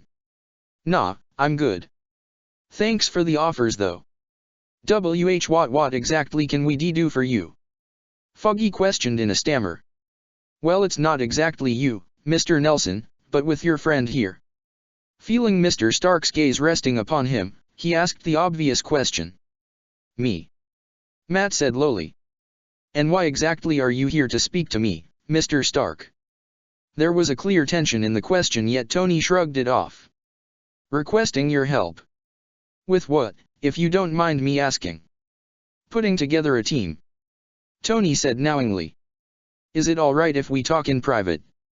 Matt narrowed his eyes, giving the billionaire a glare of sorts. "And what's so important that requires him to talk alone with you?"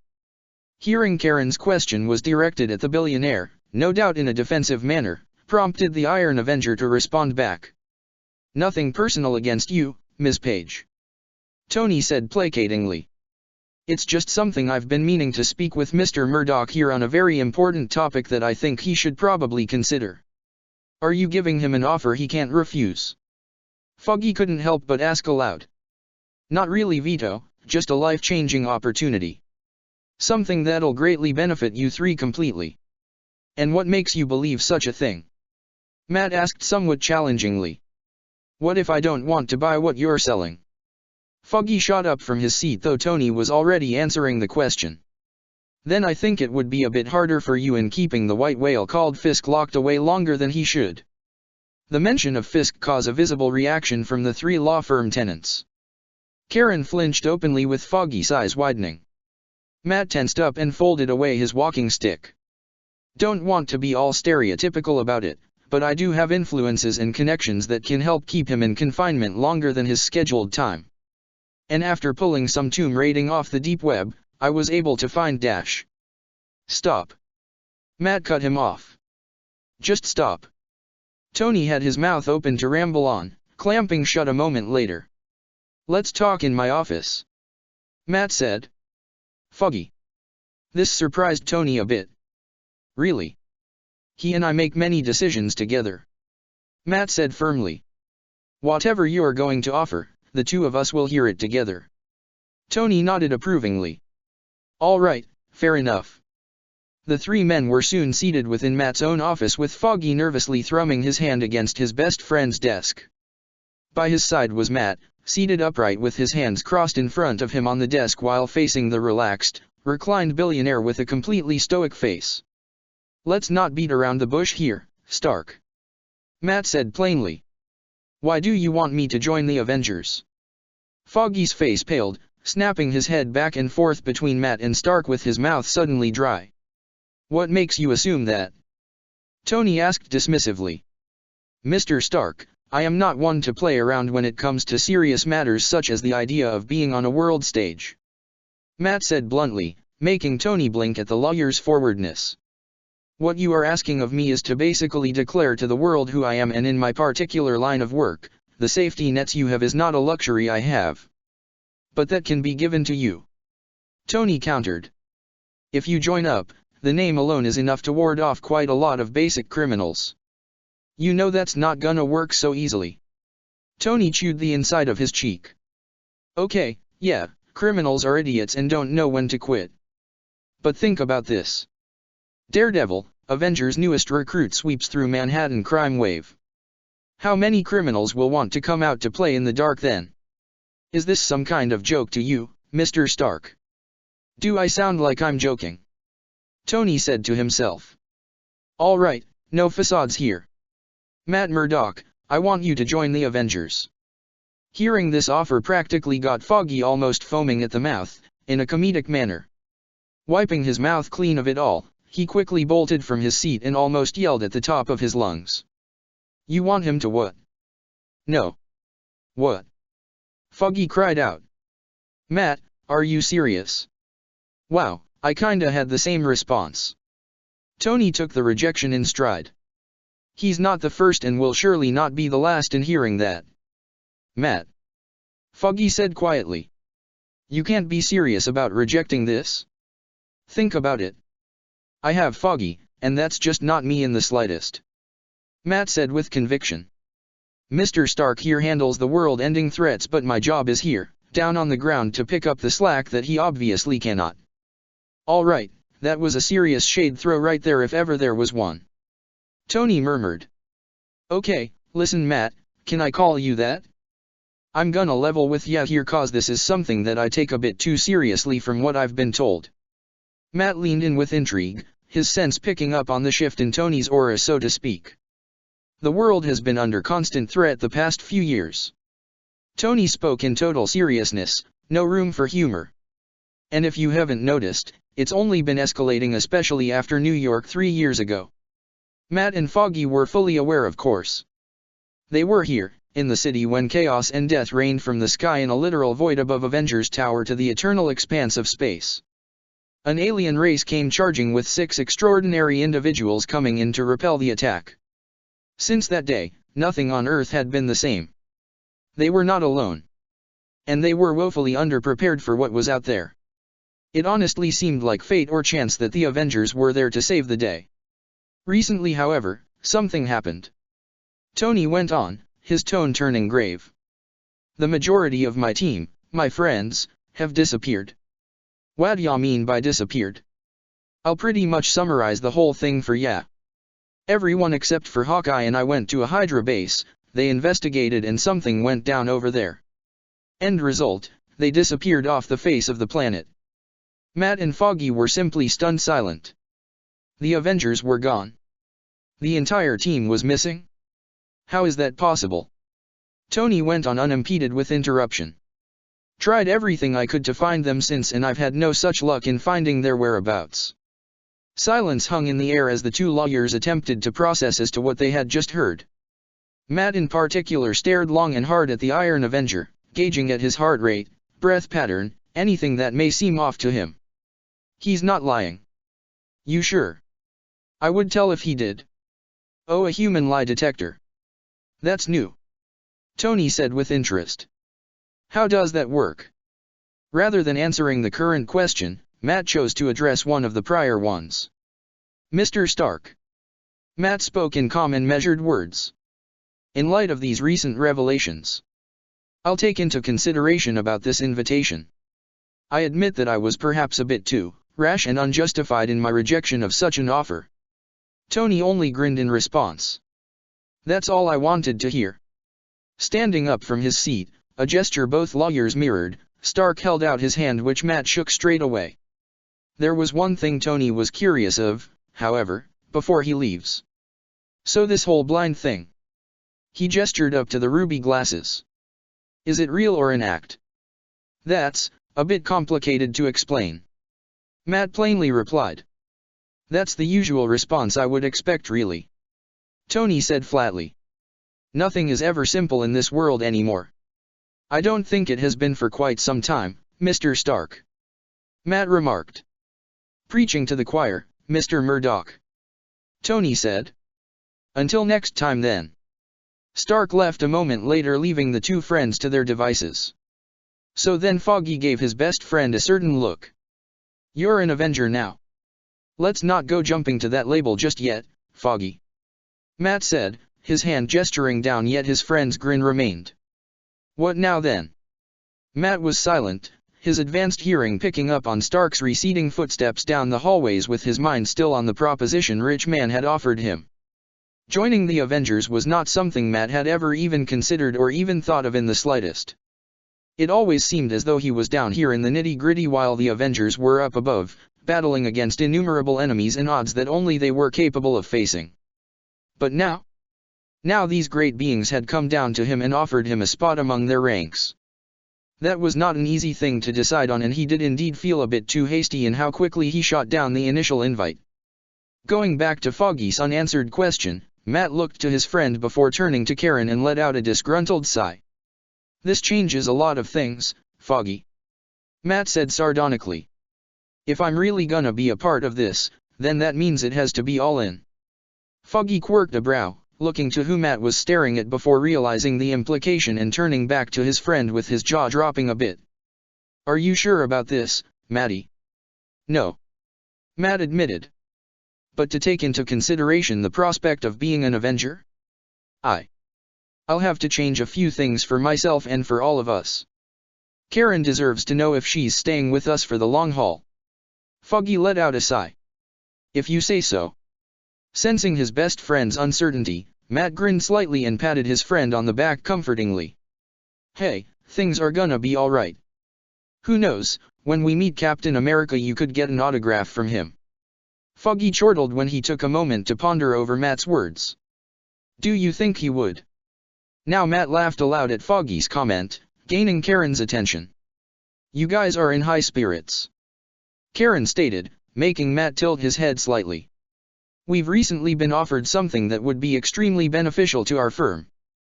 Though, there are many cons as well. Matt said. In more way than what you would expect.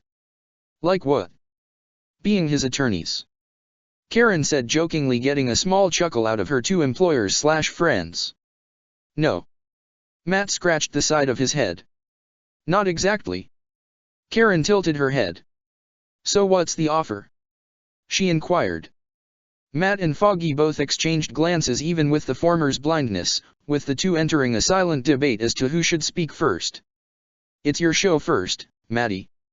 Foggy encouraged, making the blind lawyer sigh in slight defeat. Karen. Matt spoke slowly. There is something you must know. Something I had hoped to keep a secret until Tony Stark dropped his offer on our front doorstep. Tony Stark had stepped out of the building, momentarily looking back before checking his watch. "I got time to kill," Tony murmured. "Might as well get some pizza." Just as Tony was about to leave, he halted in his tracks upon hearing a sharp shriek of one word. "What?" Turning to the building of Nelson and Murdoch's law firm, Tony blinked before reaching the obvious conclusion. "Looks like she didn't know about Matt," Tony remarked. "Oh boy, this is gonna be a long one for the two." Scene cut. Clint Barton let out a tired sigh, leaning back in the chair he was currently resting on while looking over several files he had been reading for the past few minutes. Off to the side, Tony sat with shawarma in hand and a day pad in the other, munching on his lunch. Both men were relatively silent, going about their own business, which was cut off upon the arrival of one annoyed Hank Pym. "Mind telling me what the both of you are doing?" Hank asked in a deadpan at their rather lax mood. "Looking over some important shit," Tony idly responded. "Finding Avengers and all, both here and there. And that means we're looking for our friends and new recruits," Clint answered before Tony could make another retort. "New recruits?" Hank repeated in bewilderment. "Why in God's name would you be doing that over looking for the others?" "He just said we're doing both," Tony pointed out. "Besides, this was something I've been wanting to do for a while anyway. It's just that, well, unfortunate circumstances forced me to do it sooner than later. Listen, Hank, we have a duty not just in finding the rest of the Avengers but also being the Avengers as well," Clint stated firmly. "The Earth is now undermanned and we gotta pick up the slack and help get a new team together for the safety of this planet." Hank wanted to counter that statement but knew better this time around. As loath as he was to admit it out loud, Pym understood their reasoning and it wasn't exactly his place to speak out against such a thing. After all, at one point in his life he conducted missions on behalf of the world for its safety. Granted, it was always done in secret, and the fact that S.H.I.E.L.D. was actually Hydra, but he still believed and knew he had helped safeguard the world a number of times. So, he kinda regretted in asking this. "Who do you have?" Clint and Tony paused in their work, looking up at the old inventor/hero before looking at one another. "What?" was Tony's response. Hank grumbled. "Who do you have? Which people did you recruit?" Wordlessly, Tony held out his data pad for Hank. Pym took the pad out of Stark's hand and looked over what he had so far. "Spider-Man," Hank murmured. "Is this a play on me being an ant?" Tony guffawed, with Clint cracking an amused grin. "Not at all, but thank you for that," Tony remarked. "No, this is someone I've had my eye on since I first caught wind of him a few months ago. Hasn't been active long, but kid's got skills and potential." "Kid?" Hank said. "What are we talking about here, 20? 19? Try 15. 15. Hank exclaimed. "What the hell is the matter with you, Stark? Why in God's name would you choose a high schooler? Just look at what he could do," Tony said confidently. Glowering at the billionaire for a brief moment, Hank glanced down to the collection of short clips Tony had put together, and what he saw wasn't disappointing, to say the least. "The webbing," Hank spoke up, bringing up the file that Tony had separate to it. "The tensile strength is extraordinary. Did you give him that?" "He made it," Tony said smugly. "Kid's a natural little genius. Made his own web shooters to swing around." Hank couldn't deny that he wasn't impressed. A 15-year-old kid made this? He's still a kid though. "Yeah, a kid that could stop a bus with his bare hands," Tony pointed out. "A kid that chose to do this without anyone egging him on to do so. Think about what we can do if we teach him how to avoid our mistakes. Hank gave the iron superhero a hard stare, seeing a weight and tiredness in the man's eyes. A tiredness he himself could relate to. Sighing, Hank decided to drop this matter and move on to the next individual. The first word he spotted was the man's occupation. Lawyer. Hank snorted aloud. There's some kind of ulterior motive behind this one, Stark. Him being a lawyer is just an added bonus is all. Tony said airily, though the humorous tone was obvious to hear. Makes him much more legitimate if you want to call it that. Shaking his head in amusement, Hank read over the file with his face growing much more serious. He's blind. How does he even fight? Hank internally questioned. Hank kept scrolling down and found that Tony had a few notes, this lawyer apparently telling him of his hyper-advanced senses. Hyper-hearing, smell, touch and taste. Fascinating set of abilities. The devil of Hell's Kitchen. Hank mused. That's one heck of a nickname. Sure earned it though. Clint said with praise. Guy took on several mobs and that kingpin fella on his own. Not bad. So that's it so far? Hank inquired. Just these two. Well, the only two I approached. Tony admitted. Got a few others in Manhattan that I've been meaning to meet with as well. Plus a few scattered around the world. Clint added, bringing up more files from his own nearby datapad before sending it to the one Hank held. Hank looked over several files, taking a few seconds to skim over each one he went through. Ethereal flames. What kind of description is that supposed to be? Don't know, that's all we got on this wayward traveler. Boss. The three men glanced up at the sound of Friday's voice. I've just received a message from Colonel Fury. What did he say? Let me in, Stark, I need to talk with you. Everyone present paused as they all took a moment to process the voice of one Nick Fury that was heard over the base's intercom. More specifically, the intercom in the room they resided in at the moment. No sooner did Tony allow entry for the former director of S.H.I.E.L.D. that the man came in, trench coat, eye patch and all. Ahoy, Patchy. Tony greeted lazily. Nice of you to finally visit after dash. The Avengers went missing. Fury finished for Stark in dry tone. I'm well aware, Stark. What do you think I've been doing? I don't know. Tony said with a shrug. You're a spy with his spy organization defunct thanks to Cap, and you've basically gone AWOL since Ultron. You tell me.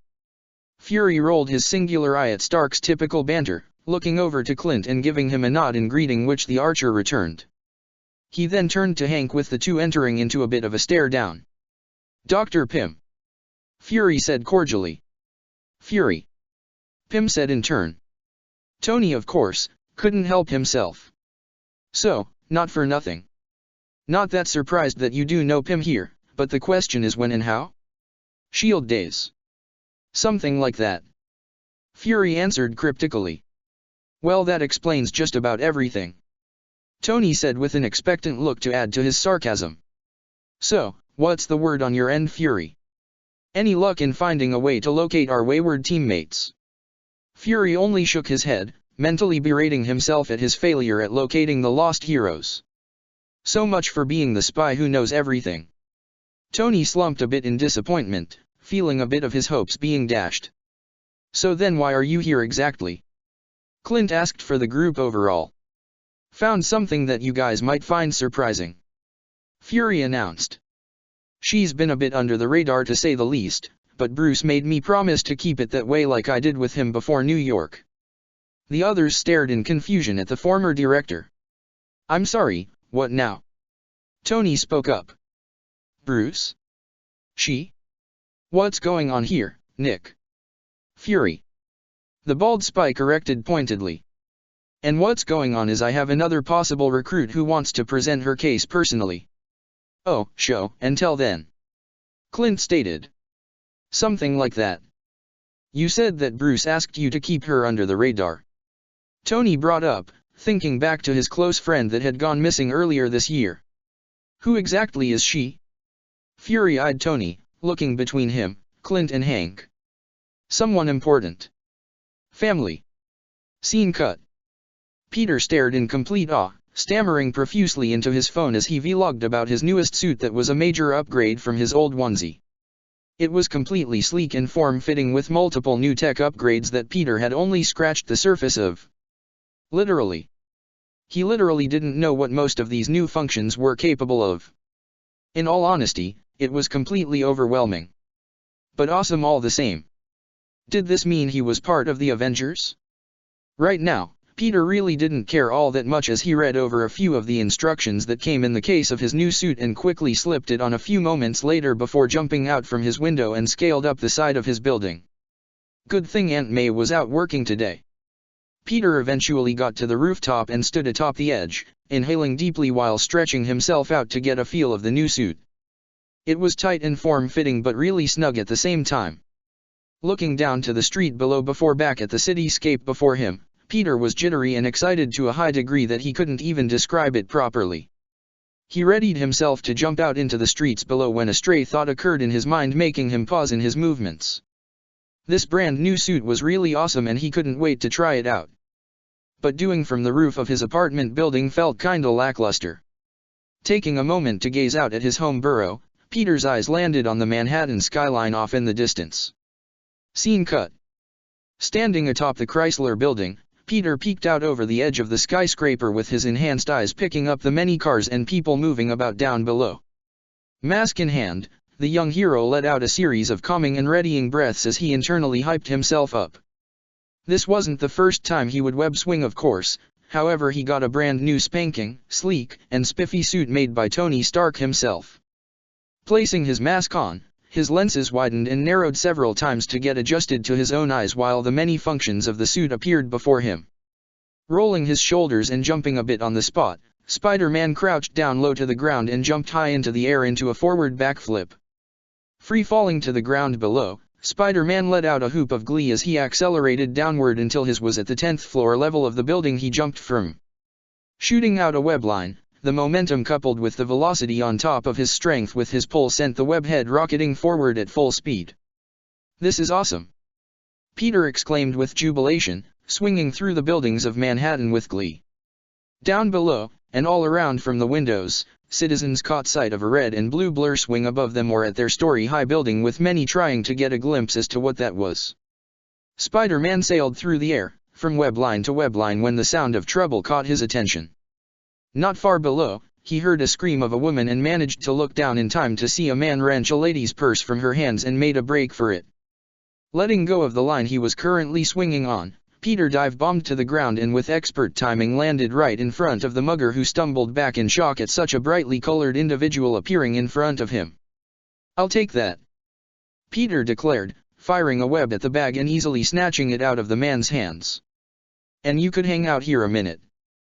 Using a trick he had been working on prior to meeting Tony Stark, Spidey shot a web at the petty thief that snagged him up and whipped the line to a nearby street lamp with the man now hanging there pitifully. "Hey, whose is this?" Peter called aloud to the assembled crowd, holding up the bag. "I got it back." Nobody responded, instead hearing multiple murmurs and whispers as to just who this guy was supposed to be. Okay." Spider-Man shrugged. "Is there an officer nearby?" "There's gotta be, it's Manhattan." Thankfully, the woman who had been mugged stepped forward, though she did so hesitantly. He offered it right to her with a smile beneath his mask before jumping away to swing through the city once more. "All right, good start," Peter murmured to himself, swinging around the corner of a street when his heads-up display from his mask notified him of a text message he had received from Aunt May. "Whoa, cool," Spider-Man remarked, landing on a wall with his stick powers allowing him to casually sit against the bricks. Pulling up the message, May's text informed him of her having to pull a longer shift than expected for today and that he shouldn't wait up for the night. While slightly upset that he wouldn't see his aunt waiting for him at home, Peter could hardly deny the growing excitement of spending the whole day learning the higher functions of his newest suit. And so for the next few hours, Peter found himself swinging throughout the city of Manhattan, going back to Queens, even stopping by Brooklyn to test out how well his suit functioned under prolonged usage. Needless to say, he wasn't disappointed. To be frank with himself, he was still coming to grips with what he had gotten. It was just too surreal for him. Knowing he needed a momentary breather to think, Spider-Man quickly zipped by a hot dog stand and snagged several ready-made dirty water dogs while dropping a 20 for the vendor. Swinging upward, he casually landed in a seated position on the edge of a nearby rooftop and pulled his mask up to his nose to eat. Nothing like a New York hot dog to round out the day. Taking a large bite out of his first hot dog, Spidey hummed to himself while pulling out his phone and began sifting through any messages or updates he had gotten over the past few hours. Aside from a recent text from his aunt asking him if he was home yet, there wasn't much that he had gotten that was important. Just the usual texts and emails he got from his few friends, school, and so on. There was one piece of information, however, that immediately caught his attention. And that were the multiple news articles and videos that had sprung up about a certain wall crawler that has been sighted all throughout New York, helping the citizens of the boroughs in any and every way he can. Scrolling down a bit more, he saw a few news outlets from Queens bring up other videos and images of him at the start of his superhero career and comparing the movements and action, concluding that this must be the same vigilante. Peter was surprised and not surprised at the same time. He was surprised at how quickly they deduced that it was just him with a new updated look, but at the same time, with social media and all, he rationalized it wouldn't be too much of a stretch that they figured out it was just him. Shrugging to himself, Peter reached for more hot dogs when he realized he was all out. "Aw, dang it," Peter muttered to himself. All out. Glancing around back to the hot dog stand down below, he saw the man was packing up and heading home. Well, he's out of the question. Looking around, Peter hoped to find any food places open that were close by when his eyes landed on several shady individuals all discreetly entering in an alleyway a few blocks down. Narrowing his eyes, Spider-Man had a strange gut feeling about these goons and slid his mask back on. Making sure to swing high in the air and sticking to shadowy areas, Spider-Man soon found himself attached to a wall in between the alley that these shifty men had entered. Down below, he counted about a dozen or so men, all present, with 3 on one end with the others standing before them. "All right then." The central figure of the trio on the left spoke in a European accent Spidey couldn't quite identify. "Which one of you fine gentlemen is Barrett?" "That'd be me." A black America with a beret stepped forward with a bit of a swagger to his step. "I take it you're this Clue guy." "Ulysses Clay." The European identified himself with an eccentric grin. "At your service." "Clay." One of Barrett's boys spoke up. "Ulysses Clay of Ahab? Aren't you on SoundCloud?" Clay's eyes lit up with glee. "Are you a fan? We've got a new album coming out soon." "Murphy, seriously?" Barrett gave his cohort a dry look, who in turn shrugged sheepishly. "I'll be sure to give a signed physical copy," Clay said with a grin. "Now, on to business. Mr. Turk Barrett, can I interest you in my wares?" "All right, none of that RPG mumbo-jumbo." Turk waved off. "Show us what you've got." "Gladly." Clay's crazed grin remained in place, giving one of his men a nod. The man to Clay's left held up a briefcase he was carrying and opened to reveal a gun-shaped device of some kind that none of the New York natives could identify. "And what the fuck is this supposed to be?" Turk said in bewilderment. "This, my good friend, is the future." Clay spoke like a car salesman, voice giddy with what he was presenting. "The tipping point you'll need to not only stave off the worst of your enemies but put you on the top and keep you there." "What can it do?" one of Turk's men asked. "Well, I'm glad you asked, young man," Clay said in a manner similar to a salesman. Which he technically was. Grabbing the weapon, Clay held it up in the direction of some nearby trash cans and garbage bags. Pulling on the trigger, the weapon made some humming sounds that it was powering up, with several lights appearing around its form. A moment later, a ball of purplish-blue energy shot out from the barrel of the now clearly defined supergun and completely obliterated the pile of trash and metal. Turk and his men jumped back in shock and awe, while Peter, who had been watching the whole thing, widened his eyes in utter disbelief. "What the hell is that supposed to be?" Peter internally asked in a bit of a mental scream. "I can't let these guys get this thing out on the streets," Peter said, starting to edge his way down. "With this beauty," Clay confidently patted the gun, "no one would be able to challenge you." "You sure about that?" Spider-Man announced from above, making himself known to the criminals as he fired a webline and snatched the weapon out from Ulysses' hands.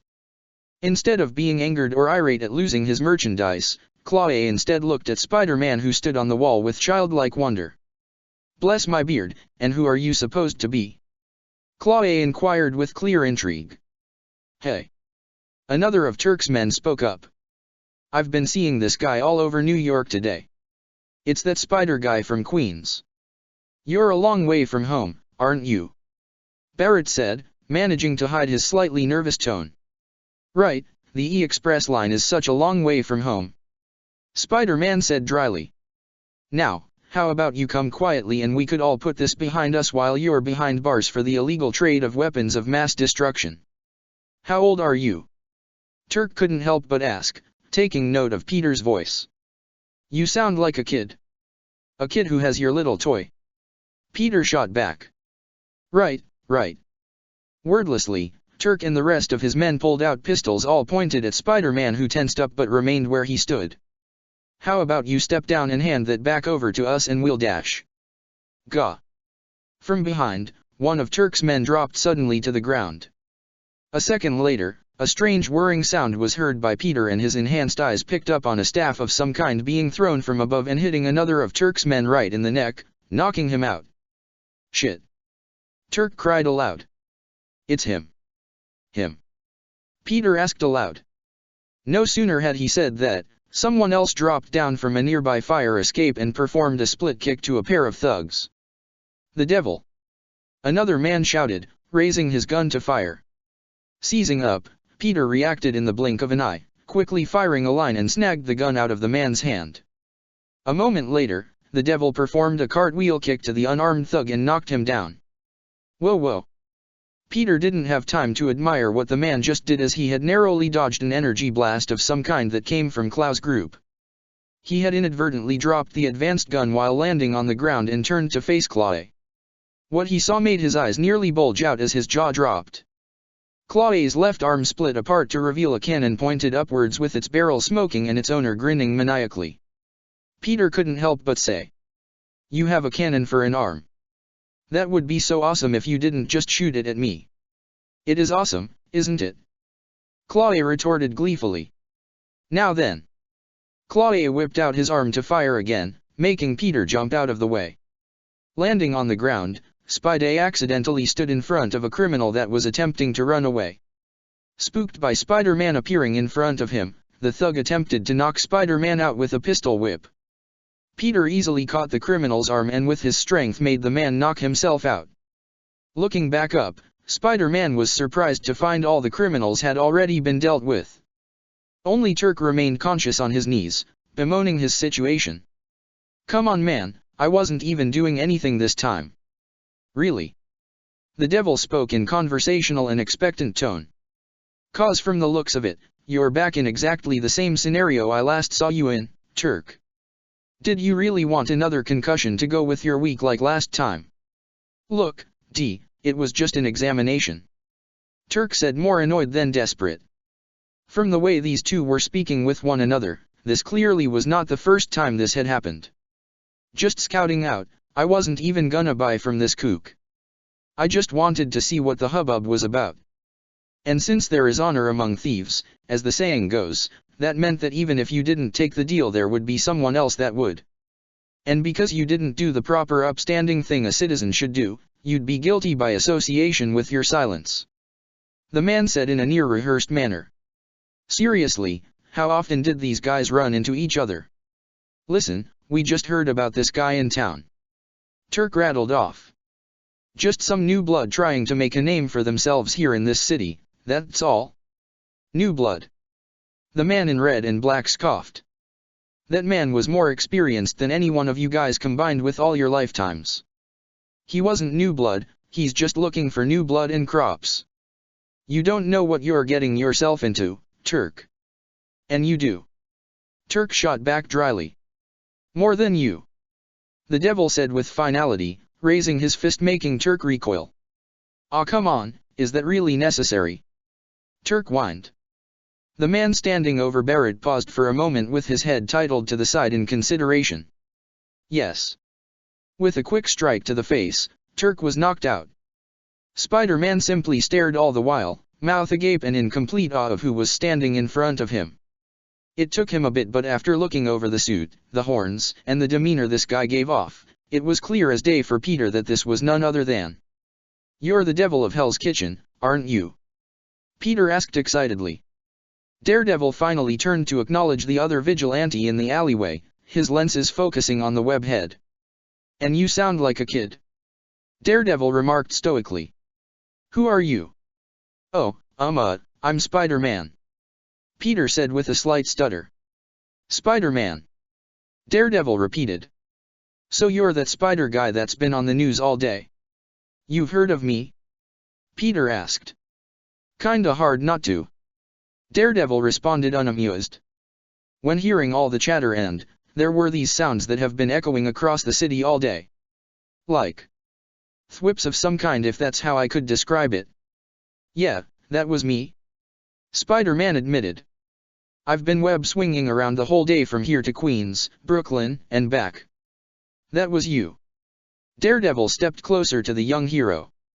"Yup," Peter said proudly, when he realized something. "Wait, where's that Clawy guy? Oh man, he got away, didn't he? And he took that hand cannon with him. Dang it. Man, so much for this new suit. Mr. Stark would have done way better." Daredevil's head sharply snapped in Peter's direction. "What did you just say?" "Mr. Stark. You know Tony Stark?" Slightly put off by Daredevil's reaction, Peter stammered a bit in response. "Why yeah, I met him recently and he gave me my new suit. Really cool about it, you know." Daredevil stood over Spider-Man with an intimidating aura, making Peter squirm a bit from the fellow vigilante's intense gaze. "Who are you exactly?" Daredevil asked. "And how old are you really?" Peter remained silent for a moment. 25. The deadpan look Daredevil gave him was enough to make the overbearing air diminish. "All right, try again, this time without lying," Daredevil stated. "What? How do you know I'm lying?" "It's the truth." Spider-Man rapidly shot back defensively. "You're definitely a kid, that's for sure," Daredevil said with assured confidence, making Peter jolt in the man's observation. "Though how old remains the question." "Ugh, listen man, can I just go home?" Spider-Man asked. "I gotta do some errands before tomorrow." "Homework." Daredevil guessed correctly, his hypersensitive ears picking up on the spike of Spider-Man's heartbeat. "You were gonna say homework, weren't you?" Spider-Man gulped a bit at Daredevil's stunning analytical skills. "No, okay, yes, homework. I've got homework I gotta do." "Who are you then?" "An answer honestly, cause I know Tony Stark as well." "You do?" Spider-Man's nervousness was traded in for excitement. "Yes." Daredevil nodded. "And since we have a mutual person that we both know." "Well," Peter rubbed the back of his head. "Would you believe me if I told you I was 15? Scene cut. It was a bright and early day in LaGuardia Airport, planes coming in and out of the airport with many people going about their business in terms of making, scheduling and getting on flights. "So, this is America," a young, teenage African girl said excitedly. "I cannot wait to see the sights here." "Don't wander off, Shuri, stay with the Okoye and wait for father," a man a few years older than her said with slight exasperation. "Oh, don't worry brother," Shuri waved off. "I know what I'm going to do. Go off in a random direction and have your brother and I try finding you like last time," an elderly voice asked with amusement laced in his tone. "It wasn't that bad, Baba," Shuri whined. "You and T'Challa just love to gloat about it. Considering how often you gloat about our misfortunes, we shall take what we can get." Shuri only huffed, turning away with her arms crossed while both her father and her brother laughed at her reaction. Though it didn't take long for her to crack a small smile of her own, nudging her father, who in turn wrapped his arm around her shoulder into a loving hug. T'Challa looked at his father and sister with a loving smile before looking out into a nearby window. There in the distance was the city so nice, they named it twice. Such an unusual boast, though it reflected the city's pride in itself. Now one would think that T'Challa would reprimand and discard such boasting of a city. Then again, he couldn't deny the pride he had in his own home country, so who was he to judge? After all, he had come to this city because his country's security demanded that of him. And he would deliver on what had been asked of him. This, the Prince of Wakanda promised. Avengers Infinite Wars Chapter 20, Lost. So you recruited a 15-year-old boy to the Avengers. Oh my god, is everyone gonna hound my ass for the rest of my life now?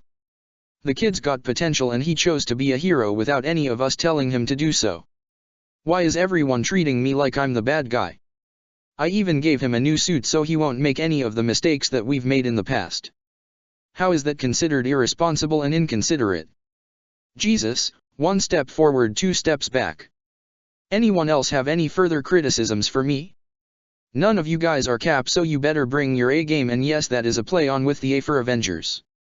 Tony was met with silence from those present in the conference room of the Avengers HQ. Matt Murdock sat on the left of Tony, a few seats down as his hand glided over a braille transcribed document over a case he was working on. Clint Barton sat parallel to the lawyer, legs propped up on the table with a book in hand. Hank Pym was sifting through a datapad, going over some of his research. And Peter Parker sat closest to Tony, though he was silent and felt really out of place right now. Feel better now? Clint asked after a prolonged silence. Somewhat, but the only time I really feel better is when I'm with Pep and she's not here right now. Tony remarked. Innuendo aside. Matt spoke up. Aside from Mr. Parker's recruitment, there is the matter of Ulysses Claw being in the city of Manhattan. How did a man like that get into the States so easily? Hank inquired, grimacing as he recalled the illegal dealings Claw specialized in.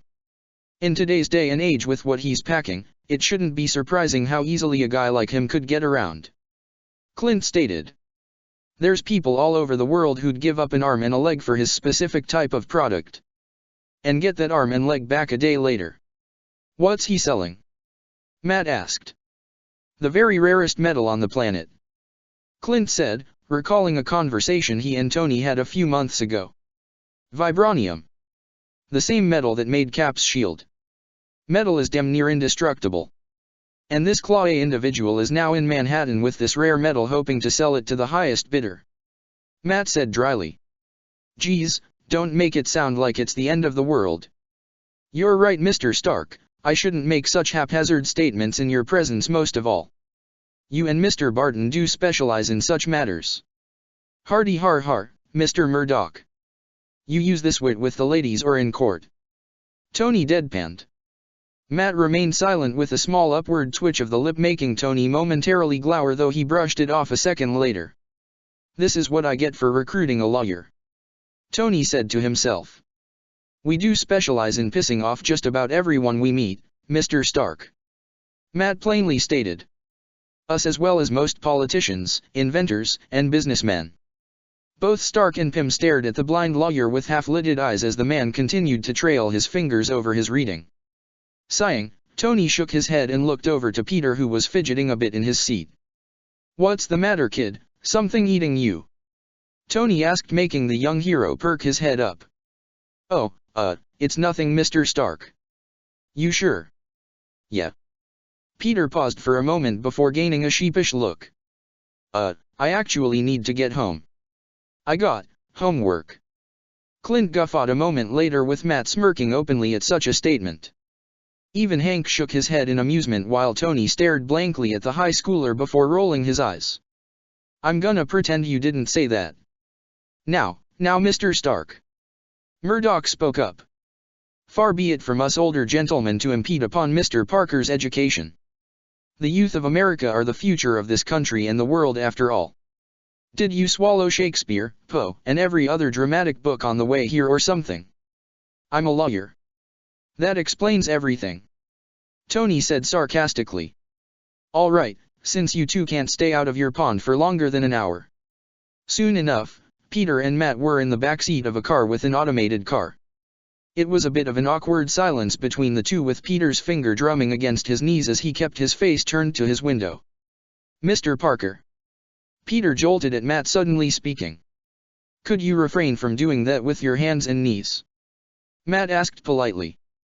The constant drumming is rather jarring. Peter blinked at such an odd request, glancing down to his hands before back up to the lawyer. Wait, you were able to hear all this? Peter asked, gently tapping his fingers against his knees. I can hear many things. Murdoch replied vaguely. I can hear your stomach digesting that quesadilla you had eaten at the Avengers headquarters along with the cars driving on the freeway a few miles up ahead to that fly that just flew by the driver's window. Peter stared silently at Matt, his mind processing what the lawyer had just described. That's, wow, so you have hyper-advanced senses then? Peter asked excitedly. Matt arched a brow at the teen's shift in demeanor, now clearly much more interested in him than attempting to remain silent for a majority of the drive. Yes. Matt spoke slowly. It compensates for my blindness. Wow, that's awesome. Peter praised. I kinda have the same thing, but it's weird really. I mean, it's like, I could hear and see everything all at once, but man, it can be overwhelming. Matt finished for Peter with a knowing tone. Yeah, everything is just turned up to 11 and it was freaky for the first few days. Peter recalled when he first got his powers. Everything was just slamming into me all at the same time. It was trippy and gave me the biggest headache. Matt snorted to himself. I know the feeling. Had the same reaction when He gestured to his ruby glasses. Couldn't even sleep properly. All I felt was everything around me. Oh man. Peter leaned back into his seat. Maybe it's a good thing then. All of us super-powered guys sticking together and all. Matt quirked a brow at the question. While a slightly pessimistic man, Murdoch wasn't one to simply rain down negativity for the sake of it. On the contrary, he relished in every positive scenario or individual he would come across. It's why Foggy Nelson was his best friend. We should. Matt confirmed, nodding to Peter who grinned at him. I just grinned at you. Peter said awkwardly. Why you know dash. Thank you. Matt nodded at the high schooler, a sense of familiarity coming over him. So, I remember something about you being from Queens, correct? While the two New Yorkers began to bond, back at the Avengers HQ, Hank Pym was at the lab once more working through exhaustion to better understanding the circumstances that had led to the Avengers' disappearance. There was one thing on his mind, however, something he had caught on recently and a topic that has been eating at him to go to the source of it all. Hank had watched the many Hydra videos of their scientists conducting experiments for what felt like the 1000th time when Tony Stark walked in. You know, I don't know how much this means to you, Hank. Tony drawled out. But have you considered taking a break? A nap? Hot shower? 'Cause the number of rings around your eyes would make Saturn jealous. As funny as ever, Stark. Pym dryly remarked, eyes glued to his day top hat. What exactly are you looking for, Pym? Tony inquired. Something we might have missed? 'Cause I kinda made sure about a dozen times now that I didn't miss anything. With the equipment that you had. Hank quickly pointed out. But not with mine. Tony tilted his head at that last bit. I beg your pardon. You used everything you had at your disposal, correct? Hank inquired, though he left no room for Stark to answer. So then can you explain to me what this is? Hank held up the data pad to display a graph chart with a constantly fluctuating wavelength. Tony took a second to look at it. That's the residual leftover energy from the base. Why, did I miss something? Perhaps you did. Hank murmured. I've noticed some strange occurrences. First of all, this energy has yet to subside. I understand the whole leftover residual energy, but this energy spiked a few times since their disappearance. You missed something. We missed something. Crossing his arms, Tony pondered on Hank's words. All right, humor me. What do you think we missed? Something we don't fully understand. Hank stated. These energy readings, I've tried matching them to quantum fluctuations and the like, and while there is some kind of link, it's completely its own thing. So what? You're telling me Hydra was working on something new? Discovered a new source of some kind? Possibly. Hank looked back down to the data pad. There might be the off chance that there is still more in that mountain base than we had initially perceived. More hidden equipment and tech. Tony shrugged his shoulders. Well, I'm all for going back out there than just sitting around here twiddling our thumbs. I wholeheartedly agree, Stark. Hank stated. Which is why I'm coming with you. Oh? A sudden lust for adventure. I admit that just remaining in one place doing research isn't enough in regards to this situation.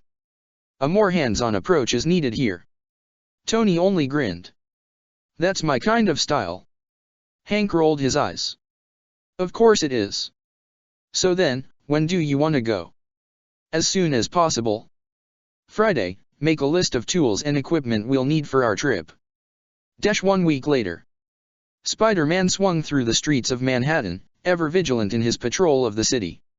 It had been a few days since his encounter with Chloe and meeting Daredevil, and since that time he had been devoting himself to making trips all over New York to see if he could find any trace of the weapons dealer. So far, nary a hair nor trace of the man in question. Griping to himself, Spidey angled his body to slingshot upwards before landing on a radio pole and looked down at the city below. How the heck can you hide in a city like, wait, no, never mind. Peter said, dropping down into a sitting position onto the edge of the rooftop building that held the radio antenna. He slouched a bit in frustration while removing his backpack he had carried on with him. Where could they possibly be hiding? He had already checked several abandoned warehouses at multiple docks, as that always seems to be the go-to spot for those kinds of individuals, yet he found nothing. Grumbling again, Spidey hitched his mask up to his nose and pulled out a bottle of water and jugged down the contents. Crushing the bottle flat and easily dropping it over a recycle bin conveniently down below on the street level, Peter leaned against his knees as he hung his head. He went through many possible scenarios as to where Chloe and his goons could possibly be, but found himself lacking. Looking for weapon dealers were a first for the webhead, and he honestly had no idea what to do. This was not in his usual wheelhouse of stopping muggers, robbers, and common petty criminals. These men were more organized and experienced. Which means he couldn't just rush in recklessly. Sliding his mask back down, Peter took to swinging and talking to himself, as he found himself doing so more and more often when dealing with problems. Okay, let's think. Whatever possible locations these guys are hiding have to be from either abandoned warehouses or buildings, or locations owned under different aliases. Peter muttered out, rubbing his forehead with his free hand. Which, in this city, is a lot. Performing a corkscrew spin, Spidey zipped in between several multiple alleyways before swinging through Times Square. Definitely nowhere near anywhere public or even close to it, Peter said, glancing back at the busy streets of one of Manhattan's most popular tourist areas. If he were being true to himself, as well as he knows Manhattan and New York in general, God knows how long it would take in finding Chloe. Wish Mr. Stark gave me Friday or any AI.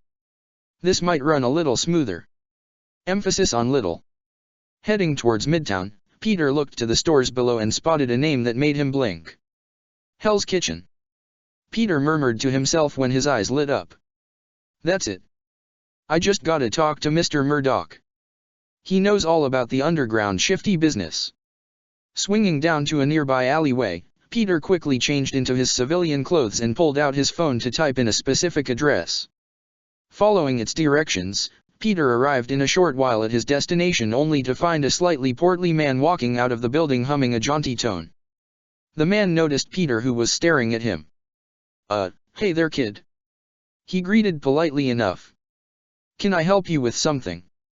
The high schooler stammered slightly, looking at his phone then back at the man standing at the door to his destination. Why yeah, I am here to see Mr. Murdoch. Peter answered. Matty? Well, we're closing up shop for the moment to get some lunch.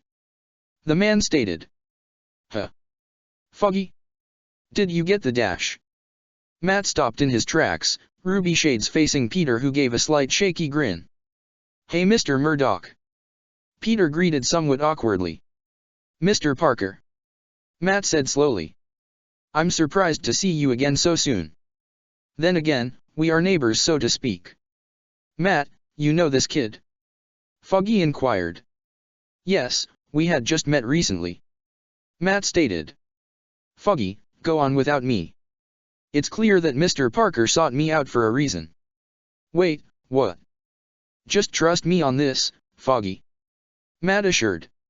If Peter here sought me out, then it must be something important. A few questions flew through Foggy's mind, though the pointed look his friend gave him made it clear that this was a special case, with Peter standing off to the side with a slightly sheepish expression. He'll be sure to learn more of this once back, he'll be sure of it. Patting his friend on the shoulder goodbye, Foggy walked off, with Matt turning back to Peter. All right, I think the two of us need to talk, Peter stated. Clearly. Scene cut. Tony Stark hovered high in the air within his newest Iron Man armor, making scans at every nook and cranny within the Hydra base which the Avengers had disappeared in. As thorough as Stark was the last time he had come to this cave, he was leaving no literal stone or pebble this time around. Hopefully, with a fresh pair of eyes on the scene, will give him a new perspective on the search. Hank was down below on the ground level with a scanner of sorts that he had built for the task at hand. What a complete mess. Dr. Pym spoke. Didn't bother cleaning this place up properly. Hey, I kinda didn't care all that much for the mess, Tony retorted. Missing Avengers and all? The billionaire flew over to the quantum expert to help move aside a few heavy contraptions that were in the way. Not to mention, if we were to do a full clean, some evidence might have been lost in the process and neither of us would be the wiser. Hank hummed in agreement before shaking his head. Would have been better for some of it to be moved at least, like the big debris and all. In a rush, do I need to repeat 1,000 times, or is your hearing aid not working? Are you two done being annoying? Spoke the resident bowman of the team, walking into the cave in uniform. We've been here for several hours now and all we've gotten is more scrapped computers and software. Friday can remake and restructure them. Tony waved off. But how will we know if it's useful? Hank asked. What if it'll be more of the same? What exactly were they working on here? That's the trillion dash. Got it.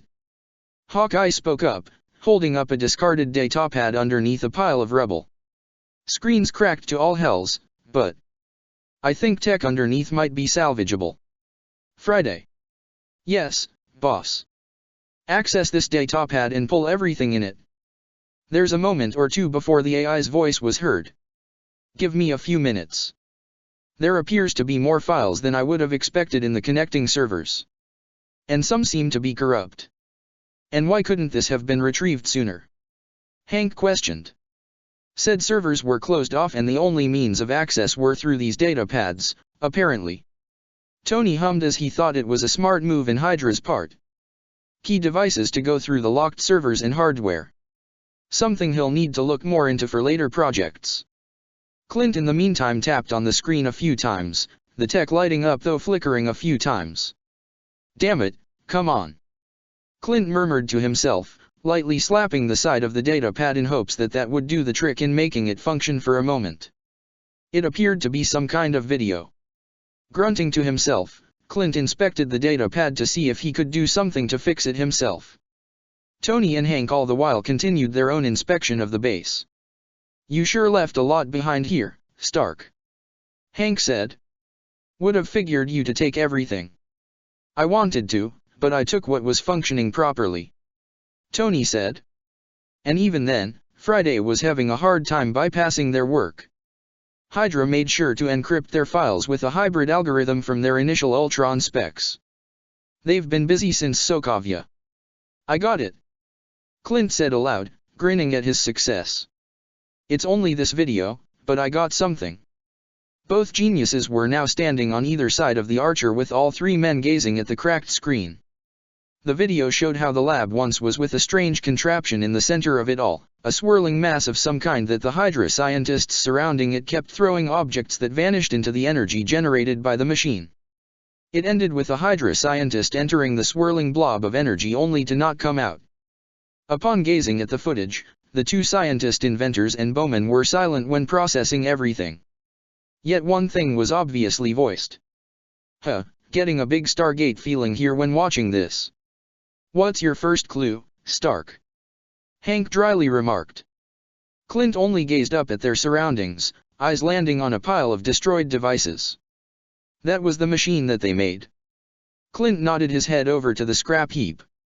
But, my gut is telling me that this wasn't the first time they made something like this. From that statement, Hank Pym snorted loudly. Hydra hasn't been able to make their own demtech other than stealing it or incorporating it from other sources. They've got no originality.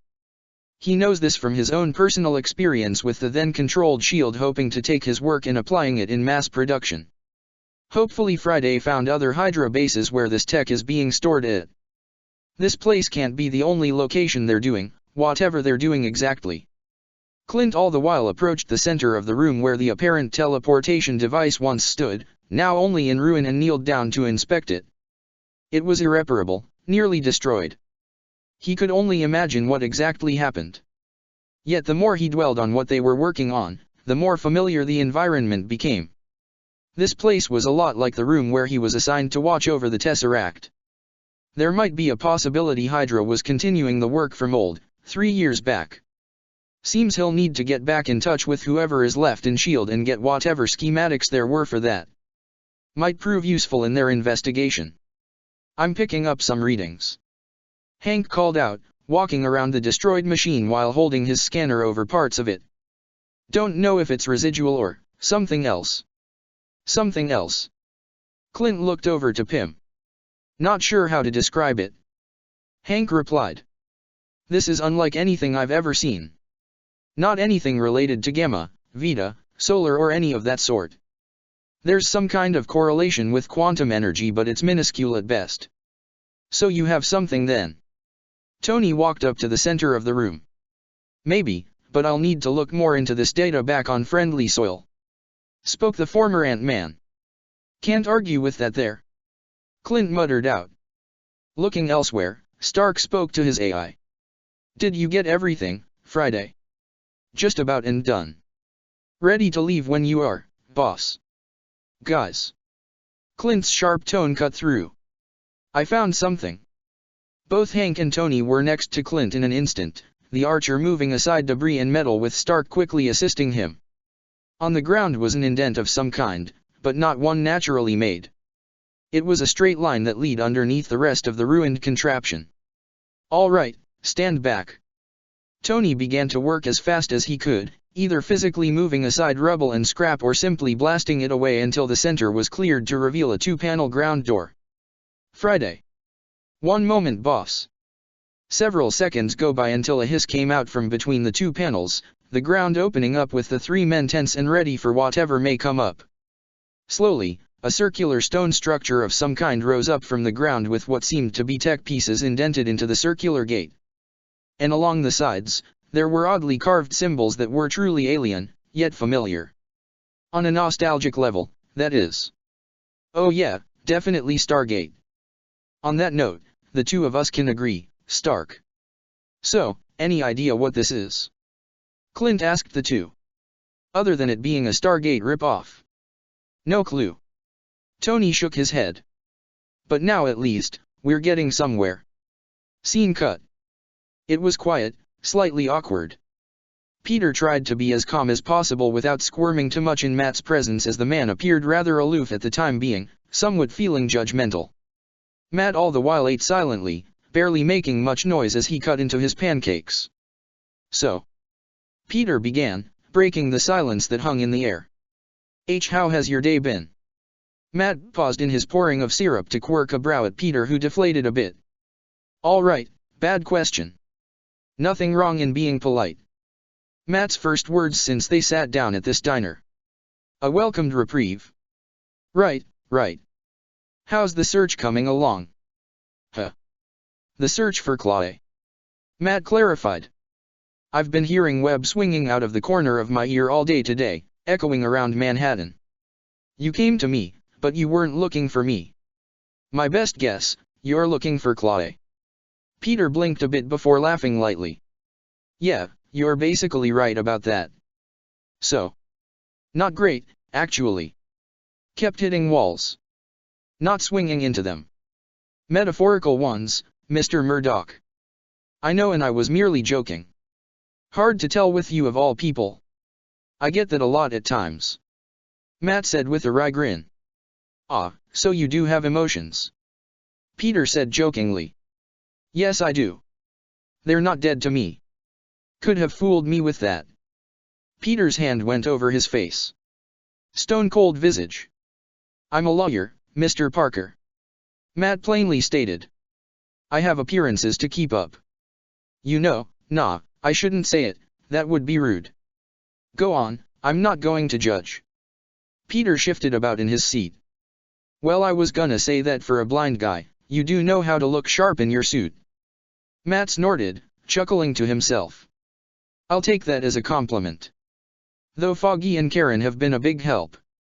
Peter laughed lightly, the two momentarily taking some time to eat. So listen, Matt.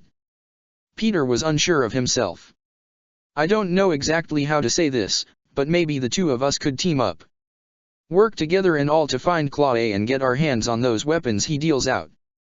We could get it done faster if the two of us work together. Matt regarded the young teen silently, taking in his words and thinking them through. Here sat before him a teenage superhero who, in his opinion, was way too young to be taking on the responsibility in tracking down weapon dealers. At first, when he had spoken with Stark again after the night involving Claude, Matt believed that the billionaire had dumped ideas of grandeur onto the teen and basically tricked him into joining the Avengers. When he learned that the boy had apparently been conducting superhero work well before meeting Stark, it surprised the lawyer to realize this to be true. Mr. Parker had received power at a very young age, and rather than use it selfishly like most teens would, he had selflessly gone out of his way to help anyone and everyone that he could.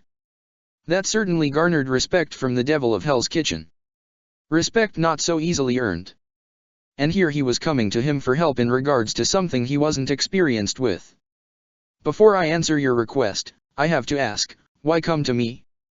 Peter stared at the vigilante, scratching the side of his head. Well, I did think about asking Mr. Stark for help at first, since he and the Avengers have busted Hydra up for the past year until Sokovia. And with his suit it would seem like a breeze. Matt tilted his head, hearing the boy's heartbeat ring true to his words. But he's busy as is, and, well, I don't think he knows New York like you and I. Peter said with a grin. My uncle always told me that New Yorkers need to stick together after all. And you took down the Kingpin. So if anyone could find these guys in Manhattan, it'd be you. Now, it wasn't easy to flatter someone like Matt, whose reputation is known as the devil of Hell's Kitchen. Oh, he may feign such responses in front of others if they make it overly polite or say it falsely, but right here and now, this young man has indeed flattered Matthew Murdock. All right, with reasoning like that, I don't see any qualms about it. Peter's mood brightened. Great. So to start out our search tonight Tonight. I'm still on my work hours, Mr. Parker. Oh, right, sorry. As I was saying, to start our search tonight, we need to slim down possible locations as to the where Claude may or may not be doing his dealings at. Matt lectured. Now I know you have no clue as to where many black market dealings will take place, but I possibly do. Peter breathed out a sigh of relief, knowing he made the right decision earlier. Yet like most criminals in the underworld, they often change locations periodically while disposing of an old one for safety concerns. There's also the fact to consider of most criminals possibly rotating locations to throw off investigators off their trail. Peter nodded, processing this information as it's very valuable in his new line of work. This went on for a while until it was time for the two heroes to go their separate ways, due to their personal lives taking center stage at the present time. After paying the check, Matt told Peter to rendezvous back at his office later tonight so they can go on with the search for the infamous black market dealer. Concurrently, while these two American natives discussed such matters in regards to their city, another group of people were having a meeting of their own with a common interest. What common interest, one may ask? Ulysses Claude. T'Chaka, kind of Wakanda, stared intently and glaringly at the holographic display of the arms dealer. Around him in the hotel room he was staying at were his two children, Prince T'Challa and Princess Shuri, along with the captain of the Dora Mila Jokoi and her Lieutenant Ao. They were garbed in suits and dresses, rather than their traditional Wakandan garb, though each had on a specific garment that both reflected their tribe which they come from as well as their place in Wakandan society. This man has long avoided Wakandan justice. T'Chaka went on. 20 long years since he invaded our home and stole from us, only to give it away to murderers and those besmirching our people and history. We will find him, Abba. T'Challa assured. Claude will not evade our capture this time. Shuri then held up her hand, tapping on the beads she wore on her wrist. Last our contacts and satellites were able to pick up on him, he was spotted entering the state a few days ago. He hasn't made a peep since coming here, but why? Shuri said for small dramatic flair. Why, to make a business deal, of course. Get to the point, sister. Sorry, brother. Clearing her throat, she typed a command on her holo computer to show off a digitized document. Was able to find a message exchange for a meeting going on a few nights from now. Don't know what exactly is being brought onto the table for all parties. But with our boy Claude, it's with our property. A meeting. Okoye spoke up. With whom? Unclear on names, but they have their own history that none of you may like. Shuri informed. These buyers have had many dealings of their own internationally, with this group in particular that's troublesome. A hollow symbol of what could only be described as vulture-esque wings was displayed. This group here deals in retrofitted and recreated alien technology. Technology specifically from New York 3 years ago. This piece of information greatly disturbed and troubled the Wakandans, as this was something they certainly weren't expecting. What were those creatures called again? T'Chaka inquired. Their names were all over the news. Chitauri, my king. Okoye said, her expression deeply troubled. Alien technology mixed with our own. T'Challa left the comment unfinished, the silent implication of it all being enough to convey the weight of such a matter. We must find Claude and these men post-haste. T'Chaka stated. Never mind the effect they may cause upon our nation. This would very much affect the rest of the world. This garnered nods of agreement from the others when the king saw his daughter giving him a pleading look. Shuri. Abba. His daughter said in an innocent tone. Since we are dealing with New York and all in Chitauri technology, do you think? She swayed side to side. Maybe we could. Out with it, Shuri. T'Chaka stated. What is it? Shuri grinned cheekily. Maybe we could call on the Avengers for help. The Avengers? Okoye scoffed, visibly annoyed with the idea. Why in Bast's name would we even consider working with them? Come now, Okoye. T'Challa was amused at his sister's request and the commander's response. Let's hear her out. This is their home turf, as the Americans say. Not to mention it would be good to have some assistance. This isn't some excuse for you in meeting with Tony Stark and hoping to beat him in smarts, is it? Ao asked dryly with an expectant brow. Shuri merely crossed her arms and puffed her cheeks like a pufferfish. How could they see this as not an excuse for her to meet the infamous Iron Man? I'm tired of hearing that he's the smartest man on the planet. Shuri declared. For that title belongs to me. Here we go. T'Challa rolled his eyes in amusement. The truth rears its head at last. Oh, come on, brother. Shuri whined slightly. Think about it. If I meet him and show him how good I am, the two of us could make so much new stuff. Think of the possibilities. And the headquarters are right there. Shuri pointed out the window directly to the gleaming A on the Avengers Tower. That's changed recently. Okoye stated. They have moved upstate. And we're not driving up there. Ao added, making Shuri huff. I wasn't suggesting us meeting them in person. I thought we could give them a call. Shuri. T'Chaka said pointedly, finally managing to make Shuri drop the topic with one of his patented fatherly king looks. She turned her head away in indignation, making her father chuckle lightly at her behavior. T'Chaka then heard his son hum and thought. Son. T'Chaka gave his son an expectant gaze. What is on your mind? Perhaps Shuri's words have merit. Shuri's head snapped at her brother's direction, eyes wide, and mouth agape. T'Challa couldn't help but chuckle at her response, a bit too much like a child would respond when being promised something they want. And tell me, my son. Why would you agree with her? Breathing in, the Wakandan prince collected himself before answering. You know, as much as everyone else in this room, we rely on the Black Panther to help solve the injustice done towards our people, both within and outside of our borders. Our secrecy has remained intact for generations, there's no argument about that. In the past, previous Black Panthers had done each and every task for the throne successfully with little to no drawbacks, in a realistic approach. Yet with how it was done back then, no one was none the wiser and truly paying attention. Nowadays, technology outside of Wakanda has started to catch up with what we have, even at a fraction's worth. Surveillance cameras, smartphones, people at the most random of chances could catch me if I'm not truly careful. And sure, we have our ways to scrub the documented footage to keep hiding us from the outside populace, yet we might slip up in more ways than one and reveal ourselves in a bad light, without our terms.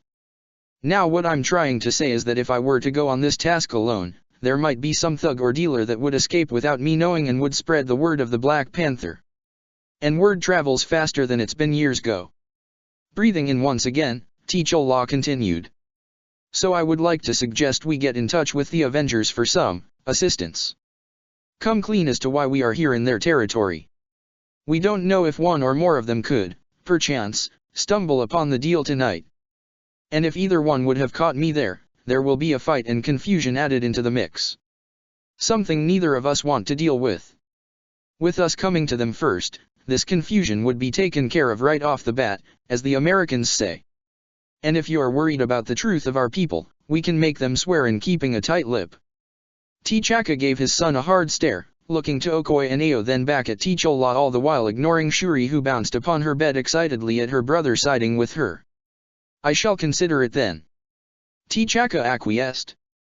We shall conduct our search alone for the time being. I do not wish to dwell here for long, but if we make no progress, then I myself will approach Stark. Shuri opened her mouth with her father glancing over to her. And you can come with me? Yes. Shuri cheered, jumping off her bed to hug her father. Thank you, Abba. T'Chaka knew that no matter how hard he tried, Shuri's giddy personality would always break through his visage, making him laugh warmly while hugging her back. Pulling herself away from T'Chaka, Shuri faced her brother with an excited grin. This is the perfect place to try the newest suit I've been working on. Shuri said happily. Are you two still on about the suit? T'Chaka inquired in amusement. We've at last come to a compromise, Abba. T'Challa assured. Though in no small part of convincing this rebellious child. In response, Shuri merely flicked her tongue at her older brother who chuckled. We'll begin tonight then. T'Challa stated. No time like the present, as they say here. Scene cut. So where exactly are we going first? There's typically several docks and bridges that are common meeting areas in the city. Williamsboro, Brooklyn, High Bridge, and the West Side Port Terminal between 48th and 52 ND. Wow, you really got the whole place mapped out. Have to. Most of the crooks and roaches fester in the same place. They just don't know when to stop. Peter hummed and thought, glancing over to his partner in crime who stood on the corner edge of Matt's apartment rooftop. The suit he now wore had received significant upgrades courtesy of one Mr. Tony Stark. At first, the lawyer had been adamant in resisting using it, but after getting convinced by his two associates to try it on. On top of those two, apparently Matt's original suit creator had been found and hired by Tony Stark personally. In essence, Matt kinda had no choice by this point. After all, Melvin Potter has been on hard times lately and needed a good means to make a living. He previously done suits for those of the underworld for quite some time and wanted to get out with little to no success. Now, Melvin has essentially become untouchable by the entirety of the criminal underworld courtesy of just being Stark's newest suit designer. A legit profession now, under a legit company instead of offshore, false facade companies. And his own suit was a great deal more streamlined, emphasizing the clashing of the red and black motif. All in all, Spidey thought that it was a great and intimidating look. The blood red helm was especially cool, Season 2 variant Daredevil suit. So, have you had a chance to test out your new toy? Haven't had the chance to fully break it in. Matt answered. Still tight on a few places. Yeah, kinda had the same feeling in the old web shooters. Spidey admitted. Did not need to know that. Matt then reached to his side weapon and pulled out a small baton. With a snap of his hand, the baton extended out into a complete bow staff. This I have had time to practice with. Can't that also be used as a grappling hook? Peter asked excitedly. Several variations, Daredevil stated, with a small appreciative grin. The note Stark left when he dropped this off at my home simply said for the blind ninja, in Braille, of course. Matt was certainly surprised by how much Stark had incorporated into his new melee weapon. Apparently, Melvin had been working on it and Stark had stepped in to assist, and he had essentially created an all-in-one weapon. It held many features from grappling hook to escrimas, batons, nunchucks, bow staff, flail and several other variants he had yet to test out. But tonight was good as night as any. Daredevil tapped the side of his helm and began signaling out multiple voices that were being filtered through the earpieces Stark had installed, which allowed him a greater level of singling out voices. Honestly, the billionaire held nothing back when completely remodeling his suit. There's some crooks gathering at a deli several blocks down, Matt informed the younger hero. I recognized two of them as the ones who were with Turk the night they met with Clay. With a target in mind, both New Yorkers took to the skies, swinging in between the buildings while displaying astonishing acrobatics and flexibility.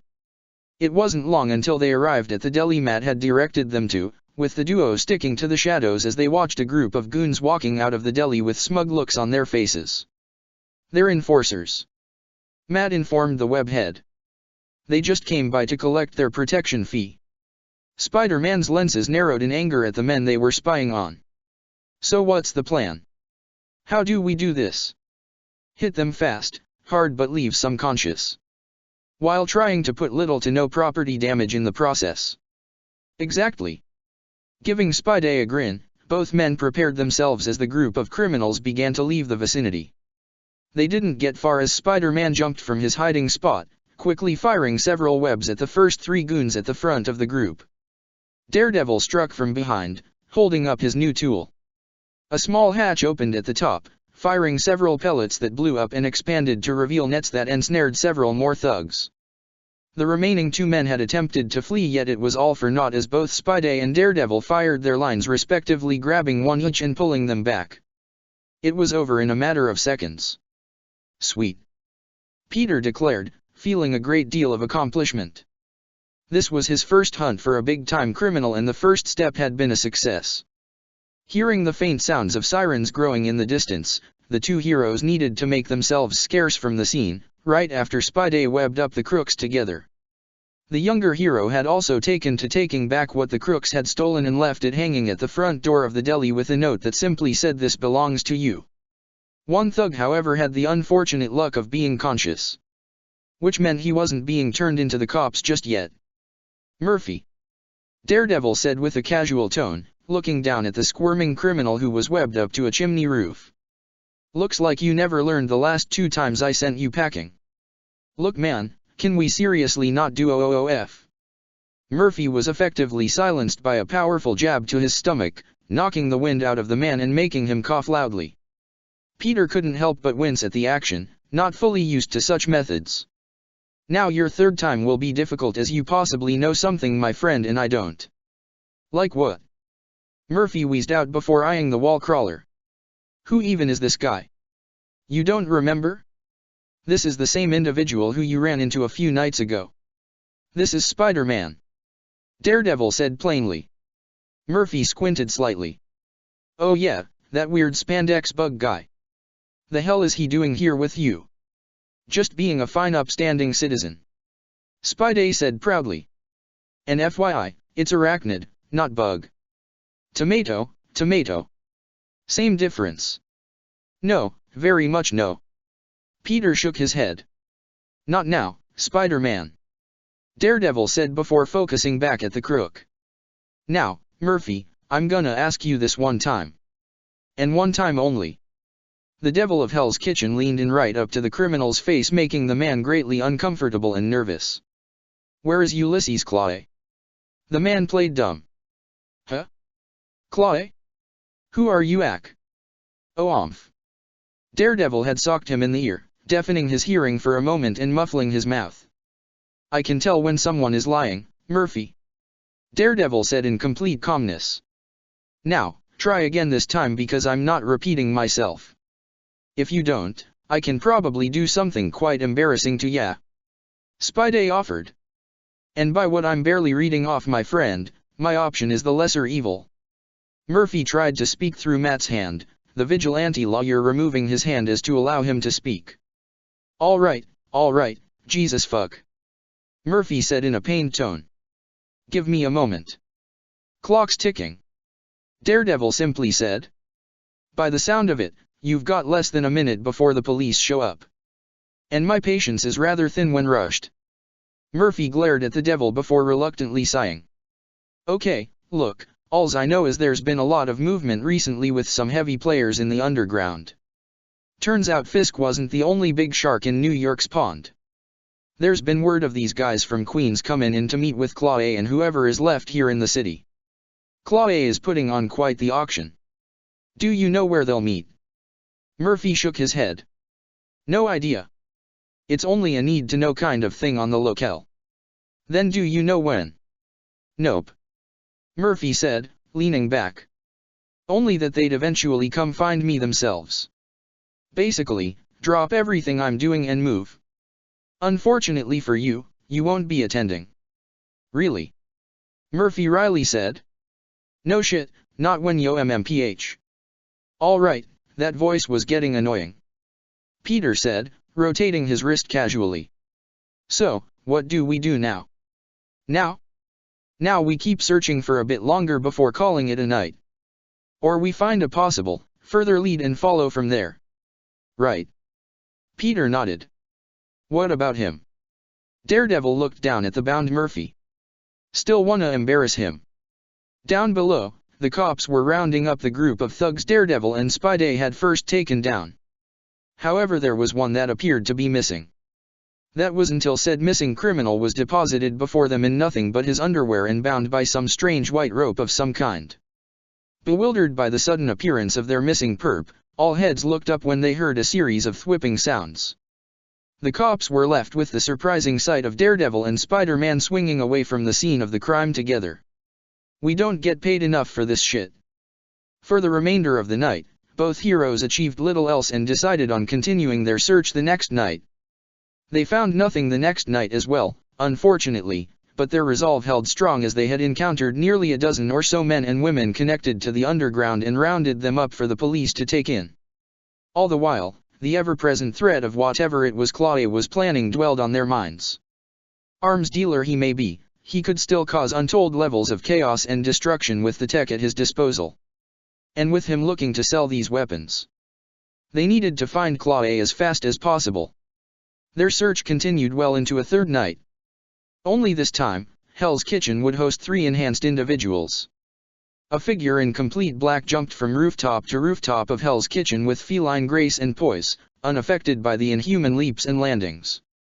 This figure ran on 2 and 4s with graceful ease, landing upon a fire escape obscured by shadow, taking a moment to gauge his surroundings. Is everything reading well on your end, sister? Yes it is, brother. Shuri spoke from his comms. Seeing and hearing things clearly within a block radius at the time being. Things were quiet before T'Challa heard her stifling a laugh. Oh Bast Almighty, that's hilarious. And you're just getting that now? Well, I was freshening myself before coming online and just seeing this as we speak. What Shuri was referring to was T'Challa seeing an assortment of thugs being strung up by a web-like substance and put into a series of positions that were truly embarrassing to describe. Oh, I would love to chat with whoever did all that. I'm afraid to do so. Who is possibly doing this? Ao inquired from her end, far off on the other side of the block. While T'Challa roamed high above the skyline and Shuri provided information, Okoye and Ao were down on the ground walking about the streets trying to be as inconspicuous as possible. Granted, they walked at times alone and in a pair, garnering some looks, though most people ignored them. It was Manhattan after all. The city that never sleeps had seen stranger. Who could have done this indeed? Black Panther mused aloud, moving closer to the knocked-out, tied-up criminals. Shuri, see what you could find on the goings-on here in the city. On it, brother. Shuri stated, already moving to bring up multiple news files on the current events of New York. What she found surprised and intrigued her greatly. Brother, it appears that this city has its own pair of protectors and they've been very busy here. Shuri said. There is the Spider of Queens and the Devil of Hell's Kitchen. Apparently they've been rounding up many men and women with criminal records for the past few days. Truly. Now T'Challa was interested. So there's more enhanced beings out here than just the Avengers? And it appears they have been using their powers and skills for a greater purpose. That much T'Challa could respect. Could you maybe grab me a sample of that substance? I would love to study it, if possible. Knowing what Shuri was referring to, he responded. I will if you're a good sister and not use it for nefarious means. And why, dear brother, would you think otherwise? Oh, I can think of a good number of reasons. T'Challa simply shook his head, flicking his claws out. He carefully cut through the substance, finding a moment of surprising resistance to his vibranium claws before getting a solid clump of it to take back for his sister. And like its resistance, it was hard for him to pry off his claws and put into a container for Shuri to analyze digitally in real time. My prince. Okoye sharply spoke through the comms. You'll want to see this. Up ahead. He saw where Okoye stood and turned in the direction that she was staring at. His eyes widened at the sight of two individuals in the sky swinging on lines high in the sky. What dash? Shuri gasped from her end as she was watching from her brother's point of view. That's them. It's them. Those two vigilantes that have been all over New York. Should we pursue them, my prince? Okoye asked, eyes still on the heroes that were now getting further and further away. Keep your distance. T'Challa instructed. Let's not do anything reckless. T'Challa quickly scaled up the wall while Okoye and Ao picked up their own paces, with all three moving to catch up to the two heroes. Meanwhile. Alright, shotguns are simple and easy to reload. Turk Barrett, career criminal, was back at what he did best. Hey man, we wanted something more precise. Not this cheap shit. What? With your expert and steady hand. Turk retorted sarcastically. Nah man, y'all need this more than whatever AK shit is usually on the market. How is this supposed to help us against that spider guy and the devil? Look man, do you want these or not? Turk asked indignantly. These are the best you idiots can afford, and they're actually customizable. Very impressive, Barrett. If you only applied knowledge like that in a more professional and legal fashion. Upon hearing that all too familiar voice, Turk hissed in anger and fear while moving to grab one of the shotguns from his trunk. Only for Daredevil to unceremoniously drop down and slam the trunk shut onto Turk's hands. The dealer cried out in anguish while those who came to buy guns attempted to flee. Crap, it's the bug and demon. It's arachnid. Spidey said as he dived on one of the crooks with a kick towards the cranium. Why does everyone keep saying bug? Riling you up, for starters. Daredevil said, casually flinging his baton at a thug that ran the furthest. It struck the man dead center in the back of the head, with the baton ricocheting back into his hand. True enough, I guess. Spider-Man remarked, heaving back the rest of them with all being tied up with his webbing. Turk groaned, nursing his hands. Why the hands, D? Come on man, they were sore as hell after last time. Good to see you too, Turk.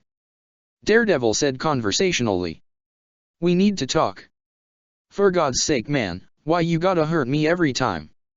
Turk said, wincing at the pain while giving Daredevil an deadpan stare. And what's with the bug kid? He your sidekick now. How often do you two run into each other? Too often. Right.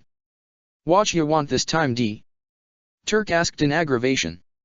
Kicking my ass last time wasn't enough for you. Normally, it would be. Daredevil said. But this time, you better tell us everything up front. Turk blinked, surprised by the menacing aura Daredevil exuded. This wasn't like the usual times he had run in with the Devil of Hell's Kitchen. No, this time, he was living up to a moniker like the one the city had bestowed upon him, and he really did not seem like he wanted to play around right now. There is an international criminal in this city and we want to know when and where he's supposed to be making his grand auction. Daredevil said menacingly. You know everything that goes on in this city, so Turk, this is a one-time question. Where is Ulysses Claw? Daredevil tilted his head to the side for a brief moment, looking back at Turk a second later.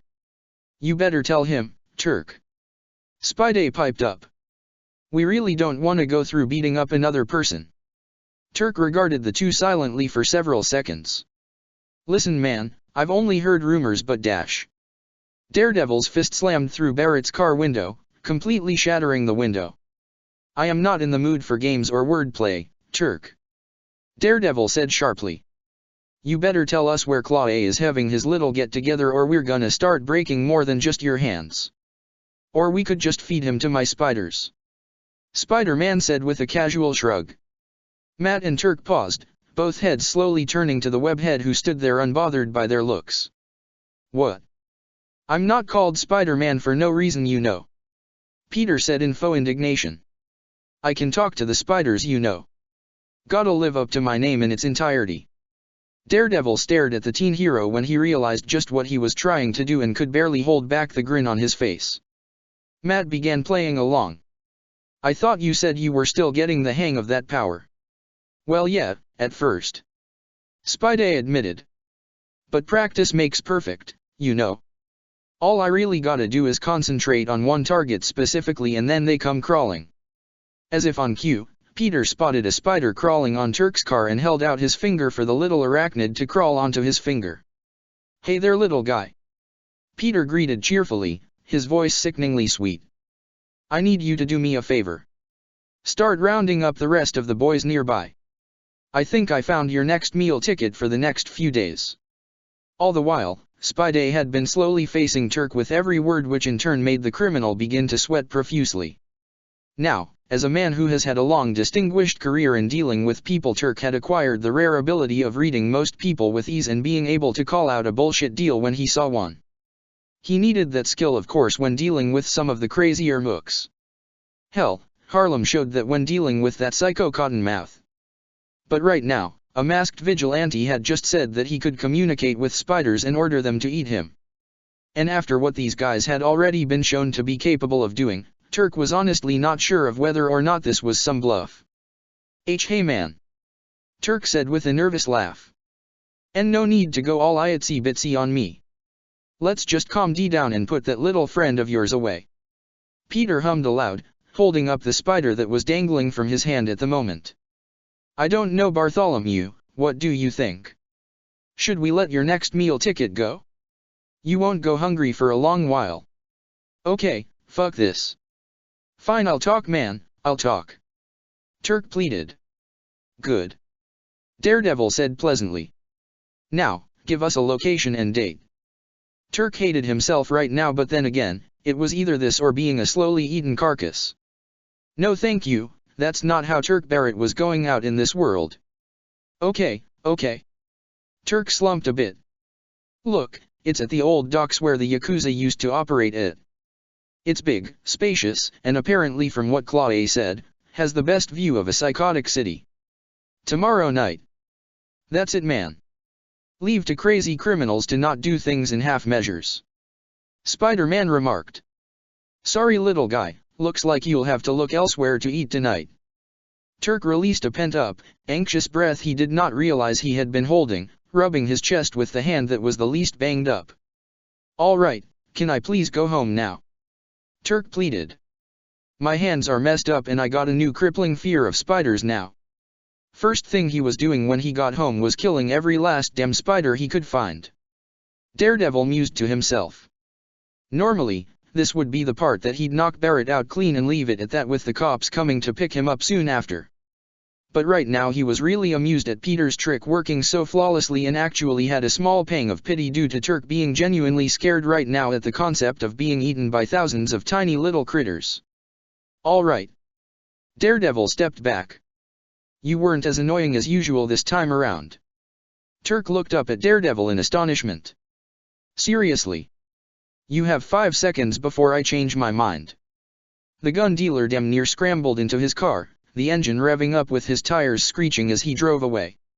I thought you weren't gonna let him go. Spider-Man said in slight surprise. I wasn't. Daredevil admitted. But he was this close to crapping his pants. That spider bit really got to him. Spider-Man guffawed upon learning that with Matt smirking as well when it turned into a frown. We're being watched. He said quietly. Huh. Come on. Let's get out of here. Daredevil instructed, already running off. The whole time that the two had interrogated Turk, 4 Wakandans were listening in and observed the scene. They are after Clay. Ao spoke in surprise. It appears they want him out of this city as much as we do. T'Challa mused. I can't believe they found his location before we did. Okoye said. They were searching well before our arrival, it seems. T'Challa said. That explains all their sightings and capturing of criminals. Very thorough, these two. So what to do now, my prince? T'Challa hummed to himself when his sister added her 2 cents in. Maybe we should try and speak to them. We're after the same person here. Shuri then giggled mischievously. And that Spider-Man sounds cute and fun. Wonder if he's cute underneath his mask. T'Challa groaned upon hearing this. He did not want to deal with his hormonal, teasing sister at this time. Shuri. Oh come on brother, let a girl have her fun. Shuri said a bit petulantly. Who are you?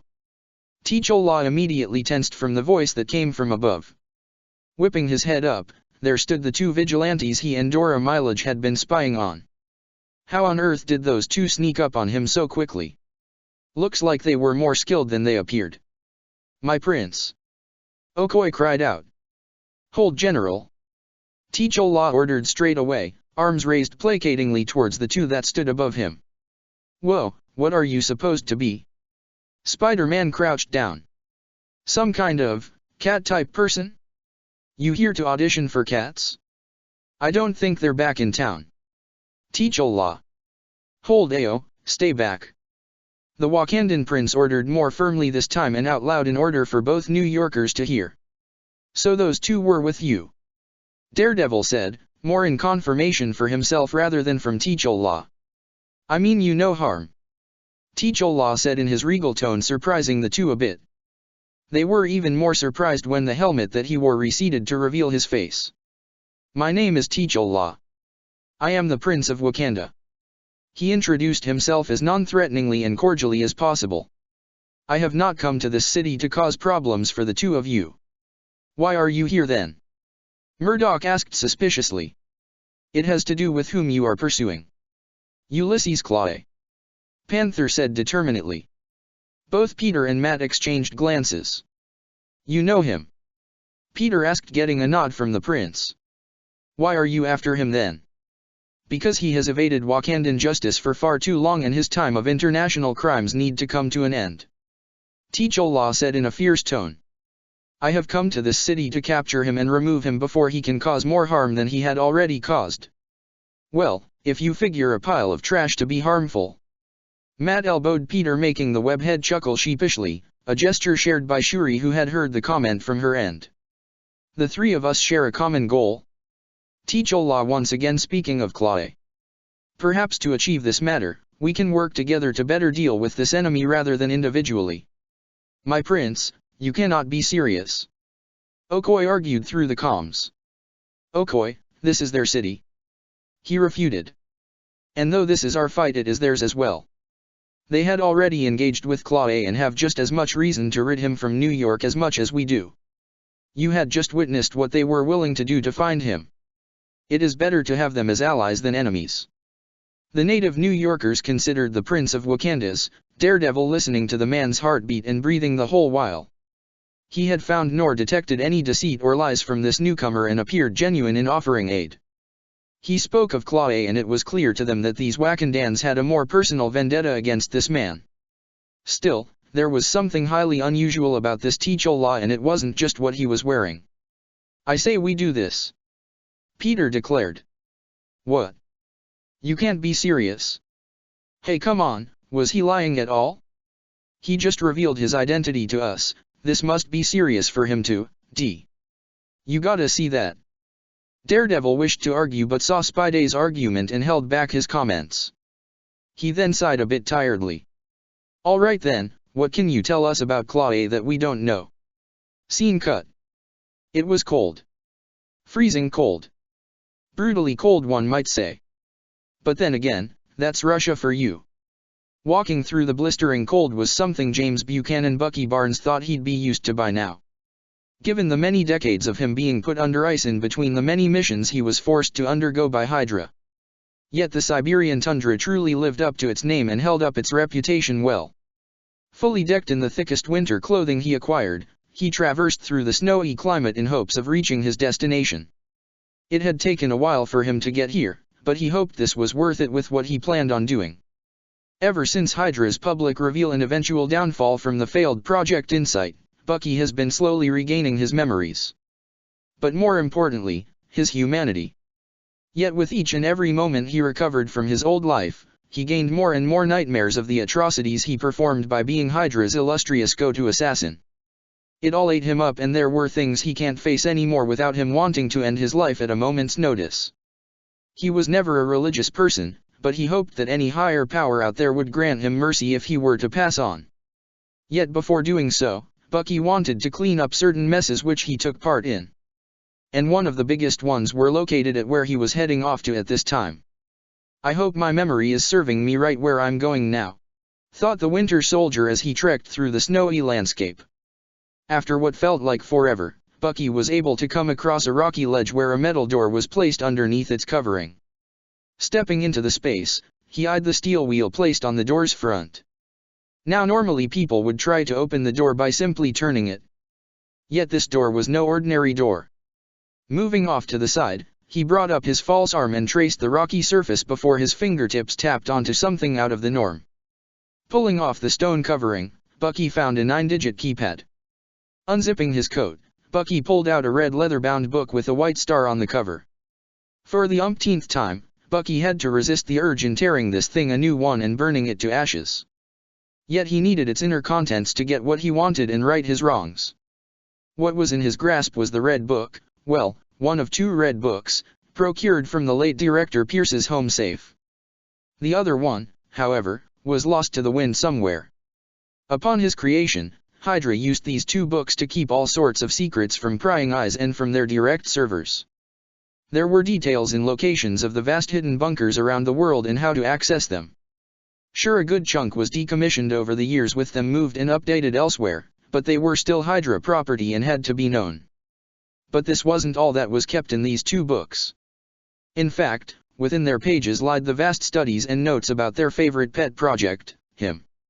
His strengths, his weaknesses, the jabs against his character if he were to show any remote humanity that somehow able to surface.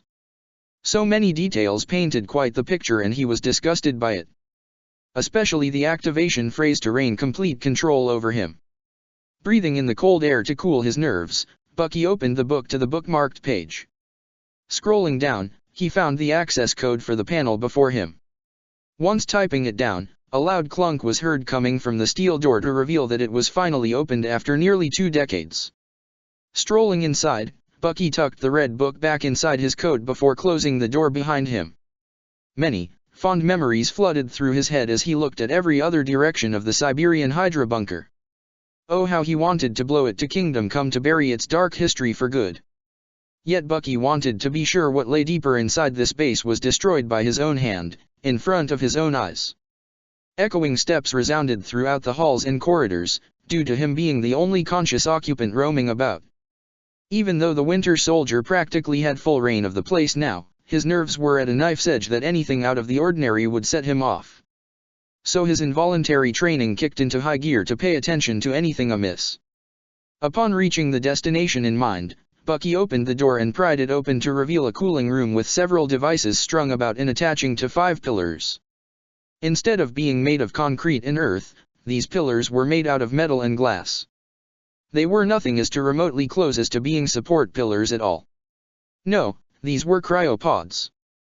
And not just any cryopods, but ones containing the 5 Hydra-made super soldiers.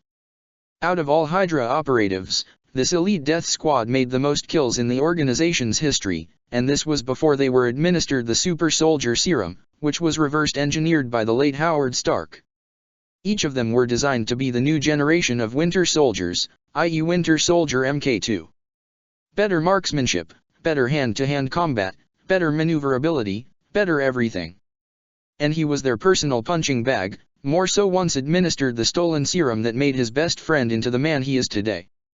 With them speaking 30 different languages and not having distinct features that would make them stand out amongst a crowd, they can topple governments and countries in a single night and none would be the wiser. With the many praises they got under their belts, there was one flaw into their own creation: they became insane, unstable. Despite their training and conditioning, most of it was disposed of once the super soldier serum was injected into their bodies. Bucky remembered what Steve told him about the serum: it makes a good man better while making a bad man worse. With how bad this elite squad got, Hydra was forced to put them under and seal them away before they had the means of properly controlling them without another episode or two occurring at every goddamn moment. At least I'm better than them on that department, Bucky mused with a silent chuckle. Walking by the frozen soldiers, Bucky hated the nostalgic, overbearing feeling he got from this place. Flashes of the many times his memory was shocked out of him made him wince as he clutched his head. Right now, he needed to focus on why he was here, aside from the frozen soldiers behind him. He will deal with those 5 later. Entering a separate room, Bucky looked around until he spotted what he was looking for. An old rotary phone. Using the red book once more, Bucky spun the dial several times until there was a ding followed by a wall of pipes, valves, and meters shifting to the side to reveal a familiar black door. Despite having access to the place, Bucky never had the chance to come to this particular door before.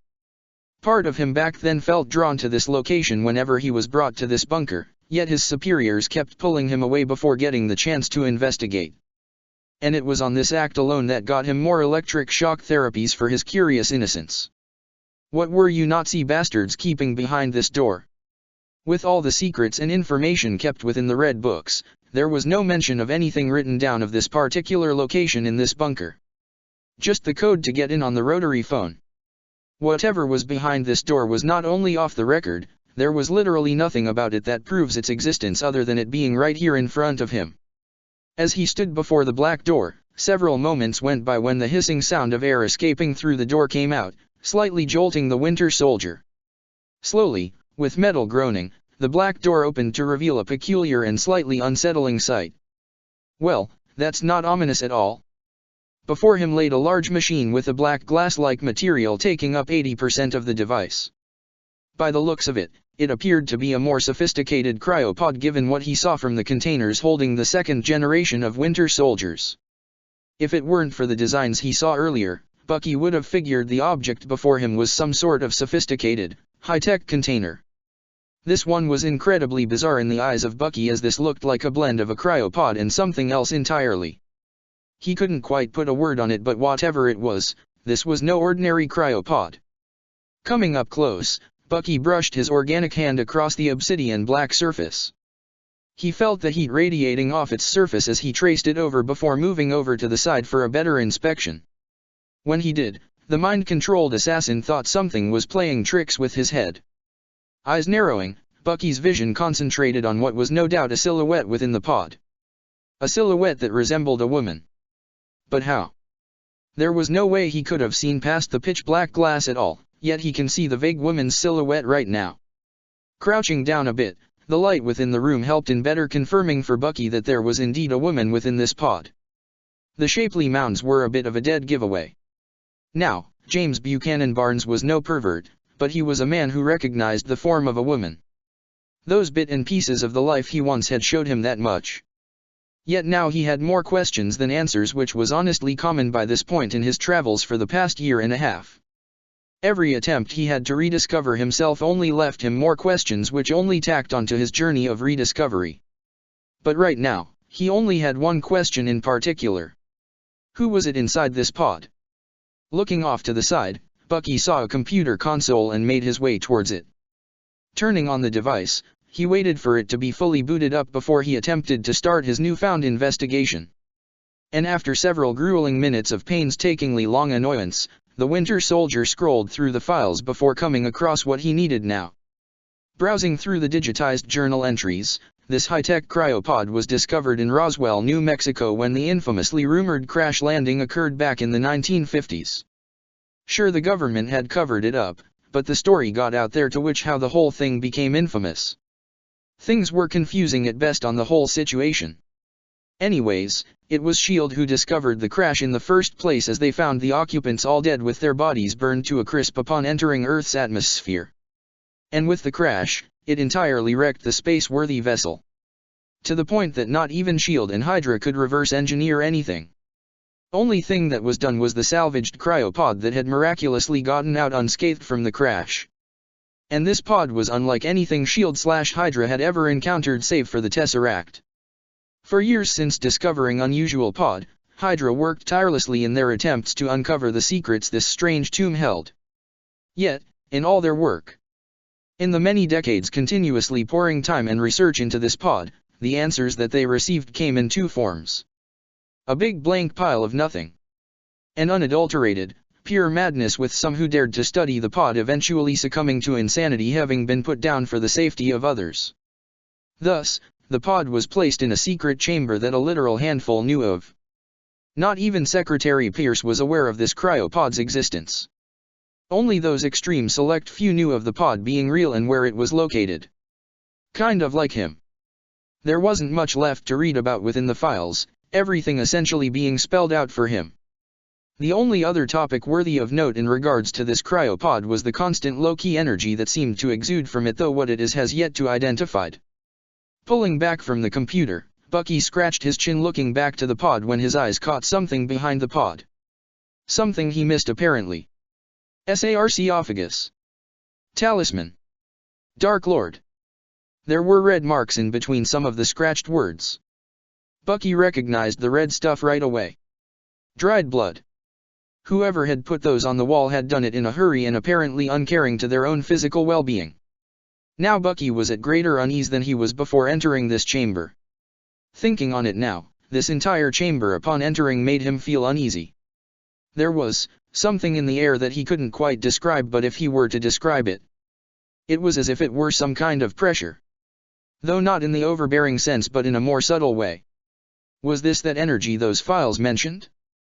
However, that thought process came to an abrupt end when steam shot out from the pod and the lid jolted upwards. Eyes wide in alarm, Bucky in an instant had his handgun trailed up at the pod while holding a knife beneath his gun. The pod slowly began to open up, mist pouring out from within. The lights flickered for a few moments before retaining their steady glow. All the while, Bucky was tense and ready for action.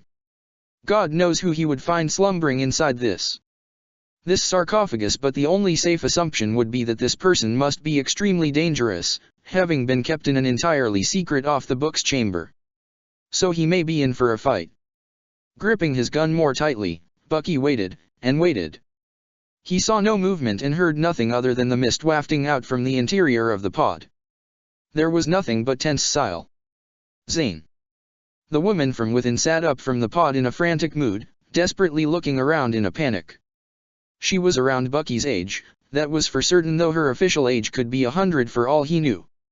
After all, he could attest to technically being 100 years old even if he is biologically 28 last he checked. Honestly, he could be 30-something for all he cared, considering how he had been in and out of ice for the past 70 years. Barnes had yet to lower his gun as the woman had at last appeared to begin to get her bearings together, grasping as to where she was. Her eyes landed on Bucky, with confusion, fear, trepidation, and a glint of hostility in her own eyes.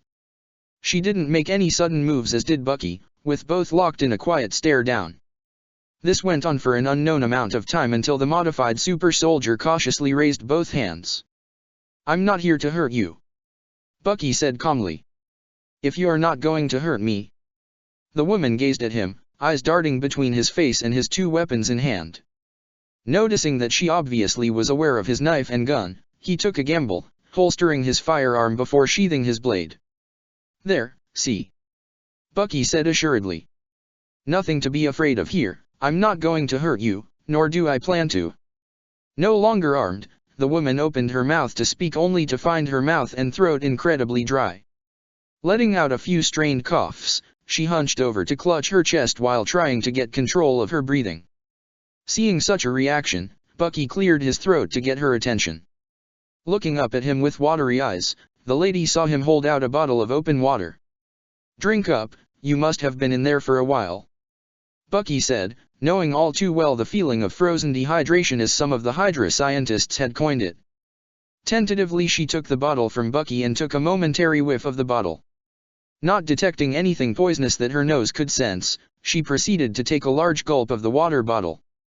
By the time she was done, there was barely a quarter left. "Thank you," the woman said softly. "Don't worry about it," Bucky said softly. "You could keep the bottle if you need another gulp." She gave him a grateful expression which then morphed into worry. "Wait, you must tell me, are the Mandalorian Wars over? What has happened to the Jedi and the Republic? Do they still stand? Do the Sith still threaten the galaxy? The Covenant? The Rock howls?" Bucky blinked at the rapid wave of questions he had no iota as to how to answer. What the hell was she talking about? Seeing that he wasn't responding, she slumped when she felt a familiar weight upon her chest. "No. No!" she cried out, clutching what seemed to be some kind of talisman on her chest in a desperate attempt to remove it from her being. "He's still. He's still." She suddenly stopped gazing at the talisman in bewilderment and uncertainty. Where was he? Was he still there? What was going on? Hey! It was then that she remembered that she wasn't alone, looking back up to the man who seemed to have been the one to have opened her sarcophagus. "Are you all right?" he asked with caution. She honestly did not know what to say. Seeing her become a bit unresponsive, Bucky had to try another method. "My name is James Buchanan Barnes," he introduced himself. "I found this place and you in it." "Why you freed me?" Bucky scratched his chin. "I don't know. Maybe I did by finding you. I don't know what to tell you. All I was able to learn was how long you've been here apparently." "And how long have I been here?" "About 65 years from what the files say. Though they're not sure about how long you've been in that pod you're in," Bucky replied. 65 years. She said to herself. It wasn't long. Not too long. But that last comment off-put her. This Barnes said that she had been here for those amounts of years, yet the people who found her could not figure out how long she herself had been trapped within the sarcophagus. "Look, I came here looking for answers." Bucky spoke up, gaining her attention. "And I found you instead. They've kept you locked in a chamber that I didn't even know existed for all this time. Who are you?" It was at this point that she realized she hadn't even introduced herself when James had done so. Strangely feeling sheepish over such a simple manner, she cleared her throat and gave him a small smile. "I'm Celeste Morn. It's a pleasure to meet you, James. Check the description for the links to the author."